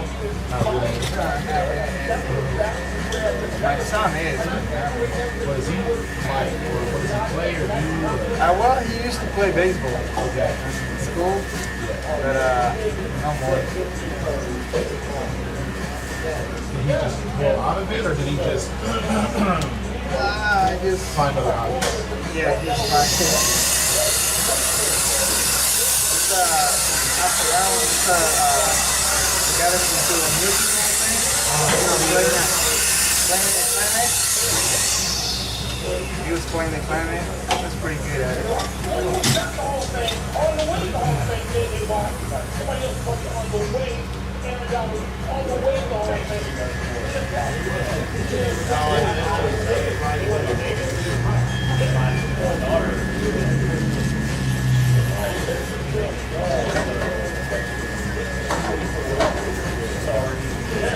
What up, my man? You have an appointment or just walking in? You know with who? Mulatto? I'll be right with you, boy.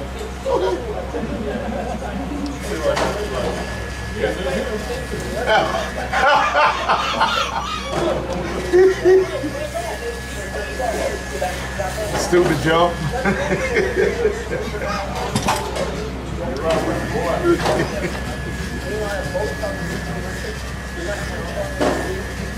Broadway, why they call you Mulatto?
Yeah.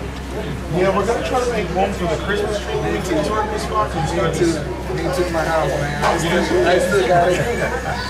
Yeah, we leave it up every day. We decorate it every month. Yeah, so like now it's decorated like Valentine's Day. In March, what is it, St. Patty's Day, or what do we do for March? Yeah. Mardi Gras. Like, so every month we just celebrate different things on the tree. I'm actually, I'm gonna try to figure out how to hang the tree upside down in our next shot. Oh, really? Yeah, I saw a couple videos. Did you see the video I sent you of the upside down Christmas tree? Well, I think I seen it on Facebook. You say what? So there's some places I don't know what it means. I just know we're gonna have less room for all the stuff we have here now. But I think the Christmas tree is something that people remember about the shop when they, whenever they tell people about it. So if I can keep that, keep as many of the things and traditions that we have going, I'd like to in our next shop.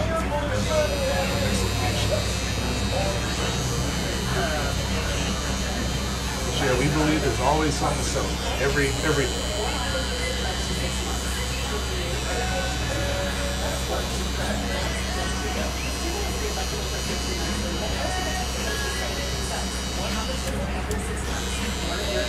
Does your son come here to get his haircuts? I call him. He went out to walk.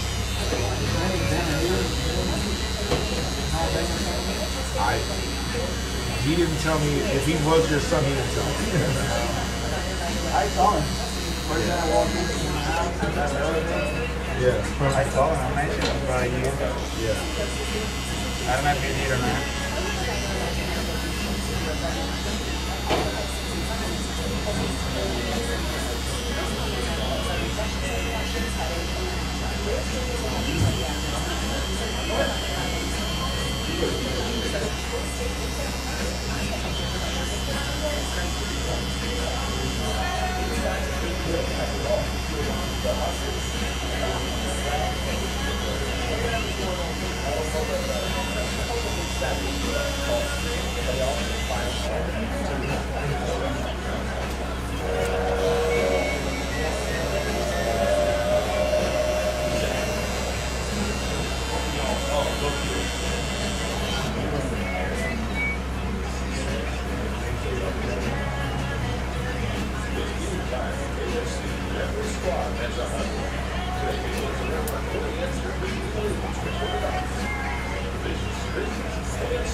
Okay, this is real light, so hold that.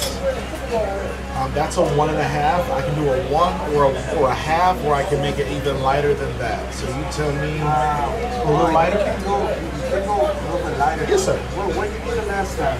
I don't remember. This is 1.5, you said? It's a 1.5, yeah. Let's just start from a 1 and 1 up, or 0, 1 up. 0, I'll start with 0. Something like that. Okay. The other one was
Hello.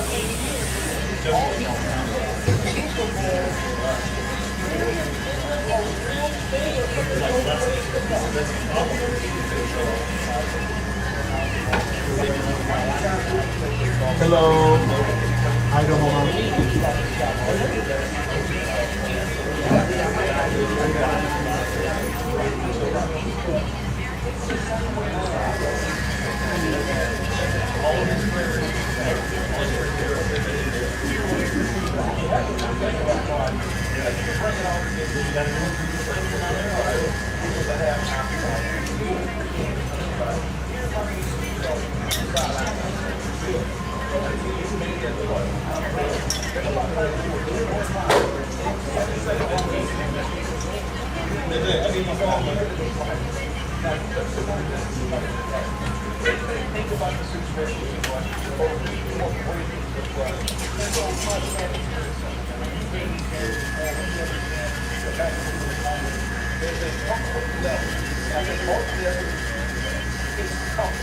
Understanding how you're going to work, how you're going to react, how you're not going to allow it.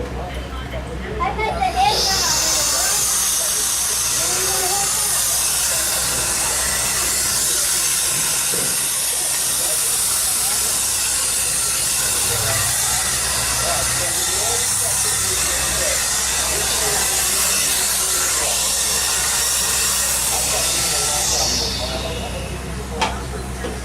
Okay, so try that.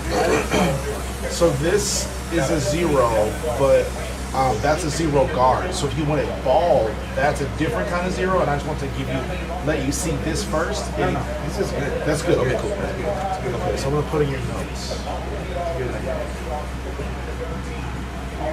You may take a little bit more off the top, or No, that's good. Everything's good? That's good. Yep, cool. And then, do you want me to line this part up or leave that part natural? Leave it like that? Yes, sir. Cool. That's great, man. Cool. That's great. Yeah.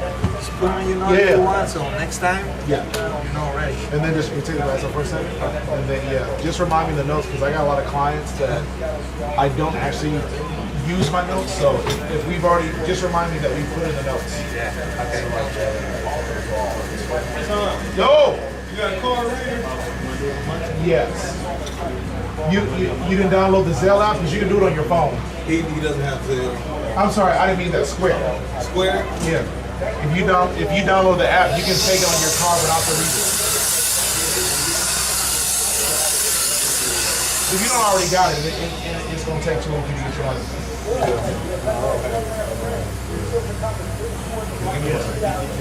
Yeah, if you download Square, set up your account, it'll do like $1 or like a penny transaction, just to make sure you got the right banking information, and then it'll like have you confirm the amount they sent you, and like as soon as you confirm it, you can start taking payments that way.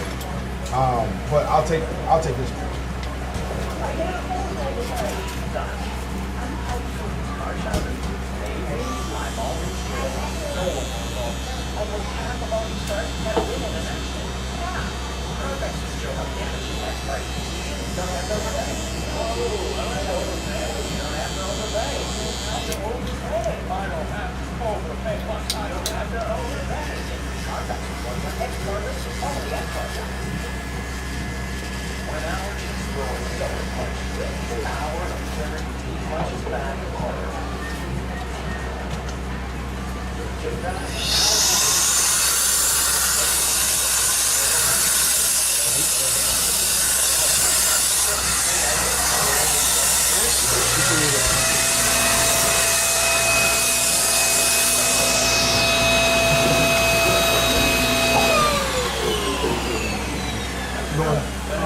What is it, Venmo you said?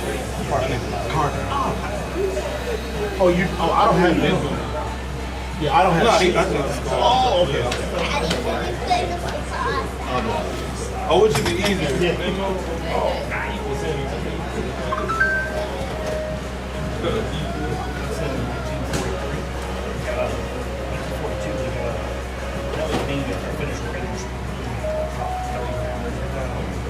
I have it up.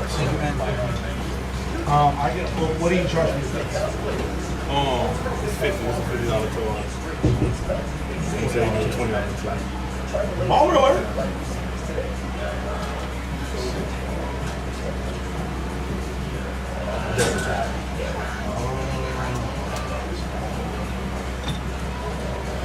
Still using the little banks. Yeah, I get you. I feel like if you had like a real baseball team, so like this is no. We do this all the time. So I actually work for the Astros too. So I do the stadium.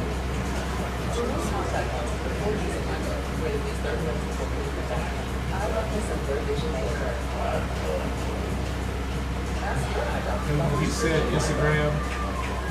Instead of going on my Square app, I went to Instagram and I just started listening to people's conversations. You got them blocked. Not showing up on each other. Just one dose provides pain for up to 12 hours from all types of body. Pause or last, the body immediately. So you just got to do a receipt. If you want to receive it all.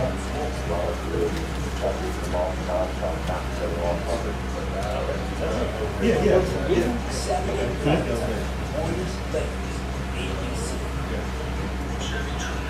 Oh, did you already put the $20 tip in? Yeah, you said Did you get a $40 tip?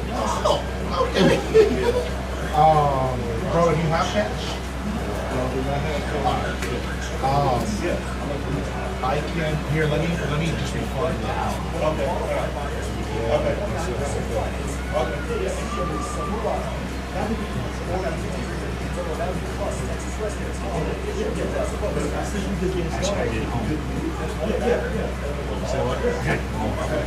Just flew into Santa Clara this morning.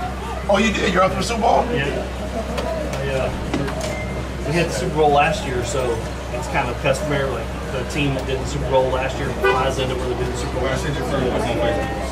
I appreciate it, man. What up? Take it easy, bro. See you.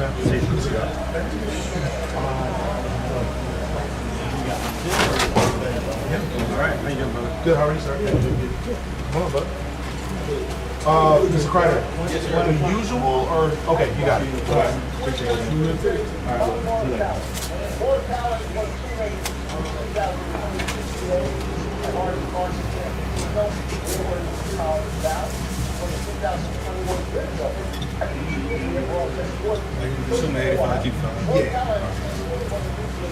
Cash app or?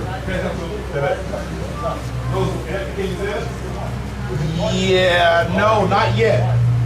I got a different cash. Okay.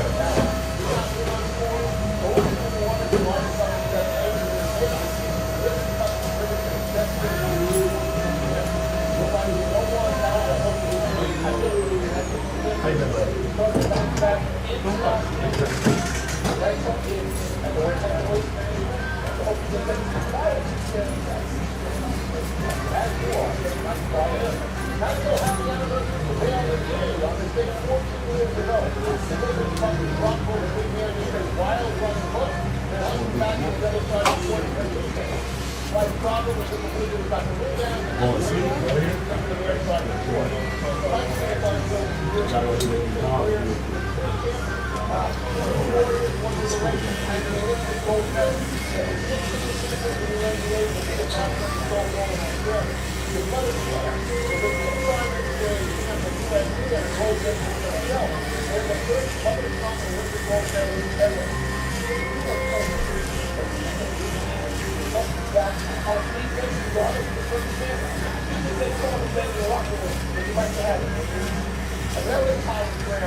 Want some water? Okay.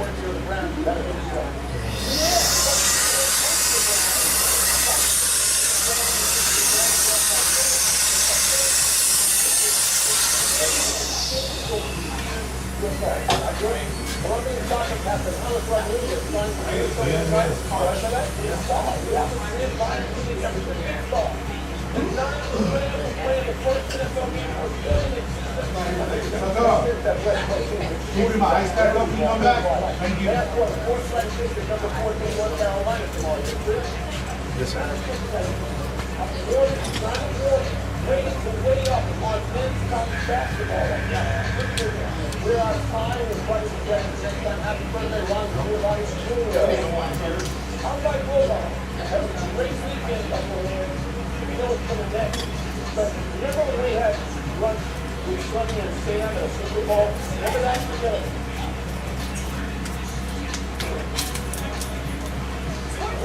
What the heck? Let me give me some water too.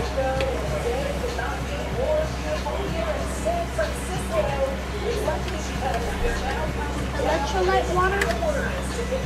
No, it's just right.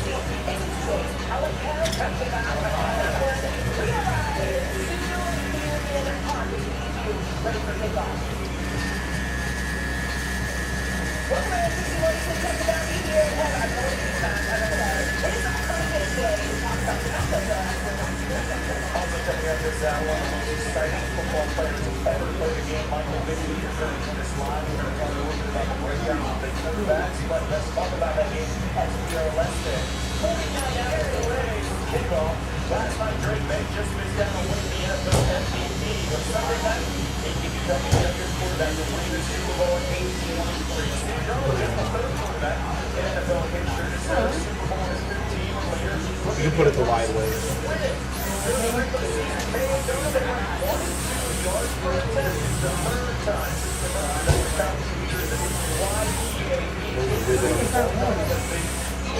This is a low part. I'll eat you.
Fist bump.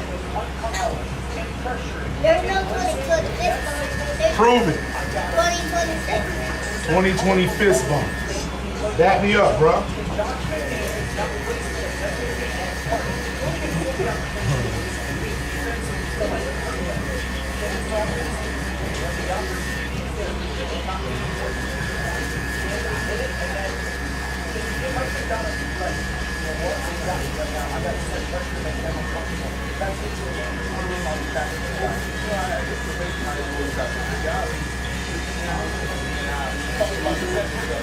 This one?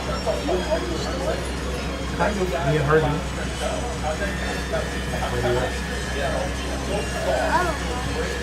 Curious? Great conversation. What do you want to do when you grow up? Soccer? Are you pretty good now? Nice. How many goals do you score a game?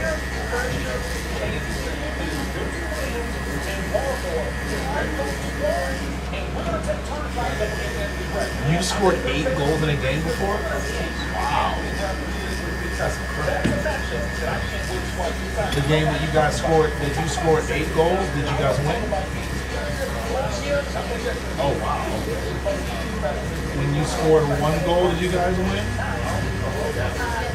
Okay. So as long as you score, you guys win. Pretty much. I would say you're on your way, man. I'm gonna need your autograph, brother.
The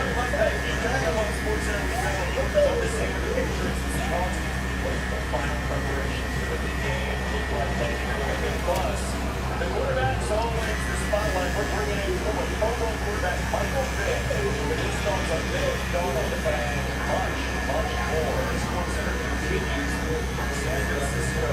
I love that. Kelly decided to be confident. Continue our coverage live in San Francisco. Love it, live band on that. So many options going away. Look, I got touchdown. I got TV. Check it out, Ryan. Before Marcus opened before the game, DraftKings 5 others. So instead, Greg, now NFL action is impactful. Number one sports book for 5 days. And live from Super Bowl 6. Share 5 other fans facts that round.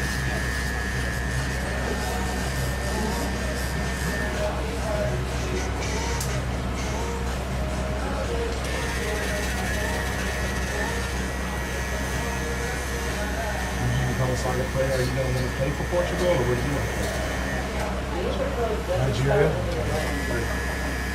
Have you ever been to Nigeria? Do you want to go see?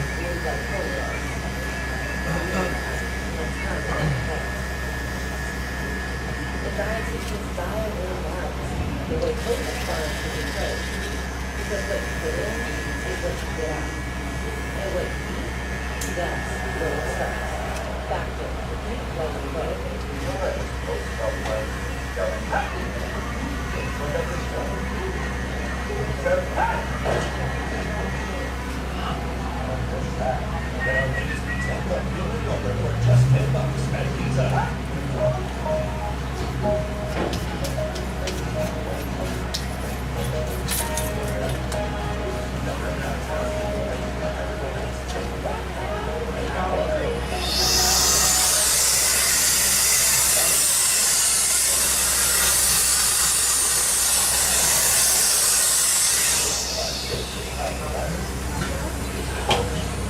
He actually a joke.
Okay, how many episodes do we have left of that show you got me watching? Love and Hate or whatever?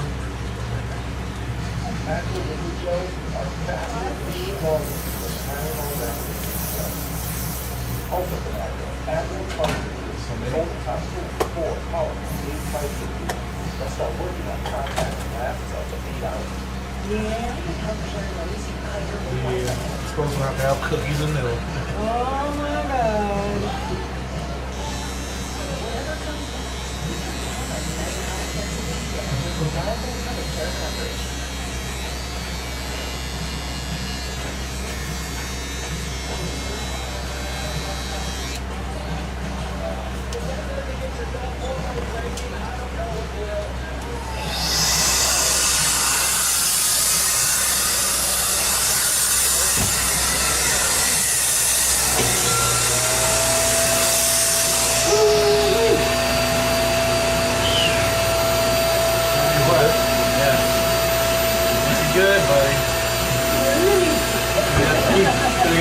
from open school to one of those girls. Yeah, man. No idea. Coming to get you early. Yeah. I don't know if it's skip that at work. You do have it on your phone by chance?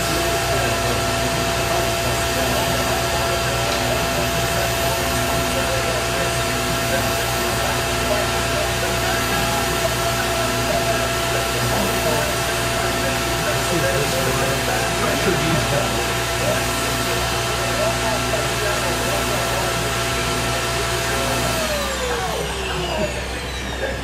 Amazing run here as we welcome in a former NFL star, Michael Vick, on behalf of EA Sports. Michael, you just finished your first season as a head coach at Norfolk State. It's a challenge to kind of rebuild the program, especially in the college space. How would you describe that experience so far? How's business? Busy. People are always over. Yeah, they are. Ready, Junior? Let's go.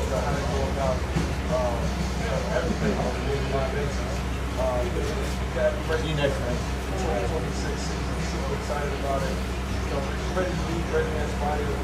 Well, and I can't leave my head down.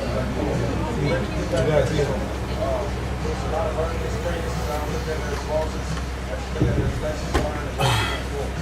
You know, you've been very transparent too about the process. You've consulted with Deion Sanders here on the process of coaching. What did you learn from having those conversations? Yeah, it's a process. Nothing comes easy. You have to do it your way, but you have to still follow the protocol and what it takes to become a successful coach. And so many of these guys are able to do it on their own time, but it takes men heavily involved. It takes the day-to-day aspirations of being great in everything that you do. And I think that you must have to do it. And so we're all excited about being able to see. I just can't wait to get involved. All those events and all the little tidbit lessons that I've been getting from everybody. The little bits of help that I've been getting.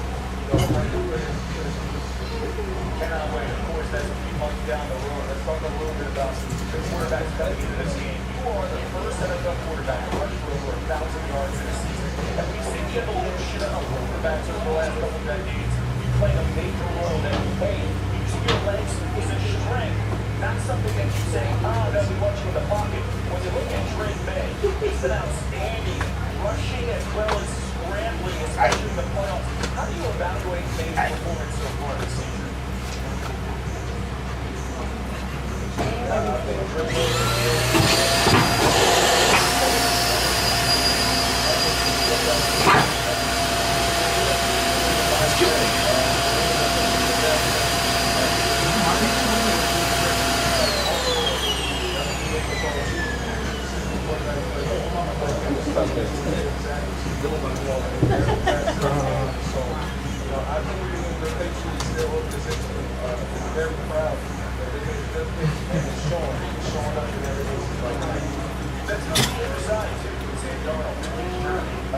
Which golf is closer?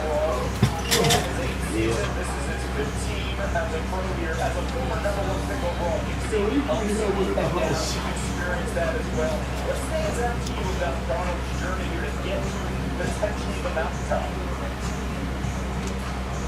Yeah, it's funny you said it's 15. 8 seasons and 15.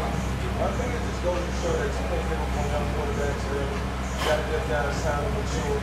Got to give time to get settled in. Got to give them the right coach. What he has in Seattle right now, you got right there, you got an amazing receiver in JSN. You got a defense. And if you ask any quarterback what their dream is to have all those things, all those variables. And Sam got that. So now he just plays a part of what he needs to have on the day. They don't have to do it all. He's got to go out and do a fraction of his job. And that's just not turn the ball over and make plays here and there. And have fun playing games. That's what you got. All right, we got our quarterback. Broke down the two quarterbacks. Your lights on Sunday and why? Yeah, man, I got bad love for both teams, man. I think Seattle, because they felt like they just ended the season like really, really hot. they beat some good teams down the stretch.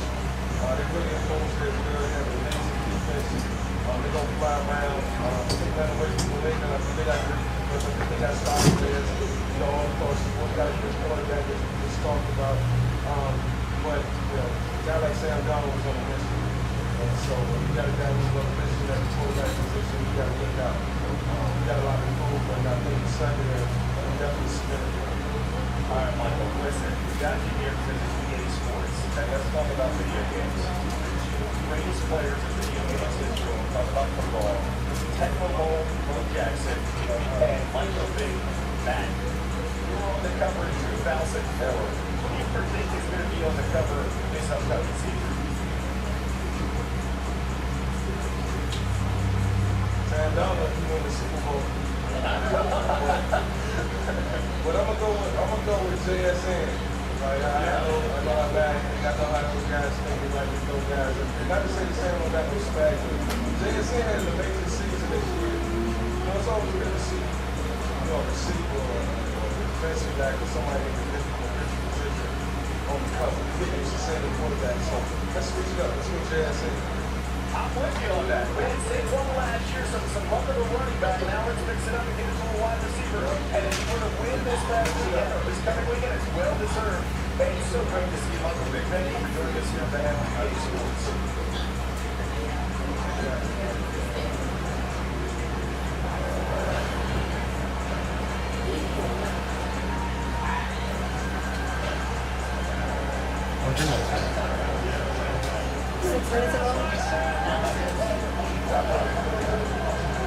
Yeah, but I just, let me see, but it's moving right now.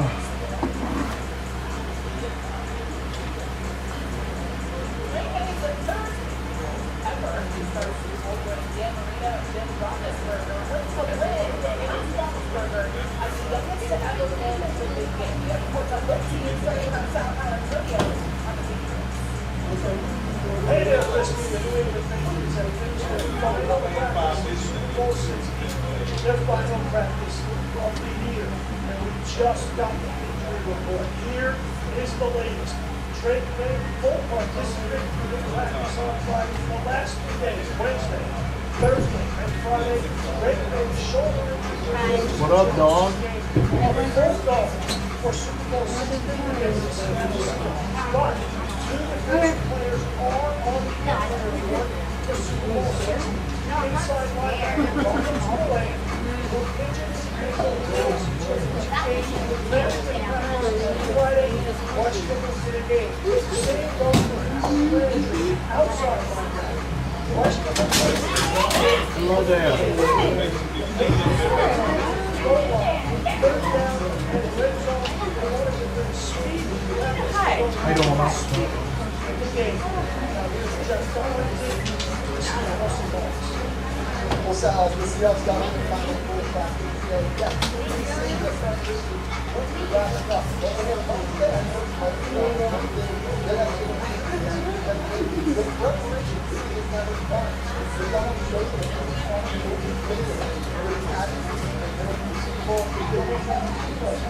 for instance, on Tuesday, if they are done since this kind of wrap it up, but that brings the preparation down to something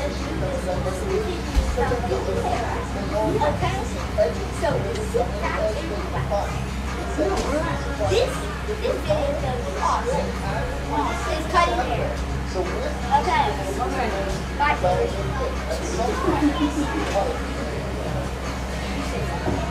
We're about to go viral.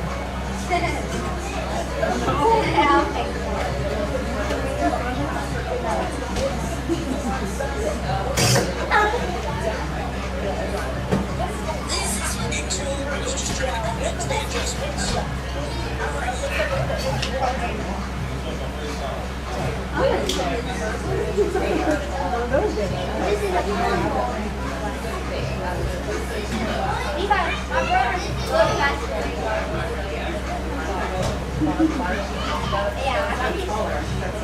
I think he's gonna have basketball over. No, I haven't. So, this is gonna be basketball player.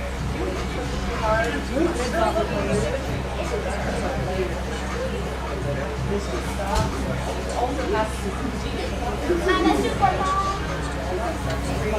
up, my friend? How you doing? Good, man. You got our players walking in. Perfect. Sign in.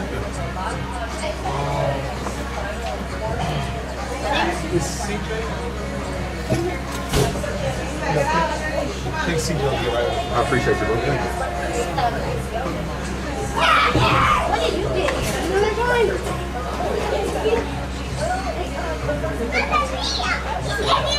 Your basketball? We had a bowling game.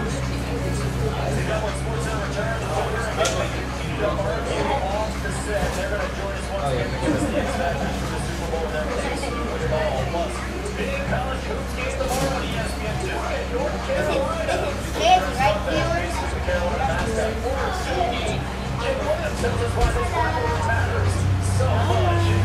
What's up, best friend? Hello, hello. Come on up, my friend. Yeah, you are. Well, this side is like Good, how are you? Are we doing the same taper or the fade?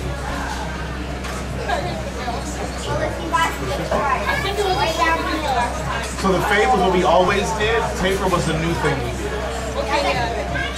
Taper.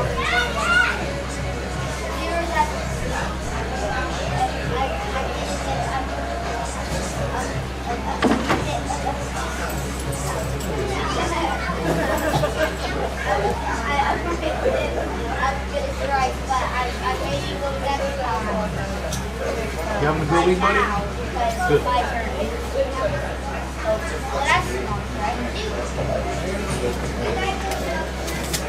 It's at 37.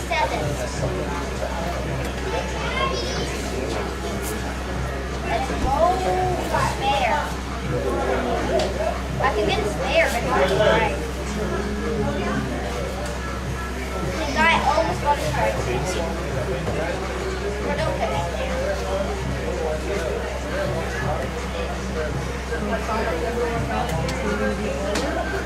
No, soccer is for way out. Yeah, probably going to be back.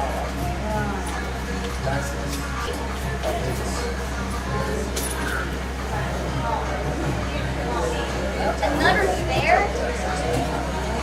But can I talk to you? Here, I got another spare. I'm doing good. It's 49.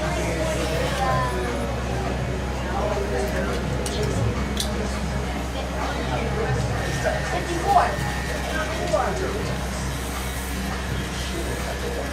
My turn now. I can catch up. I just got 710.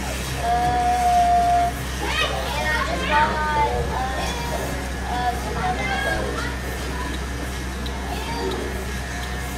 okay, let's catch the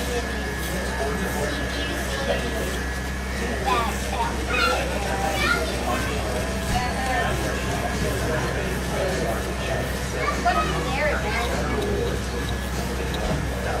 That's too good.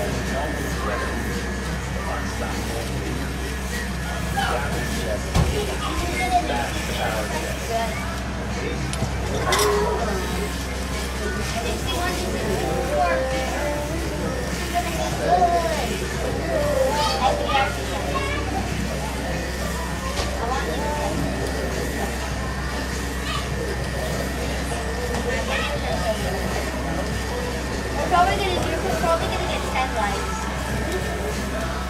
And like 50 cents.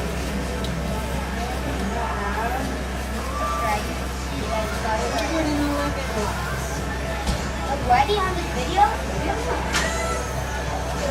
Oh.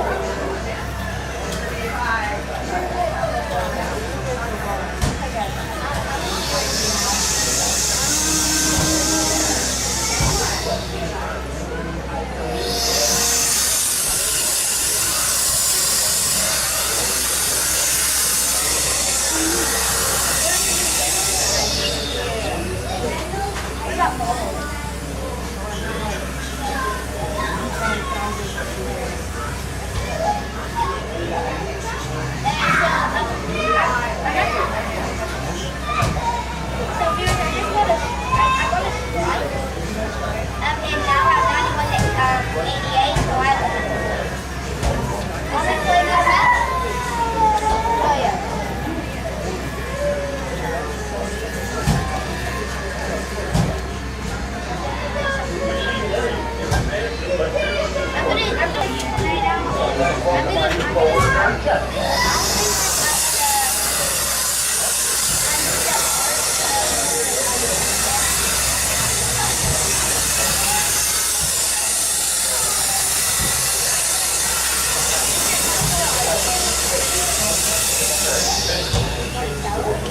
A6 and public work for the state. And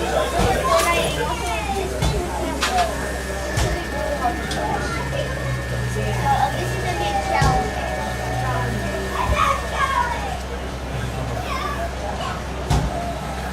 Losing. Yeah, like when I yeah, but they just come this is gonna be good, so I'll see you coming. I've been playing Fortnite for 4 years. Like 5 years. It's awesome.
Yeah, but if my hair is not done, then my hair is not done.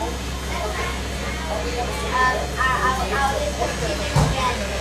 And then when I die again, if I win, probably not. If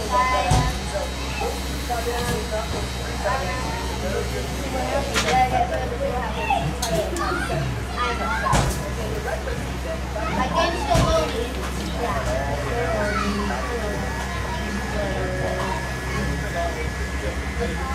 There's no internet.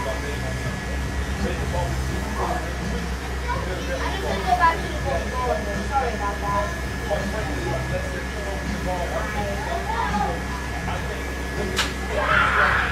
Oh, you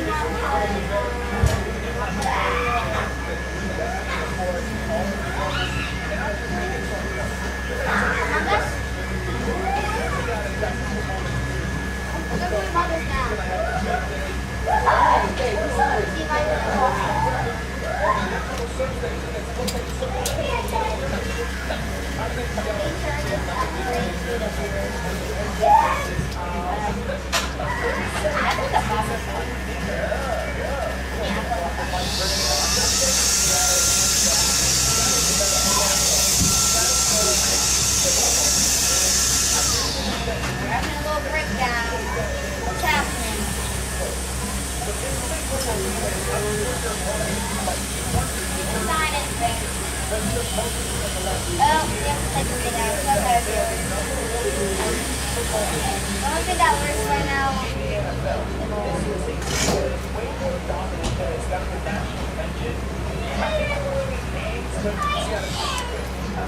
I think this is gonna be a good day.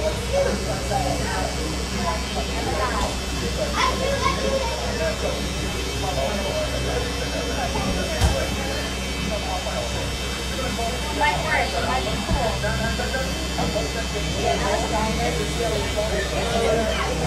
Oh, come on. I'm still in that screen.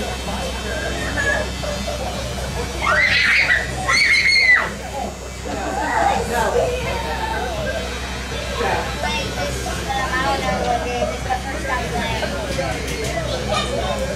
Not in here. Not in here.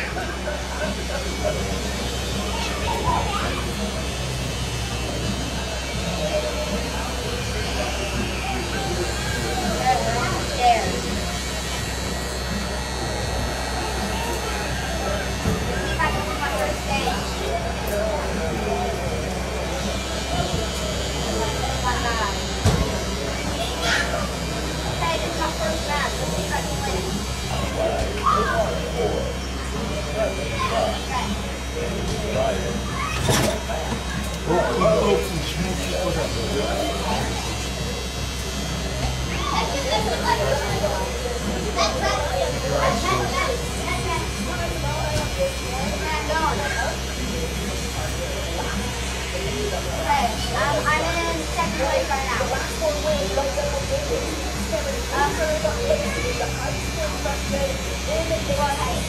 I'm in first now. I never played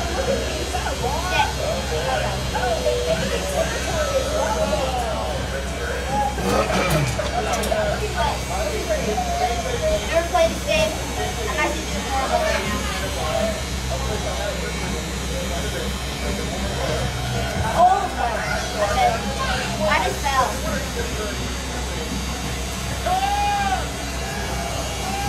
See, buddy. Okay, I'm going now. I fell.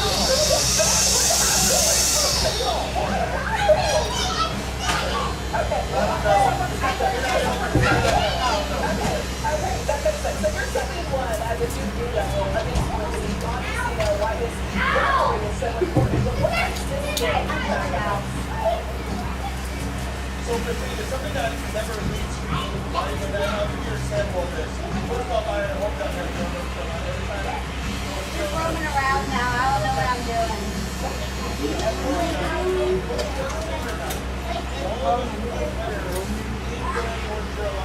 Okay, I feel like I'm ahead. I feel like I'm Hey, bro, down. I don't have any more cash. I'm ready to give you cash.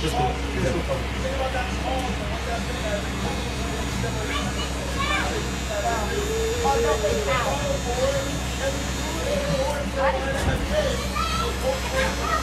Okay, I'm going good right now. I'm trying to go.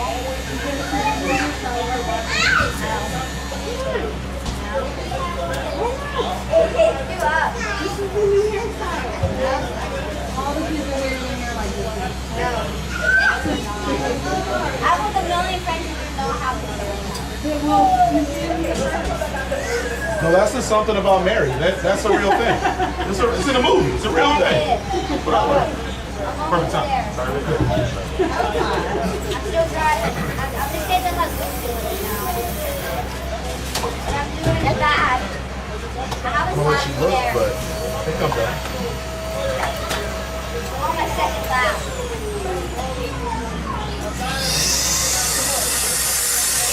I'm gonna catch up. I feel like it.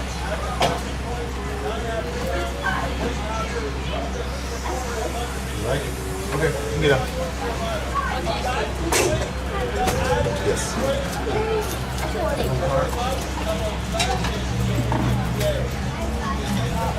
Oh.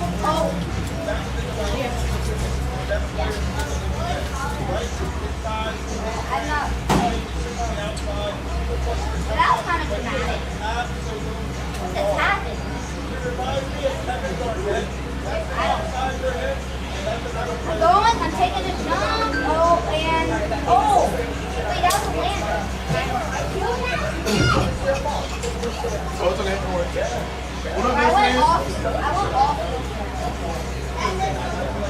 on Sunday? Oh, he already fasted. Come on up here before you go. Yeah, facts. Come on, let's go to the bathroom. Come on.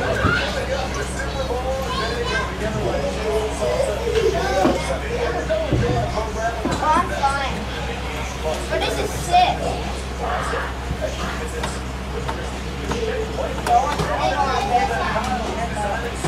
I'm going. What is that? There's like 5 left. This is so fun.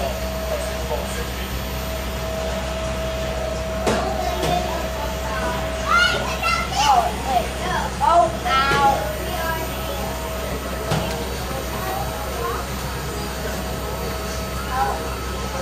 I'm stuck.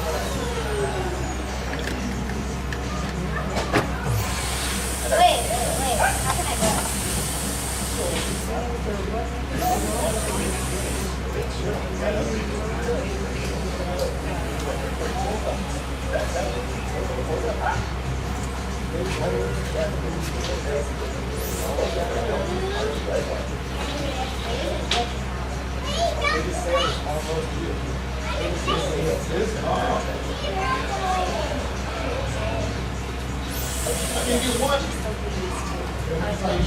I was ahead of everybody.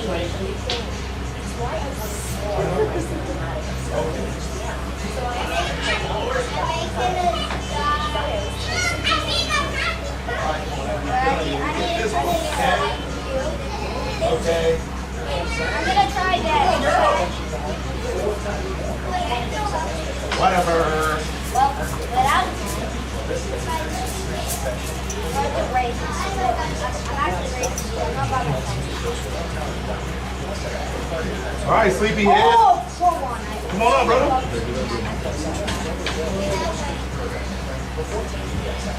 Okay, this is Bro, I ain't You sleep? You sure? All right.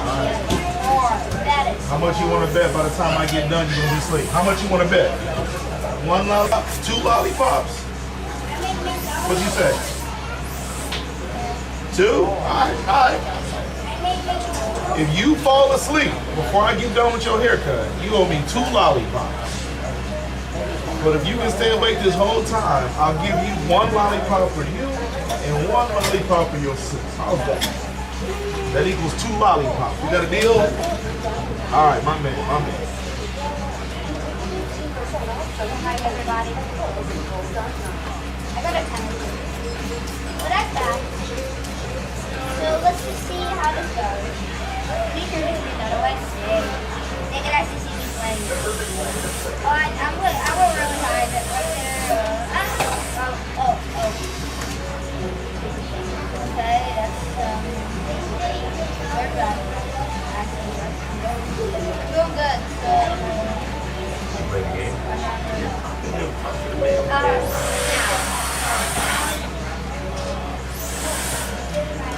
Gotta ask You play the Switch? You want to play the Switch 1 or Switch 2? 30, 40. How is that? One, I got 2 of them, but I got a Switch 1, I got a Switch 2. Which one? That one? And what's the number 2?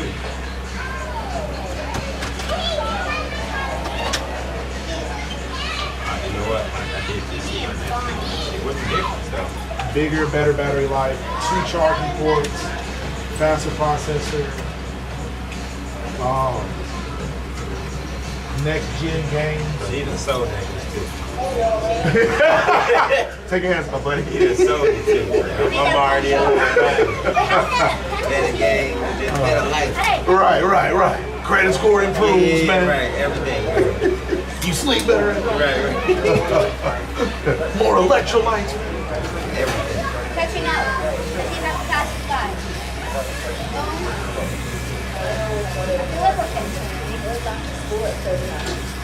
Okay. Go. Catch him. Oh. Bad. Oh. Okay. Dang it. Go on.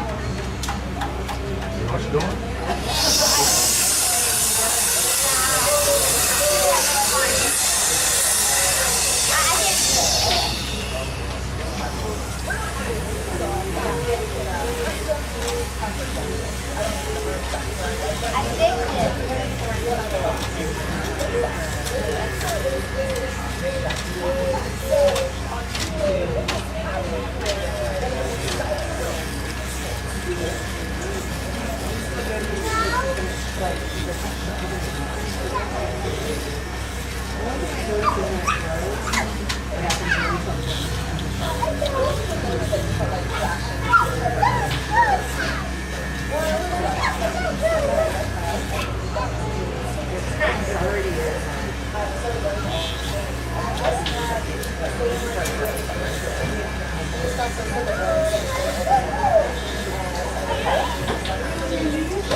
Every morning.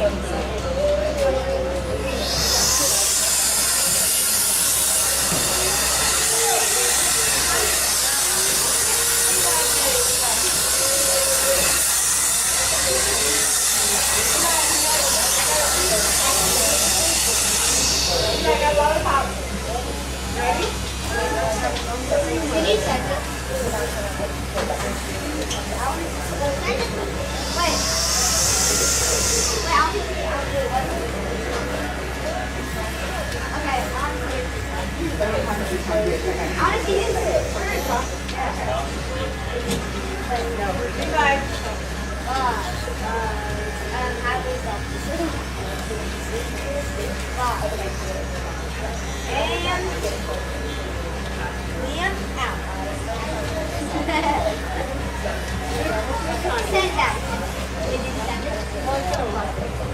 that process over this.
Sir, you gotta get a haircut first before you can get a hot cup. Yeah, you gotta. If it's broken, I pulled it off the floor. You gotta earn it, bud. JK.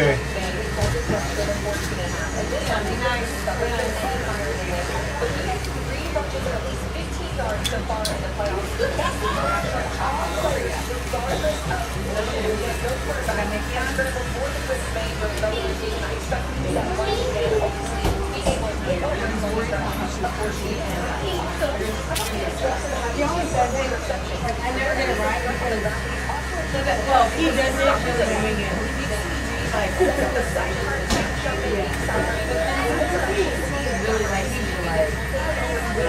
like to really stick it back. But one time I did stick it back, but it still wasn't. I'm like, he knows how he wants it.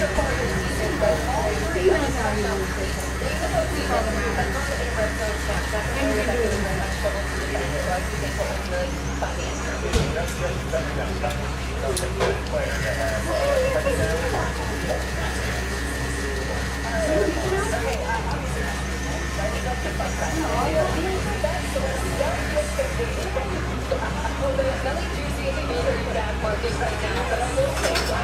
Taking a lot of action, suddenly this week.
What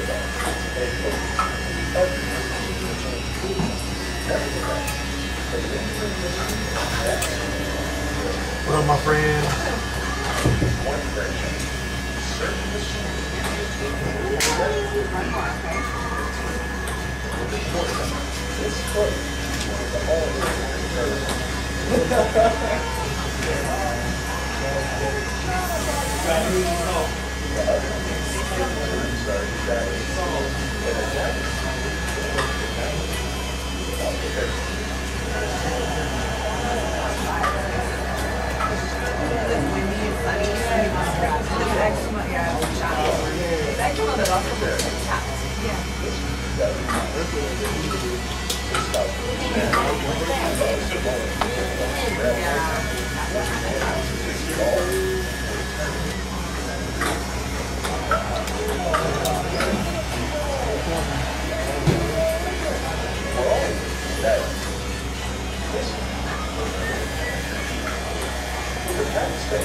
See you, buddy. Have a good one.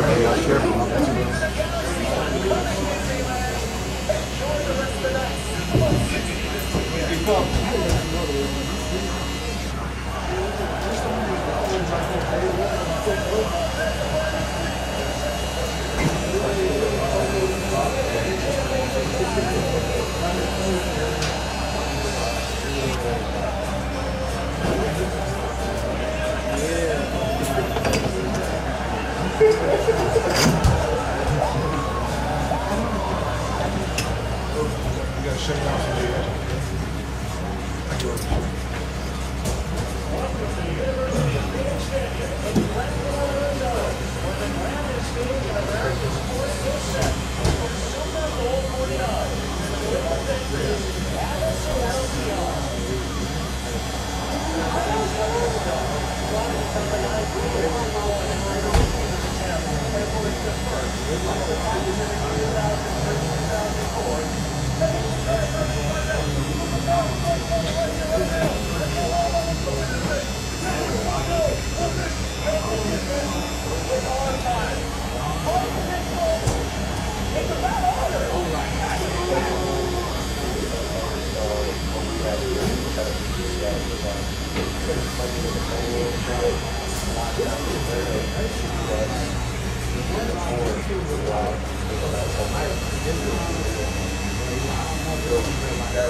Why you so sweet here, bro?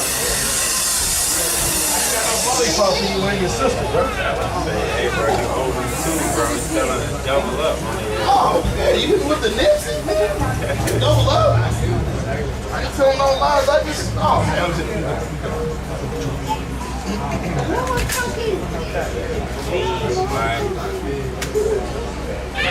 left like the clothes in a corpse, man.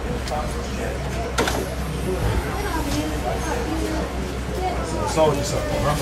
Yeah. It's crazy. I seen my nephew with one. Anthony, I seen him with one. Yeah. I just started like it was just all black version. Yeah, nah. Hold on, buddy. You got me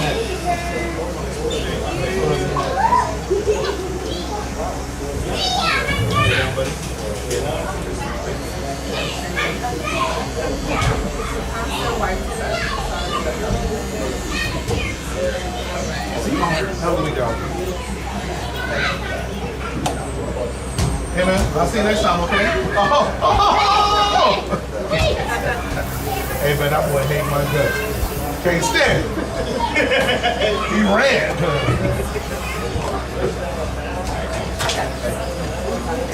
Sure, appreciate you. So, hey, when I come back, I'm gonna let you know why you right here when I come back. I'm coming back with a ring now. I'm gonna pop it. Y'all gonna hear me. Y'all gonna be like, man, here you go. All right, bro, hold it down.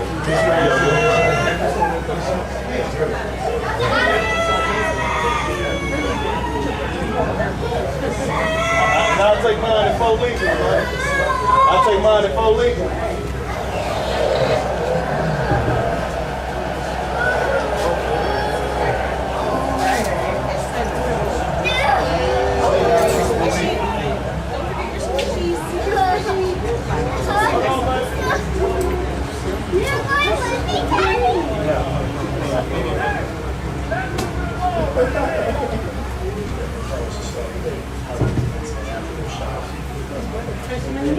He did.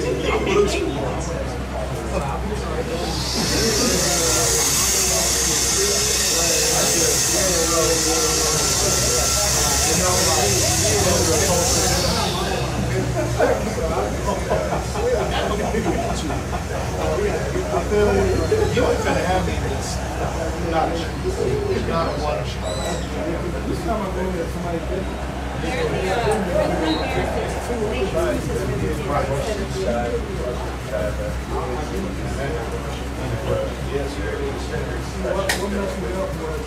CJ, I want you $8.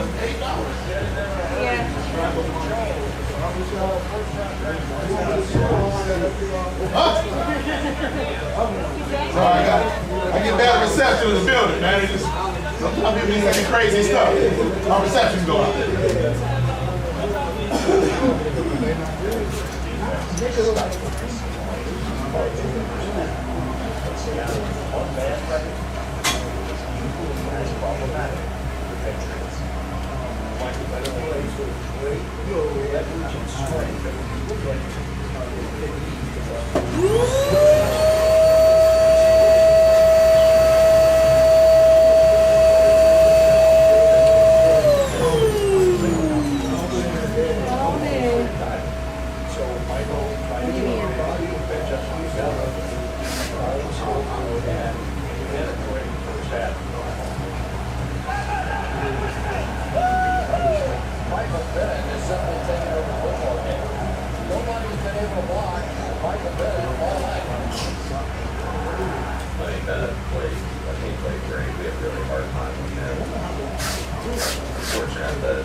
Oh,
Everybody, let's go!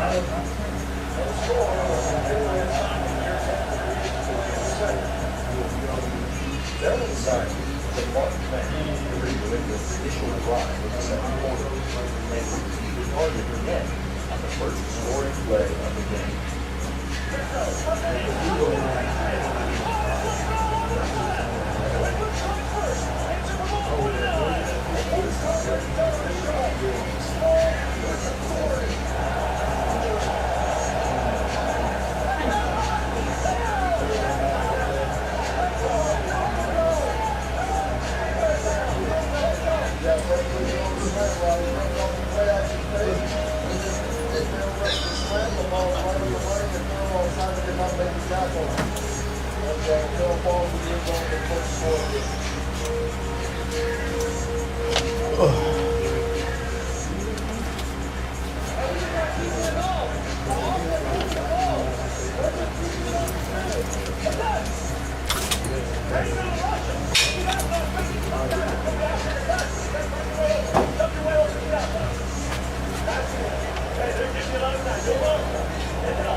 Yeah, so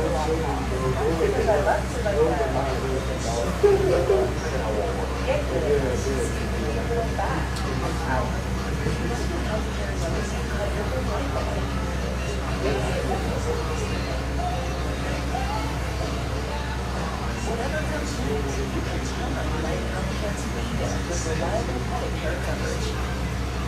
NBA's having camp on ABC and the ESPN app. Right now, this season is on the great speed. The East is wide open, while the West got East to top. We know this rookie class is special. This MVP race is tight, and this group is the best. So from inside, primetime, showcase, finals, and everywhere in between, one place all home. Saturday primetime. Watch Thunder, Warriors, Lakers on ABC. I'm not going to tell you anybody that's too soon. The show is coming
Yeah.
You know what I'm saying?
I think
Yeah,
Momentum in their favor. Seattle pushes the Sounders on ice. Their first drive of the quarter. And then, Woodward Blackman, his second season play of the game.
Just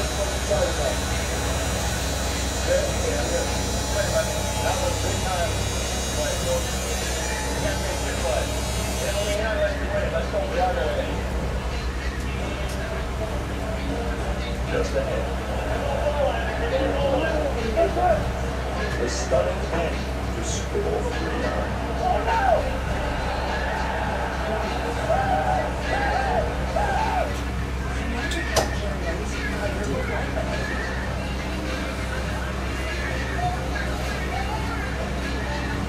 Whatever comes next, feature Caroline and Cares Media with reliable Medicare coverage.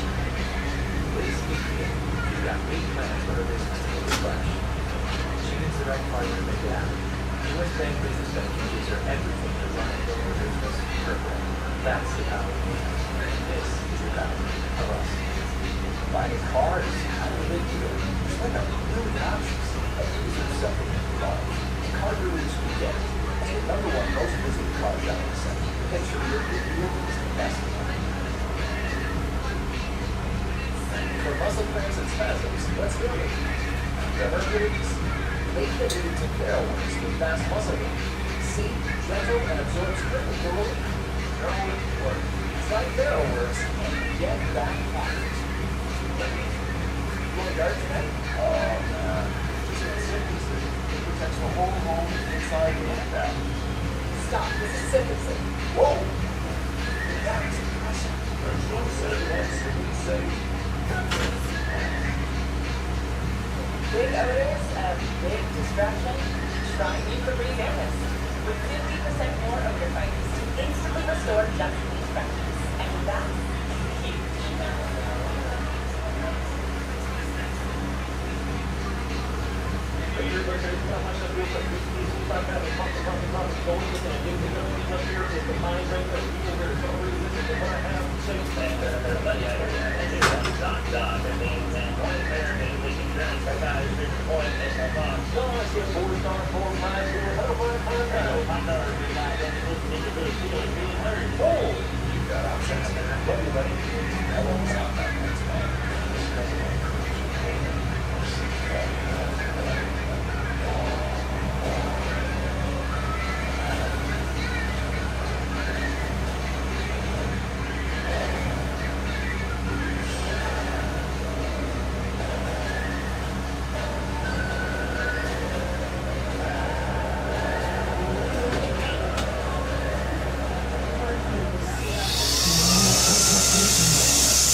Wilson plans to start Seattle's comeback by targeting the rookie corner called Scrap as often as possible. The big man, team was great, scratch. They say I'm really scrappy on the field, really feisty. I try to stay with the receiver the whole time. They just set the strap on for him. Malcolm Butler, the rookie out of West Alabama. Is there a spot that all the way? I like the name, I like the name, I like it. The but Butler didn't like the results of the next pass thrown in his direction.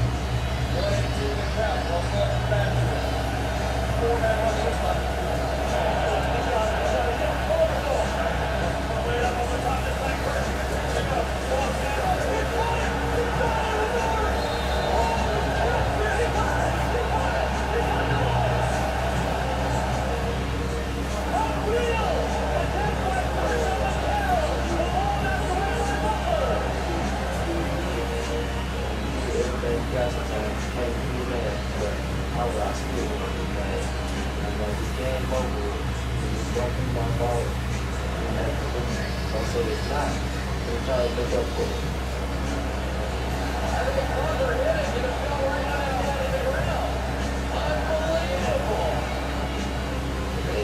They was ridiculous catch. I was straight down the field because I see him beating up. Okay, come on. Now,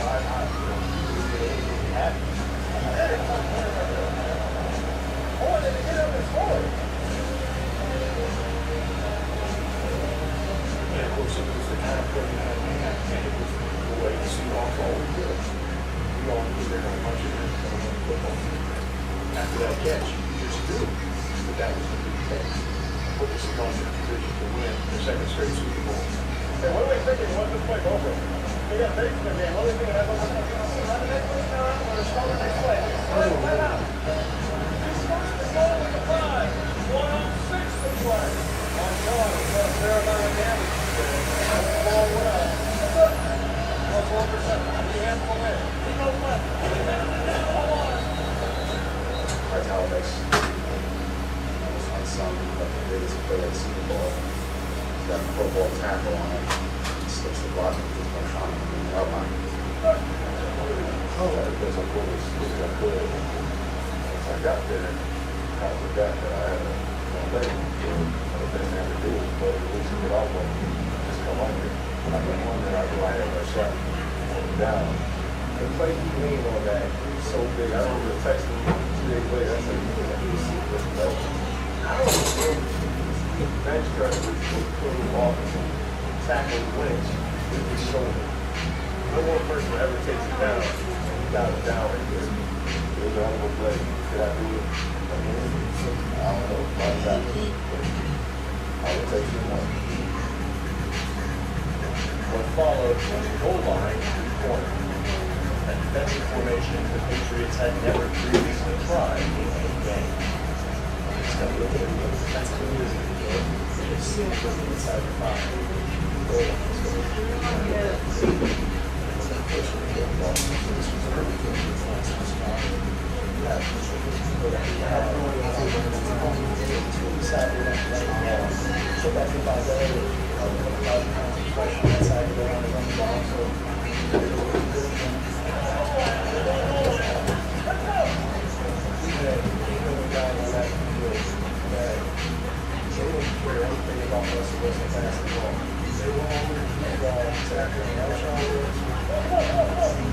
No matter how great Marshawn is, still just one hand out. I really do. I just know that that was the way. The question was, what were they going to have on the field?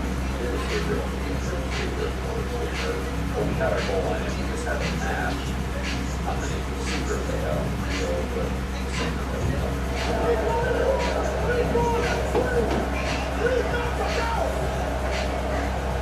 After they played the kick, personally, it's a sideline, now they can, got another opportunity. I just told myself, they run the ball, I'm not going to be on his ears to get up his top. But if they're throwing it, I will be there. It's my instinct, they're not on there.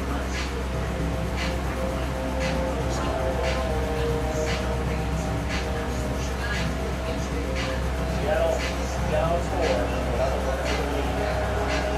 33 seconds of time. Russell Wilson. Wilson picked up.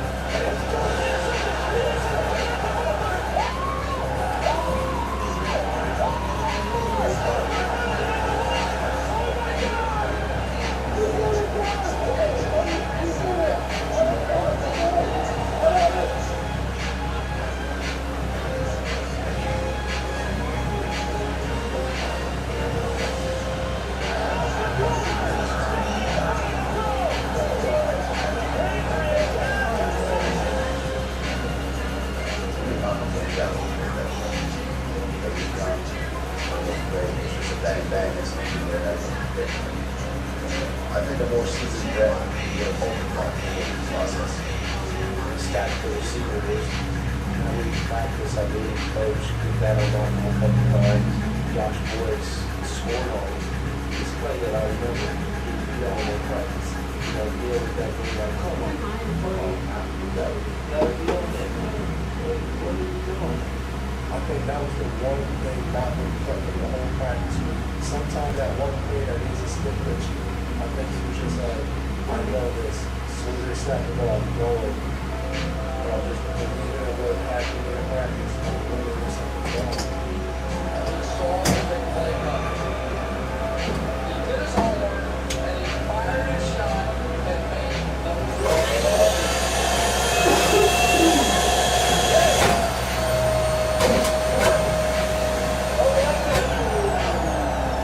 That last play came up. The letter Malcolm's matchup really hurts.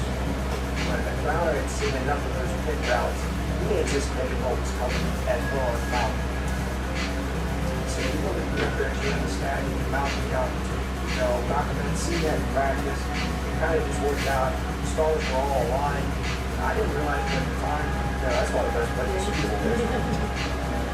Great players make great plays in big games. Great catch by Malcolm. Does a great job up around. Give him Malcolm. Oh, the touchdown. He had him. I don't know what happened. From there, I felt like they put the ball there. I don't know. He put it inside. I don't know if 21 was on top or underneath. I think he just went around him. I can see why that call was made. I could understand that from the coach's perspective. When you looked at what the Patriots were going to do, you see what they had on defense, you had believe it, you had a quarterback, you got a strong accurate arm, you got to believe that you guys are going to make the call. Carter Locker, he's a bigger body kind of guy, and he's strong. He showed it to make that against the recovery early in the football game. You have to trust those guys if you're a quarterback. Russell saw exactly what he wanted to see. Now you're cultivating the execution. Carter Locker was not on those experienced receiver. Carter can't get knocked off that play.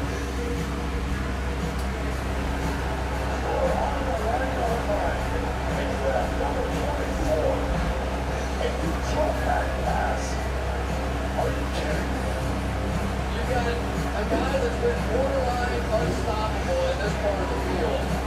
I can't believe it all. A lot of people say, oh, that was the dumbest ball I ever saw. You what? You had the toughest running back in the league. Should have had the ball on Shawn. I mean, that's exactly what it was. You saw it. That's not good. You still have to make the best. But at that time, you have to make sure you have to go with your gut and you have to believe what you see on the field. If it works, you're not having a discussion. Russell is, Lockett is, maybe you make it and maybe you don't. It's football.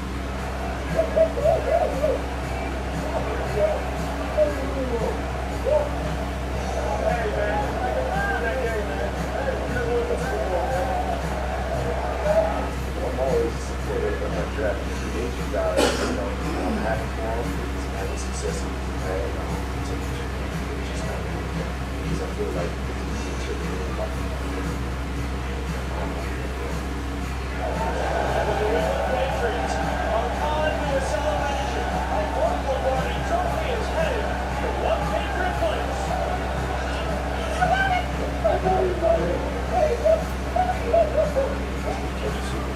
Touchdown against defending champs.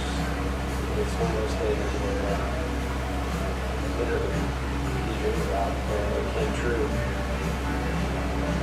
That's one moment, it might probably just keep you going and just be so good and realize that no matter what happens in the rest of your football career, at one point in time you can say, I'm a Super Bowl champion, I felt that very final. Amidst the celebration with familiar faces, Bill Belichick added to his championship ring collection, while Tom Brady earned his third Super Bowl at the theater. But Super Bowl 49 will also be there for two unheralded rookies who came from nowhere to etch their names in history books.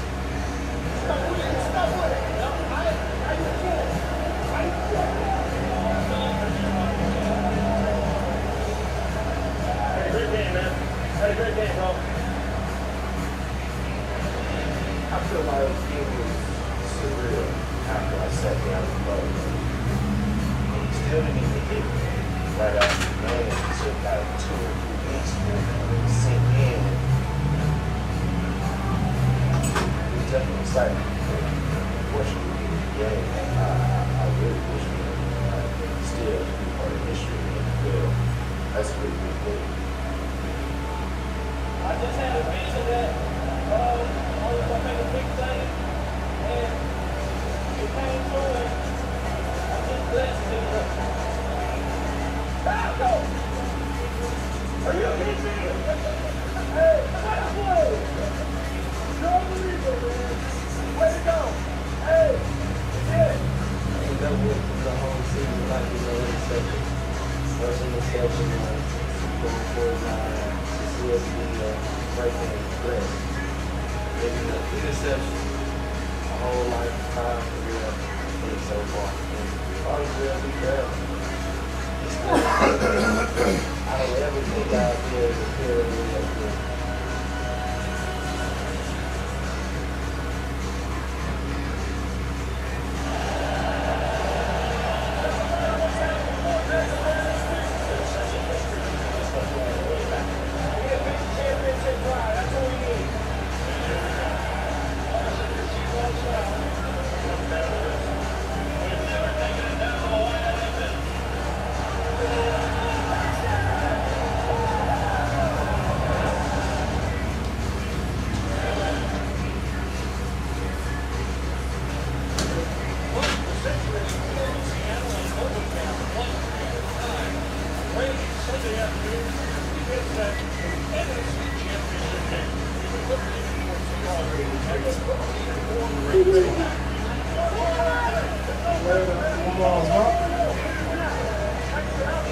Give me a fist bump.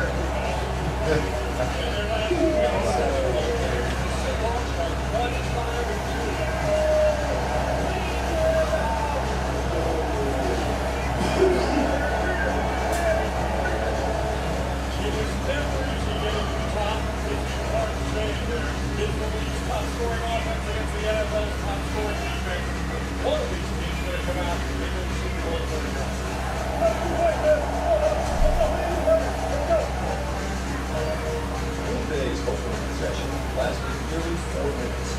It featured a bet and a lace of drums and high percentage Aaron Rodgers passes.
Seattle's first possession lasted just 12.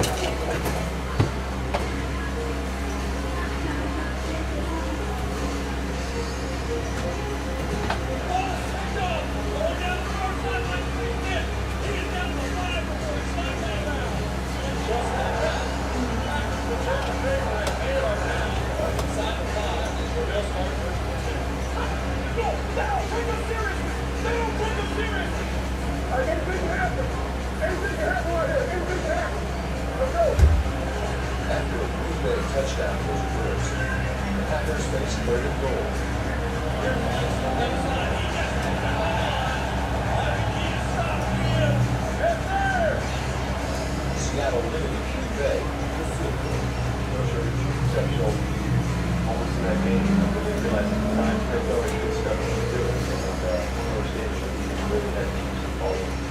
stop at 240 miles back. Now the yard line, you win pretty good defense. Just minutes later, a second Seattle turnover gave Green Bay another short field.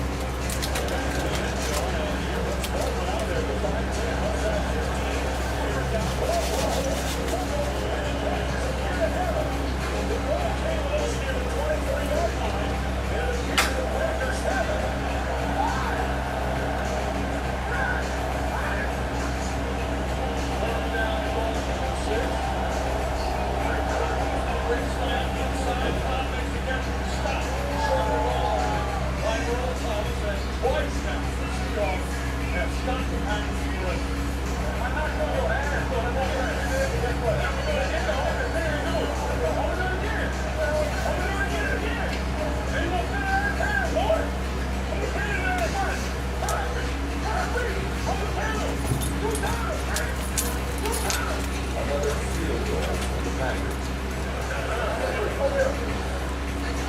Seattle still not pick up first down.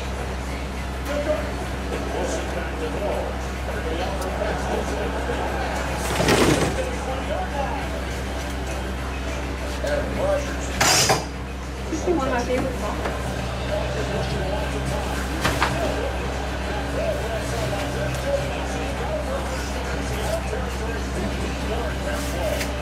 As the first quarter wound down, Green Bay marched 56 yards and took control.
Five great touchdowns. Watch out. He's a smaller guy, too. I see a lot of myself in him. Worst case scenario, I would want to grab him, walk me over like a shot. Get down. Touchdown. 90% high five on the playoffs. 300 of your best. You cover. Round score.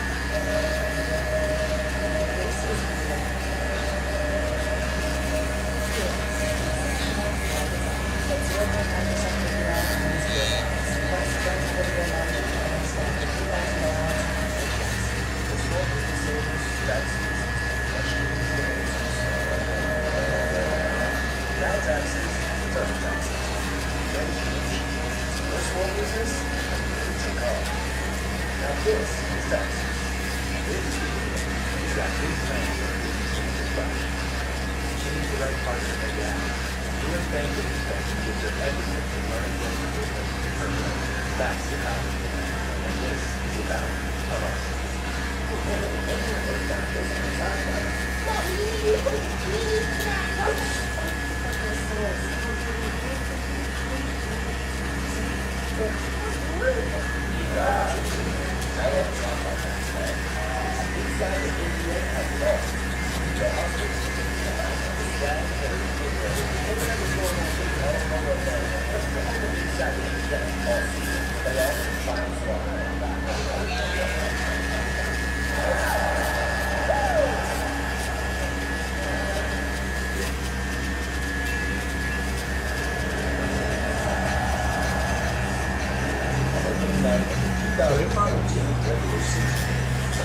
Russell Wilson and the Super Bowl champions ran away from the Green Bay Packers.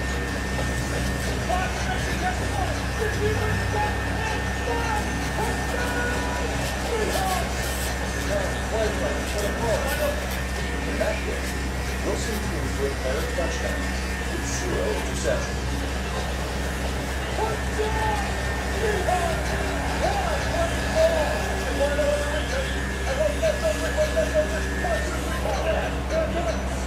This entirely is a different story. After a third straight Seattle aggressive behind my ears.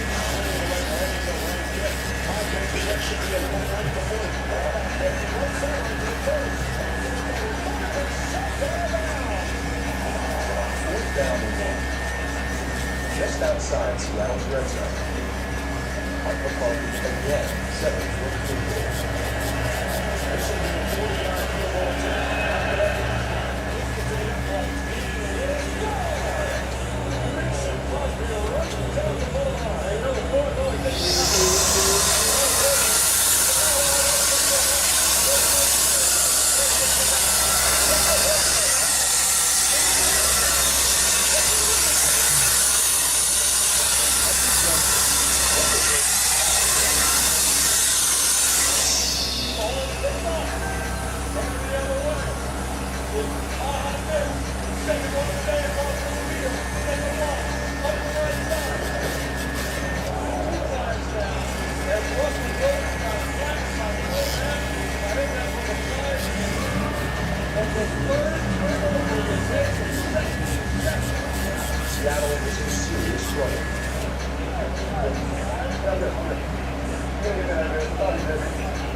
to go in the half. What are your thoughts on the NFL and the Super Bowl halftime shows? I'm just curious because the NFL stays with the administration when they punish Kaepernick, right?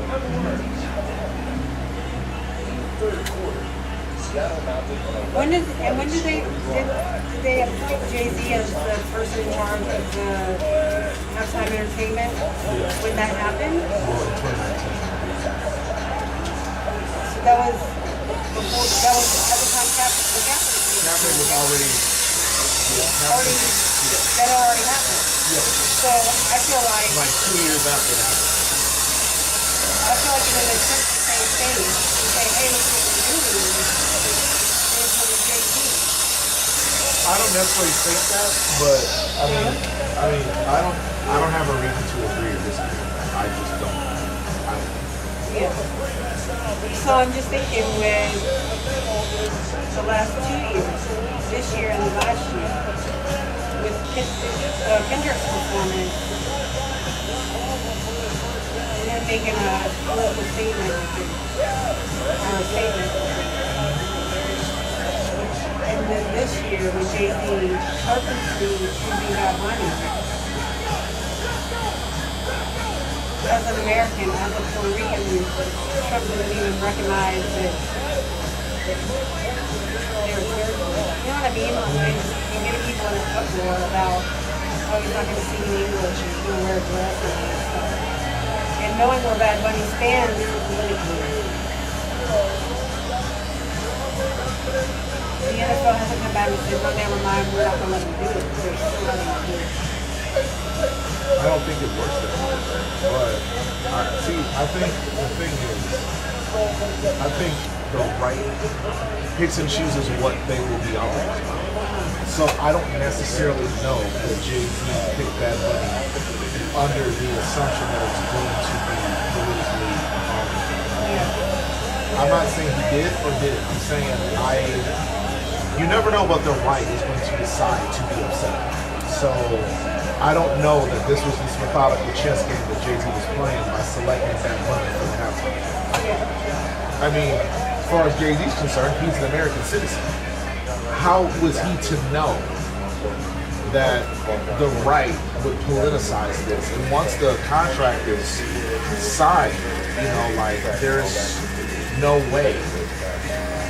I mean, I don't work with contracts, but I have to believe that there's no way of undoing that without fear of suit.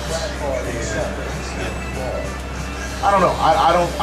I don't think it's as conspiratorial as you might, and you have just as likelihood of being right as I do. I just don't. I don't see your point. It'd be one thing if Jay-Z knew going in that, man, this is going to really rile the right. I mean, who's to say that Jay-Z isn't a Republican? I don't know. That's my point. So it's like, I don't know that there's anything to see here.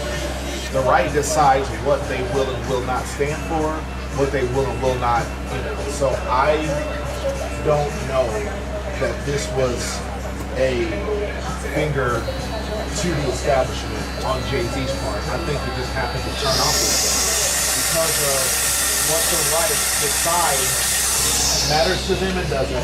What they want to weaponize and don't. What they want to get upset about and not. I don't know I don't see it that way. Or thinking, I mean, obviously it happened. I don't know that you could have seen this coming because I could see a world in which MAGA is like, we're not racist. Look, Bad Bunny, or they can't rein their hand in long enough for that. Well, all I'm saying is they can tokenize anything they decide, and they can say, we have no problem with immigrants. Look, Bad Bunny's performing at Super Bowl. So, like, I don't know that anybody could have predicted which way they would have decided to use this. To rile their base, to rile up their base. You know what I'm saying? Like, I don't know. I'm not gonna give Jay-Z that kind of credit. I'm not saying he's faultless, but I think the MAGA right is way less predictable than to be able to know. There are obviously some things. If an immigrant commits a crime, clearly that's their huckleberry. But if an immigrant performed at the Super Bowl, I don't know if anybody could have known if that was going to be something that they were going to weaponize as their rallying cry for, I don't think it's that simple. Or I think it's that simple. I think they randomly decide what they're outraged about, and this happens to be that time. Because when Keith Urban, if I'm not mistaken, Keith Urban, is he the? Yeah, he's the Australian guy that performed at the Super Bowl. Nobody said a word. He does country music and he's a white facing. Yeah, half of them don't even know Australia. 80% of them don't know he's Australian. And so, it was something that is, it just, right. And so I don't know that Jay-Z could have seen this coming. I don't know that he had a reason to worry about this kind of backlash. I'll be curious, like, they don't be playing next year. I don't know how long Jay-Z's contract with the NFL is, but I don't know. What I understand about the relationship Jay-Z has with the Super Bowl, the NFL, is, if I'm not mistaken, Mick Jagger performed at the Super Bowl, and there was a bunch of outrage because the NFL wasn't connecting with its younger base. And the NFL's job is to make money. But it was the NFL's outrage. It wasn't the public's outrage. No, it was the public's outrage. It was the public's outrage. So the young people were like, y'all, we have no interest in Mick Jagger. So what happened is, the way I remember it, the Rolling Stones, and then the year before, it was a bunch of old white guys. And the NFL was, what the NFL was doing, it looked at the numbers and it said, our demographic is this old. So they will appreciate these people, right? But the problem with that is, those people that are of our age and older are the most they got the most money and spend the most money. Like maybe guys in the 20s watch more football, but people our age and older spend the most money, right? So they were targeting us and older, but the demographics that they were paying attention to are going to die. Like not this year, right? Yeah, yeah, but like they're going to die off, And they're not building a new they're not base. building new things, and that's why they started targeting mothers and women and mothers, because eventually they will have children, and if mothers don't love the NFL, they're gonna push their kids towards soccer, they're gonna push their kids towards baseball, lacrosse, whatever. And so the NFL actively made a campaign to attract mothers and women into the NFL. And along that same, I guess, philosophy, ideology, they realized they had to attract younger people to the NFL with their halftime shows. That's why Jay-Z stepped in. That's when Jay-Z stepped in that same like kind of era when the NFL was like, we gotta be more calculated with what we are doing. And that's one of the conspiracy theories behind Taylor Swift and Travis Kelce and the Chiefs. They think that was an orchestrated relationship for the sake of bringing in more women who will be or are mothers, so that their kids can, in the future, feed into that ecosystem of the NFL. But so I again, back to Bad Bunny, I'm not torn about it. I'm still in the same place as I was. I don't care if the NFL did a Black History like it doesn't. None of it changes for me. I don't want you to sit things out with me because I agree or don't agree with something. I want you to be your own person. Like I'm trying to figure out how I feel about it. I'm like, what? I feel like there's something behind it. I don't know what it is. I don't think it's the NFL, but then I'm like, what? Like, do they see this as a good thing, or are they gonna make some changes next year because Jay-Z's already? But then I'm like, I don't even know. I feel like last year's Super Bowl game is already forgotten, or the halftime show. So I don't even know if it offended the people who were supposed to offend. I mean, I don't think I know it wasn't making sense. Yeah. But I don't think the NFL has feelings. I think the NFL has a degree in numerology. They can look at numbers and say, yes, I make more money than I would. Right? So I don't know that it's about offending the NFL. It's about, does the NFL think that what's happening is going to hurt ratings? Right. It offends their base. But I think what will happen, because what I understand about the game is they're gonna make $5 million every 30 seconds for a commercial, right? And so as long as people watch the game long enough for those ads, if they turn away from the Super Bowl during halftime show to watch the Turning Point USA's halftime show or whatever, but that's always been a thing. In Living Color, it was the first one to do the alternative halftime show. Yeah. And then MTV did, you know what I'm saying? Like a lot of different. So there's always going to be competition before that. I would argue that people can say whatever they want.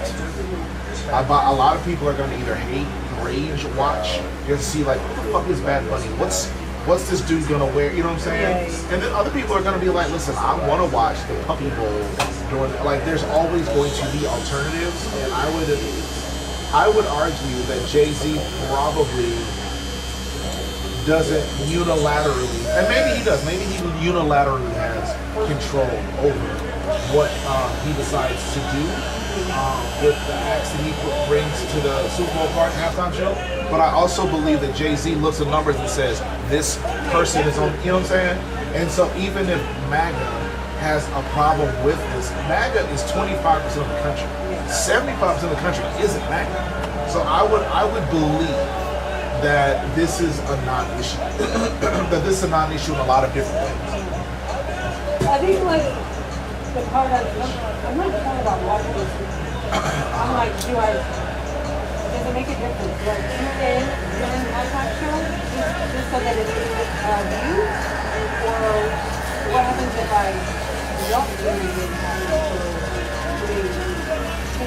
Yeah, I think what you should do is. I want to turn on the halftime show just to support the NFL. Yeah. Or that particular. Yeah. I personally think he should. I think if your statement, I think if that's the most effective way for you to make your statement, I support you. But I don't know if it is. I don't know if that. We never know.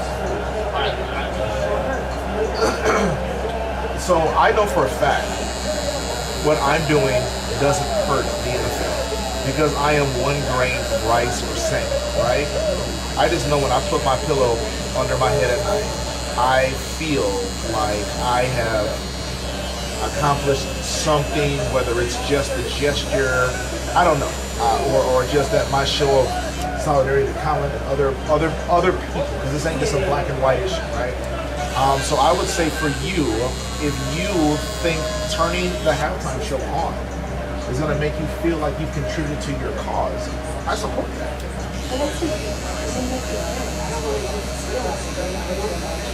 But you're never going to know.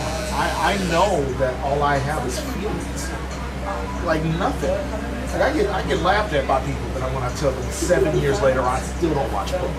You know what I'm saying? So like, that's why I say, but for me, what matters to me is how do I sleep at night? And so if you think you'll get a better night of sleep knowing that in spite of, MAGA and Fox News and whoever else is upset with some DEI, even though, he's one of the most qualified acts, in fact, to be on that stage, if you feel like showing him support in that moment is the quickest, safest pathway for you to get some real good sleep, do it. Sure. And the thing is this, whether or not I buy products, whether or not I watch the NFL, whether or not I go to Target, go to Sam's or any of that stuff, none of that changes. But if this is how I look at the protest the boycott, the protest that I tend to participate in.